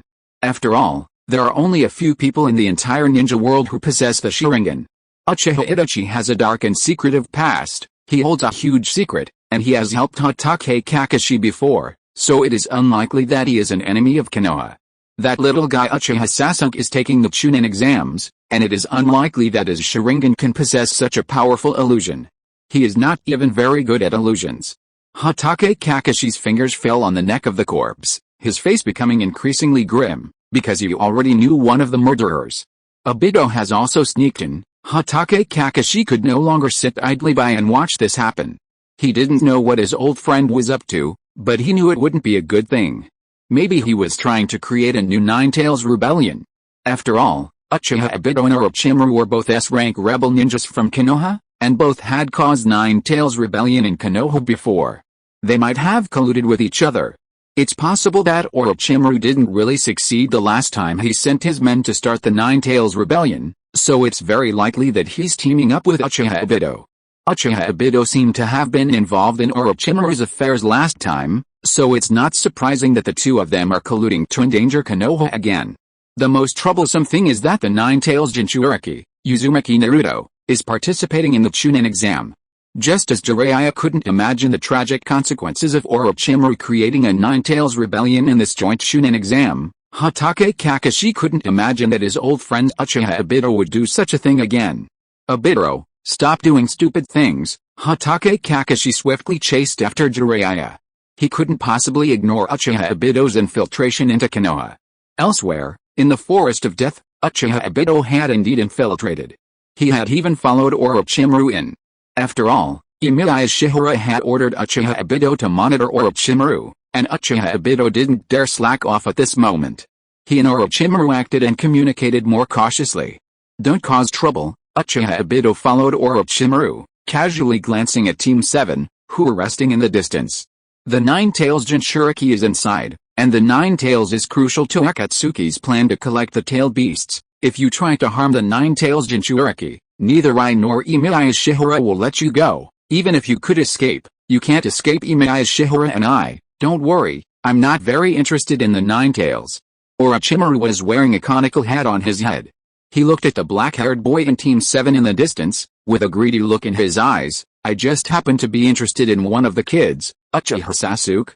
Uchiha Obito would certainly not believe that Orochimaru would be interested in Hiruno Sakura, and he snorted coldly. The kid's talent can't compare to Itachi's. Although Emiya Shiyuan was very optimistic about Uchiha Sasuke, Uchiha Obito always wanted to go against Emiya Shiyuan, and he thought more highly of Uchiha Itachi. The 12-year-old Uchiha Sasuke was just an ordinary Jonin of Konoha. The 12-year-old Uchiha Itachi was already a ninja with the power of the Mangekyo Sharingan. I'm just interested in his body, Orochimaru licked his lips, and said with a smile, before I truly complete my immortality, I just need a suitable container as a substitute. It's not bad to use that handsome little guy as a backup, huh? Uchiha Obito snorted contemptuously, and then said, better be careful not to let Itachi know, he still needs his brother's eyes, and Emiya Shiyuan was also paying attention to Uchiha Sasuke. Uchiha Obito still needed to use Orochimaru as an ally, so he reminded him, before that big thing is completed, don't make a move on that brat Uchiha Sasuke. It seems that Emiya Shiyuan is also very interested in that brat. I just want to observe his talent in advance, Orochimaru chuckled. He would not do anything so stupid and impulsive. Even if Orochimaru needed to perform a reincarnation, he would not take the risk at this time. He would not touch Emiya Shiyuan's bad luck at such a critical juncture. That brat, just treat it as a trophy after we succeed. Orochimaru tilted his head slightly to glance at Uchiha Obito next to him, and said with a smile, it shouldn't be a problem, right, whatever. Uchiha Obito doesn't care about Uchiha Sasuke's life or death. As long as Orochimaru can summon 3 Hokage through the Impure World Spiritism during the Chunin exam to help him get rid of the threat of Emiya Shiyuan, Uchiha Obito can betray anyone. As long as he masters the Moon Eye project, the future of the entire world will be under his control. Uchiha Sasuke and Uchiha Itachi are all unimportant, even the Orochimaru in front of him will not be important by then. No, it's not unimportant. It's meaningless. When he truly uses the Moon Eye project to create a new world, the existence of this false and painful world and everything that happens there will be meaningless. That would be great. Orochimaru pursed his lips, his fingers slowly formed a hand seal, and a smile flashed in his eyes. If that kid is talented enough, give him a meeting gift first. Chapter 148 There are always interesting things happening in the world. In the Death Forest, the members of Team 7 sat together to rest. Having just defeated a group of enemies and experienced the hardships of surviving in the wild within the Death Forest, the 3 youngsters were clearly exhausted. However, as they rested, a sudden gust of wind swept towards them, instantly blowing all 3 of them away. What's going on? Uzumaki Naruto, startled, snapped awake and quickly grabbed the branch to shield himself from the gusts. What the hell is going on? Someone's launching a sneak attack. Uchiha Sasuke's nerves instantly reacted, his eyes turning blood red as he stared intently at the source of the gust of wind. The enemy was terrifyingly powerful. He hadn't even noticed their approach, not even the release of their ninjutsu. He only had time to quickly shield the weakest member, Hiruno Sakura, behind him. Sasuke. Hiruno Sakura nervously leaned against Uchiha Sasuke's back. The next moment, the gust of wind gradually subsided. 2 figures appeared at the end. The 3 members of Team 7 tensed up simultaneously. They could sense a terrifying murderous aura emanating from the 2 figures, a terrifying feeling that made their hair stand on end. This murderous aura came with such swift force. It was even more terrifying in the darkness of the Death Forest. It was as if the members of Team 7 could already see their own deaths. A flash of panic and confusion flashed across everyone's eyes. This isn't right, this murderous aura. Uchiha Sasuke's body trembled instantly, and he could feel himself stiffen under the pressure of this murderous aura. These two guys are stronger than Zabuza. No, not just slightly stronger. It even made him subconsciously fearful. He was an Uchiha, yet he felt panic after being exposed to the murderous aura. His strength was definitely more terrifying than Zabuza Momochi, whom they had encountered before. How could such a terrifying opponent appear in the Chunin exams? Looks like they were too scared to move. Uchiha Obito observed Uchiha Sasuke's reaction and sneered disdainfully. He then used Uchiha Sasuke's words to mock the 7th edition leader. Looks like Kakashi isn't doing a very good job leading the team. HMPH, these three brats, disciples of that worthless Hatake Kakashi. As expected, a worthless disciple is always worthless. They seem to know Kakashi-sensei. Hiruno Sakura looked at Uchiha Obito nervously. She didn't know him, her mind frozen as she pondered his words. But she had no clue. Her mind was completely frozen, unable even to think of escaping. And, they're not afraid of Kakashi. A trace of sweat formed on Uchiha Sasuke's cheeks, as he sensed an insurmountable chasm between him and his two enemies. Compared to Hiruno Sakura, Uchiha Sasuke was far more mature. At least he was certain that these two people not only knew Hatake Kakashi, but had even crossed paths with him. They must have dealt with him before. How could such a monster appear in the Forest of Death?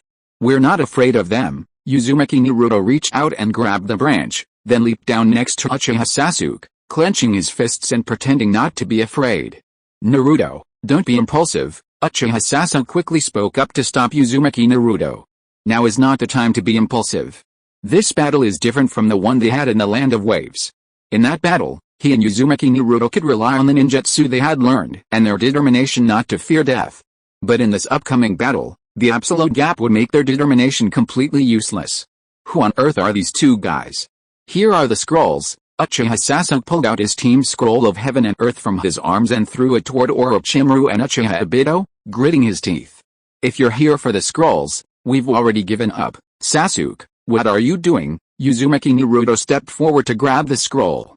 It was their only hope of passing the second exam. How could they just give it away like that?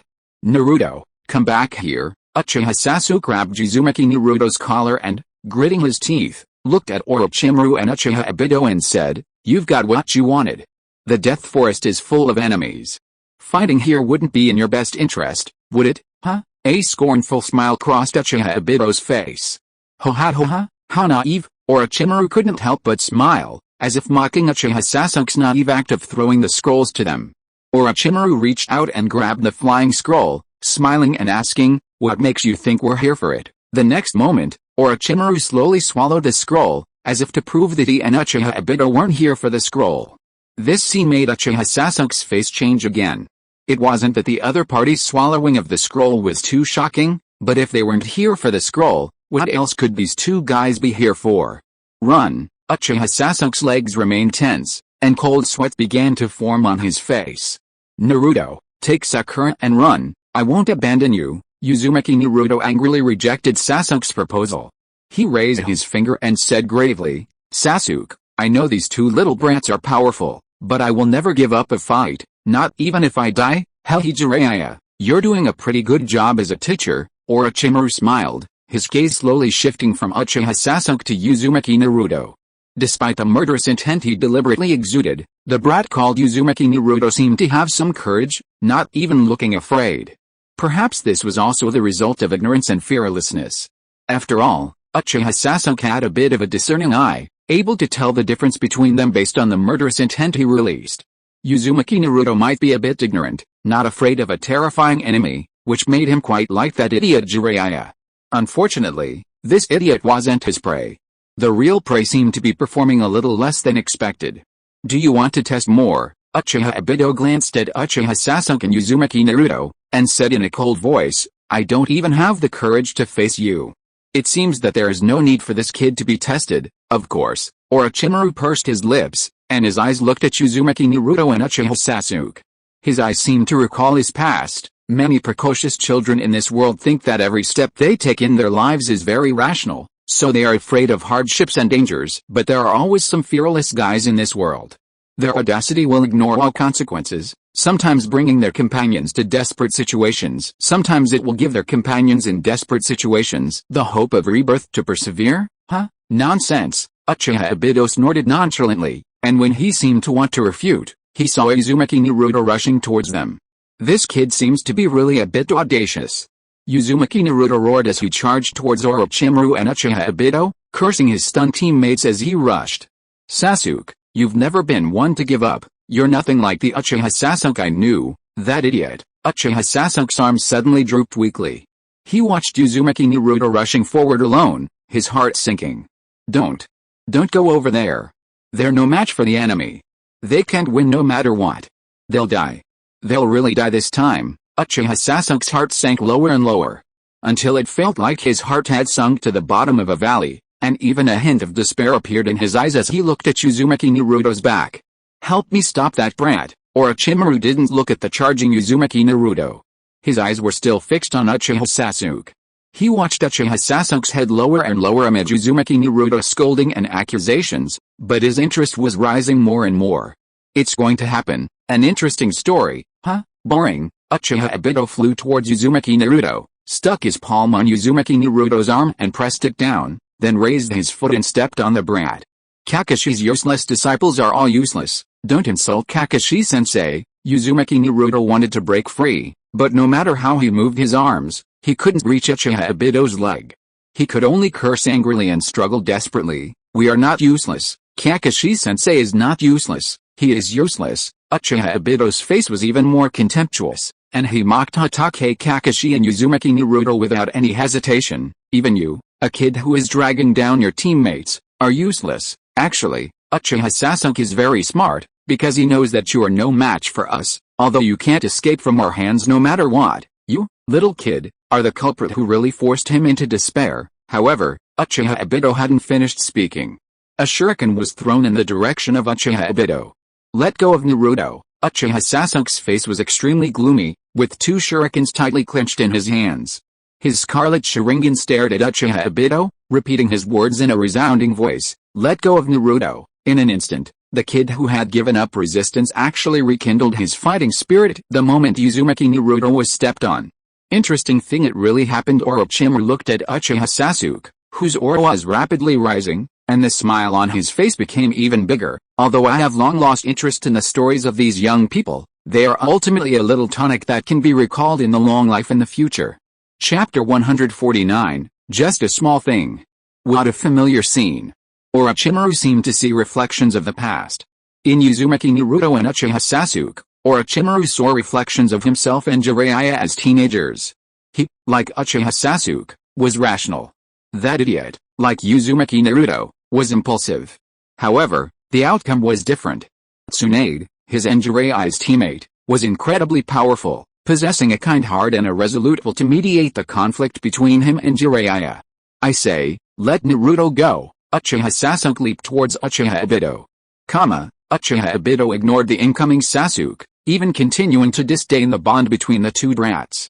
However, Uchiha Obito had been a little careless. Uchiha Sasuke's taijutsu skills were surprisingly impressive, at least at this point clearly far superior to his comrade Uzumaki Naruto.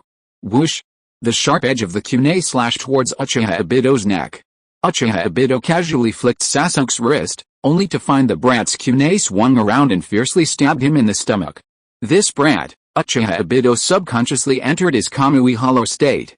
This guy, Uchiha Sasuke, was shocked to see his kunai pierce Uchiha Sasuke's stomach, but the sensation in his hand felt like it was piercing air. Before he could react, Uchiha Obito kicked him away. Sasuke, Uzumaki Naruto took the opportunity to roll over. However, Uchiha Obito wasn't going to let the brat down. He turned and kicked Uzumaki Naruto in the neck, sending him flying with it. Hiss! Uzumaki Naruto rubbed his neck and struggled to stand. He didn't care about anything else, but hurriedly glanced at Uchiha Sasuke on the other side. Sasuke, are you okay? Of course he wasn't. The moment Sasuke Uchiha turned and climbed to his feet, he looked warily at Obito Uchiha. He saw the Mangekyou Sharingan appear in Uchiha Obito's eye sockets. How is this possible? A flicker of disbelief and horror flashed across Sasuke Uchiha's eyes. He had never imagined he would one day see another kind of Mangekyo Sharingan. On the night of the genocide, Sasuke Uchiha had witnessed the difference between the Mangekyo Sharingan and the ordinary Sharingan. He knew that Uchiha Obito's eyes were indeed a Mangekyo. And the other party was clearly an Uchiha. Because only those of the Uchiha bloodline could open and close the Sharingan. Team 7's leader, Kakashi Hatake, also possessed the Sharingan, but he was never able to close it. This forced him to constantly drain chakra to maintain it, leaving him constantly low on chakra. "You're an Uchiha?" Uchiha Sasuke stared at Uchiha Obito in disbelief, his voice strained as he tried to understand his identity. "Huh? Did you find out?" Uchiha Obito scoffed, reaching out and tearing off his human mask, revealing a half-scarred face that gave him a sinister aura. Then, ever since removing the mask that had impersonated Madara Uchiha, Uchiha Obito hadn't cared less about hiding his identity. "There's no need to hide it anymore. You're Uchiha Obito?" Uchiha Sasuke glared at him, his teeth gnashing. After the genocide, he'd been more focused on the rumors surrounding the Uchiha clan than anyone else. Coincidentally, not long after the genocide, news of a new renegade ninja, Uchiha Obito, had surfaced in Konoha. Just recently, due to the mischief of Orochimaru's men, Konoha was nearly on the verge of a Nine-Tails rebellion. Uchiha Obito, the previous instigator of the Nine-Tails rebellion, was once again brought up. What? Uzumaki Naruto's mind went blank. Because Uzumaki knew something. After all, when the Nine-Tails was about to be released, the chakra left by his father, Minato Namikaze, revealed part of the truth. When he discussed this with Jiraiya, he also learned that Uchiha Obito was the murderer who caused the Nine-Tails rebellion and killed his parents 12 years ago. And this murderer had unexpectedly appeared before him at this moment. "It's you killed my father and mother." Uzumaki Naruto's face suddenly turned fierce. He stared at Uchiha Obito, clenching his fists and unleashing the Nine-Tails chakra within him. Strands of scarlet chakra clung to his body, and a nearly translucent red tail emerged from his back. It was just a casual act. Uchiha Obito's face showed no remorse, and he even scoffed. 12 years ago, I should have killed you along with me, little brat." Clearly, the murder of Minato and his wife was a trivial matter to him. He had indeed had the opportunity to kill Uzumaki Naruto, having threatened him with his life during the Nine-Tails rebellion 12 years earlier. To further his own ambitions, Obito had even placed a detonating tag on the newborn Naruto. What a cold and cruel act! Yet, Obito remained unmoved. Once he truly embarked on the Moon Eye project, he abandoned all past ties. Neither Minato, his teacher who had once protected him, nor Kushina Uzumaki, his wife, who held him in high regard, nor their child, Naruto. None of them mattered. Uzumaki Naruto suddenly lunged towards Uchiha Obito, his eyes stained with red chakra, and he seemed to be threatening to tear Uchiha Obito apart like a wild animal. "HMPH, you're trying to use the Nine-Tails chakra." Uchiha Obito made no secret of his disdain for Uzumaki Naruto's Nine-Tails chakra burst. He could easily dispose of a full Nine-Tails. Even if all of the Nine-Tails chakra was unleashed, what would it matter? Naruto, Uchiha Sasuke, naturally, was not confused and tried to call out to Uzumaki Naruto to stop his impulsiveness, but it was too late. He could only rush forward with him. Since there was no way to stop him, he could only join his teammate in a desperate struggle. However, before Uchiha Sasuke could rush over, Orochimaru appeared in front of him, blocking his way with a grin. "Alright," Orochimaru said, stepping towards Uchiha Sasuke. "Looks like our little test can begin now," he said with a smile. Clearly, he hadn't forgotten his purpose.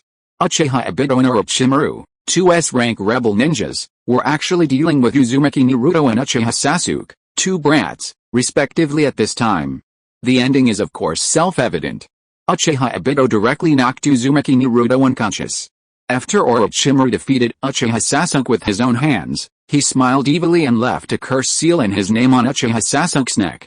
"I am Orochimaru." Orochimaru looked at the drowsy Uchiha Sasuke. His figure gradually faded away. "This curse seal will be your reward, if you can hold on. We have to go." Uchiha Obito's voice also drifted away in the air with the wind. "I have sensed the chakra of that loser Kakashi." It was not until Orochimaru and Uchiha Obito left that Iruno Sakura rushed towards Uchiha Sasuke with fear on her face as if she had been pardoned. "Sasuke-kun, leave me alone." Uchiha Sasuke clutched his neck, feeling the burning heat of the curse seal. He ignored his own problems and gestured for Hiruno Sakura to check on Uzumaki Naruto. "Hurry, Uchiha Sasuke said, his body slumping against the ground, his eyes fixed on Uzumaki Naruto in the distance. Go check, Naruto, that idiot. Fortunately, the Nine Tails mattered greatly. Uchiha Obito refrained from killing Uzumaki Naruto. However, Uchiha Sasuke and Uzumaki Naruto, two of Team 7's strongest forces, were injured and disabled at this moment. Their future in the Forest of Death seemed uncertain. After all, this forest was far from peaceful. Hiruno Sakura, her face filled with fear, stayed by Uchiha Sasuke and Uzumaki Naruto's side, watching every movement with a frightened eye. But not all the people in the Forest of Death were bad. Because they were nearby, Nagato's three companions had already rushed over. They also saw the predicament Team 7 was in and quietly stood guard around them. Just protect them from any accidents, Jiraiya Sensei's disciples, they won't be that fragile. Chapter 150. A lucky girl. Team 7 finally, somewhat grudgingly, could be called safe. Even after Uchiha Sasuke and Uzumaki Naruto regained consciousness, they abandoned all else and resumed their search for the Heaven and Earth Scroll within the Forest of Death. These two brats showed no sign of abandoning the competition. Even Jiraiya and Hatake Kakashi, fearing for their safety after learning of their encounter with Orochimaru and Uchiha Obito, could not change their resolve. Until these two brats chose to give up, no one outside could change their will. They could only watch helplessly as Team 7 continued their competition. Fortunately, Team 7 had good luck. After 3 days of torment within the Forest of Death, they finally collected the Heaven and Earth Scroll and reached the finish line deep within the forest. Team 7 had made it through with great difficulty, but their ordeal wasn't over yet. Because so many had passed the second Forest of Death exam, a temporary selection was required to select the best genin to compete in the third exam. This third exam was more of a performance than a test. Even though Jiraiya and Hatake Kakashi informed the third Hokage, Sarutobi Hiruzen, of Orochimaru and Uchiha Obito's presence in Konoha, it couldn't change Sarutobi's mind. He insisted on completing the Chunin exams. This is a joint venture between us and the Sand Village, Sarutobi Hiruzen said, his pipe in his mouth as he gazed at the genin competing in the examination hall. Daimyo and nobles from all over the world will be in Konoha to watch. This exam cannot be cancelled, no matter what. Orochimaru is in danger right now. Jiraiya's voice was muffled. He didn't chase after Orochimaru, only finding Madara Shienko, who had been severely injured by Orochimaru. I'm not sure I can find and eliminate that guy before the third exam. Besides, Uchiha Obito is also here. Jiraiya's expression grew serious as he spoke. If they used Naruto to cause the Nine Tails rebellion during the third exam, this was a real danger. If Konoha were to experience a third Nine Tails rebellion, resulting in the deaths of daimyos and nobles from other nations, Konoha would likely forget about receiving any high-paying S-ranked commissions. If something truly went wrong, it would deal a fatal blow to Konoha's reputation. The crisis facing Konoha could even be worse than the Ninja World War. Regardless, Jiraiya was a Konoha ninja, and during his time there, he couldn't just turn a blind eye to the crises facing Konoha. Jiraiya, follow orders. Sarutobi Hiruzen blew out a smoke ring, seemingly unconcerned with Jiraiya's thoughts. Now, you must shoulder the responsibility of protecting the village. It sounded like he was asking too much. However, Jiraiya's gaze shifted slightly, glancing at Sarutobi Hiruzen. He had known his teacher for a long time, and he knew the old man wasn't one of those types. Speak. Jiraiya took a deep breath, his expression firm. He demanded, putting everyone in danger is not like you, but the old man didn't respond. The old man gazed calmly at the group of genin taking the Chunin exams, puffing smoke calmly, as if possessing no thoughts at all. Alright, Jiraiya reluctantly gave up on trying to persuade Sarutobi Hiruzen for the time being. His gaze fell on the two genin clashing below, particularly one of them, a ninja named Pain. Jiraiya couldn't help but glance around, then spoke in a deep voice. Besides Orochimaru's threat, the other villages taking the Chunin exams don't have good intentions either. That ninja named Pain down there is clearly no ordinary genin, and his teammates. Jiraiya glanced around again at this point, only to spot Zero and Byakugo, two Omega Cure ninjas wearing gas masks, standing in the crowd. His expression darkened. Did those two withdraw from the trials? Yes. Nagato and Konan had. Perhaps they wanted to avoid attracting too much attention, so they allowed Pain to participate in the next trials. The two of them withdrew before the trials began. This was permitted. Because both this selection and the third exam are individual competitions, any ninja who lacks a firm understanding of their own strength can forfeit. Many present can, however, forfeit. Only Nagato and Konan, two formidable individuals, should not give up. After all, the Chunin exams, akin to an arms race, represent their respective villages. They should strive to excel in the exams, gaining attention and securing future commissions for their villages. Forfeiting can only mean one thing: their purpose isn't to participate in the Chunin exams. This team of ninjas from the Hidden Rain village seems to need a thorough investigation. If they aren't aiming to participate in the Chunin exams, then they must be using the exams to infiltrate Konoha and plot something. The Hidden Rain village ninjas are dishonest.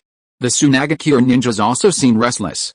As Jiraiya secretly observed from a high vantage point, he watched helplessly as Temari, the daughter of the fourth Kazekage, severely injured Tenten, a ninja from Konoha's Team 3. Immediately afterwards, Gaara, the fourth Kazekage's son, unleashed a murderous rage, brazenly attempting to kill Rock Lee, another ninja from Konoha's Team 3, on the field. He manipulated the sand and broke Rock Lee's calf. That brat, Jiraiya frowned, watching Might Guy intervene to stop Gaara's killing spree. He has even more murderous intent than his sister. Even after being stopped, Rock Lee's calf was broken by Gaara's sand manipulation technique. Fortunately, Tsunade, a top medical ninja, was in Konoha, so there was no need to worry about the child becoming disabled and ultimately ruining his chances of becoming a ninja. Inside the Konoha hospital, Rock Lee was rushed into the operating room. Rock Lee's teacher, Might Guy, had to oversee the battle of his last student, Hyuga Niji, leaving his teammate, Tenten, nervously waiting outside the operating room for the results. It's okay, Tenten anxiously pounded her calf with her fists, ignoring her own injuries as she cheered on her teammate Rock Lee and Tsunade, who was treating him. That was Tsunade-sama, the one most adored by the village girls. Tenten had always wanted to become a medical ninja like Tsunade, but her talent was lacking, unable to even master the most basic chakra control. Now, Tenten was helpless. Tenten could only quietly wait for Rock Lee's surgery to be completed. As she paced back and forth outside the operating room, she was met by a man sitting and waiting beside her. But it wasn't surprising. The man was wearing Konoha's medical uniform, looking like a Konoha hospital employee. He had even offered to help the doctors and nurses as they wheeled Rock Lee into the operating room. The surgery was taking an unusually long time. Tenten's anxiety grew with each passing moment. Rock Lee was her teammate. A friend she'd spent every day with, a comrade she could trust with her life and death, someone who would risk her life to protect her in the face of real danger. If Rock Lee were truly disabled and unable to become a ninja, Tenten couldn't bear the thought of losing a member of Team 3. Lee, keep working hard. Tenten's eyes grew increasingly worried. Only when she felt a little exhausted did she pull a sealing scroll from her pocket, retrieve 2 cups of water from the scroll's compartment, and place one next to the man. Apparently, the man didn't move. The man sitting across from her in the hallway chair had been quietly writing on his scroll, oblivious to the water cup beside him. It seemed he only noticed Shianshin's presence after he finished writing on the scroll.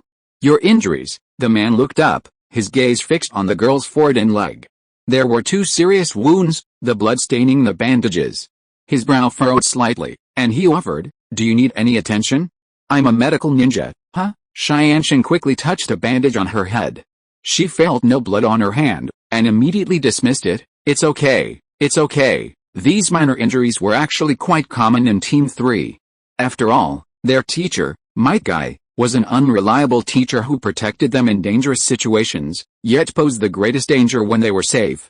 Thank you. After Shianshin's attention was diverted by the other person's words, he was no longer so nervous and felt a little relaxed.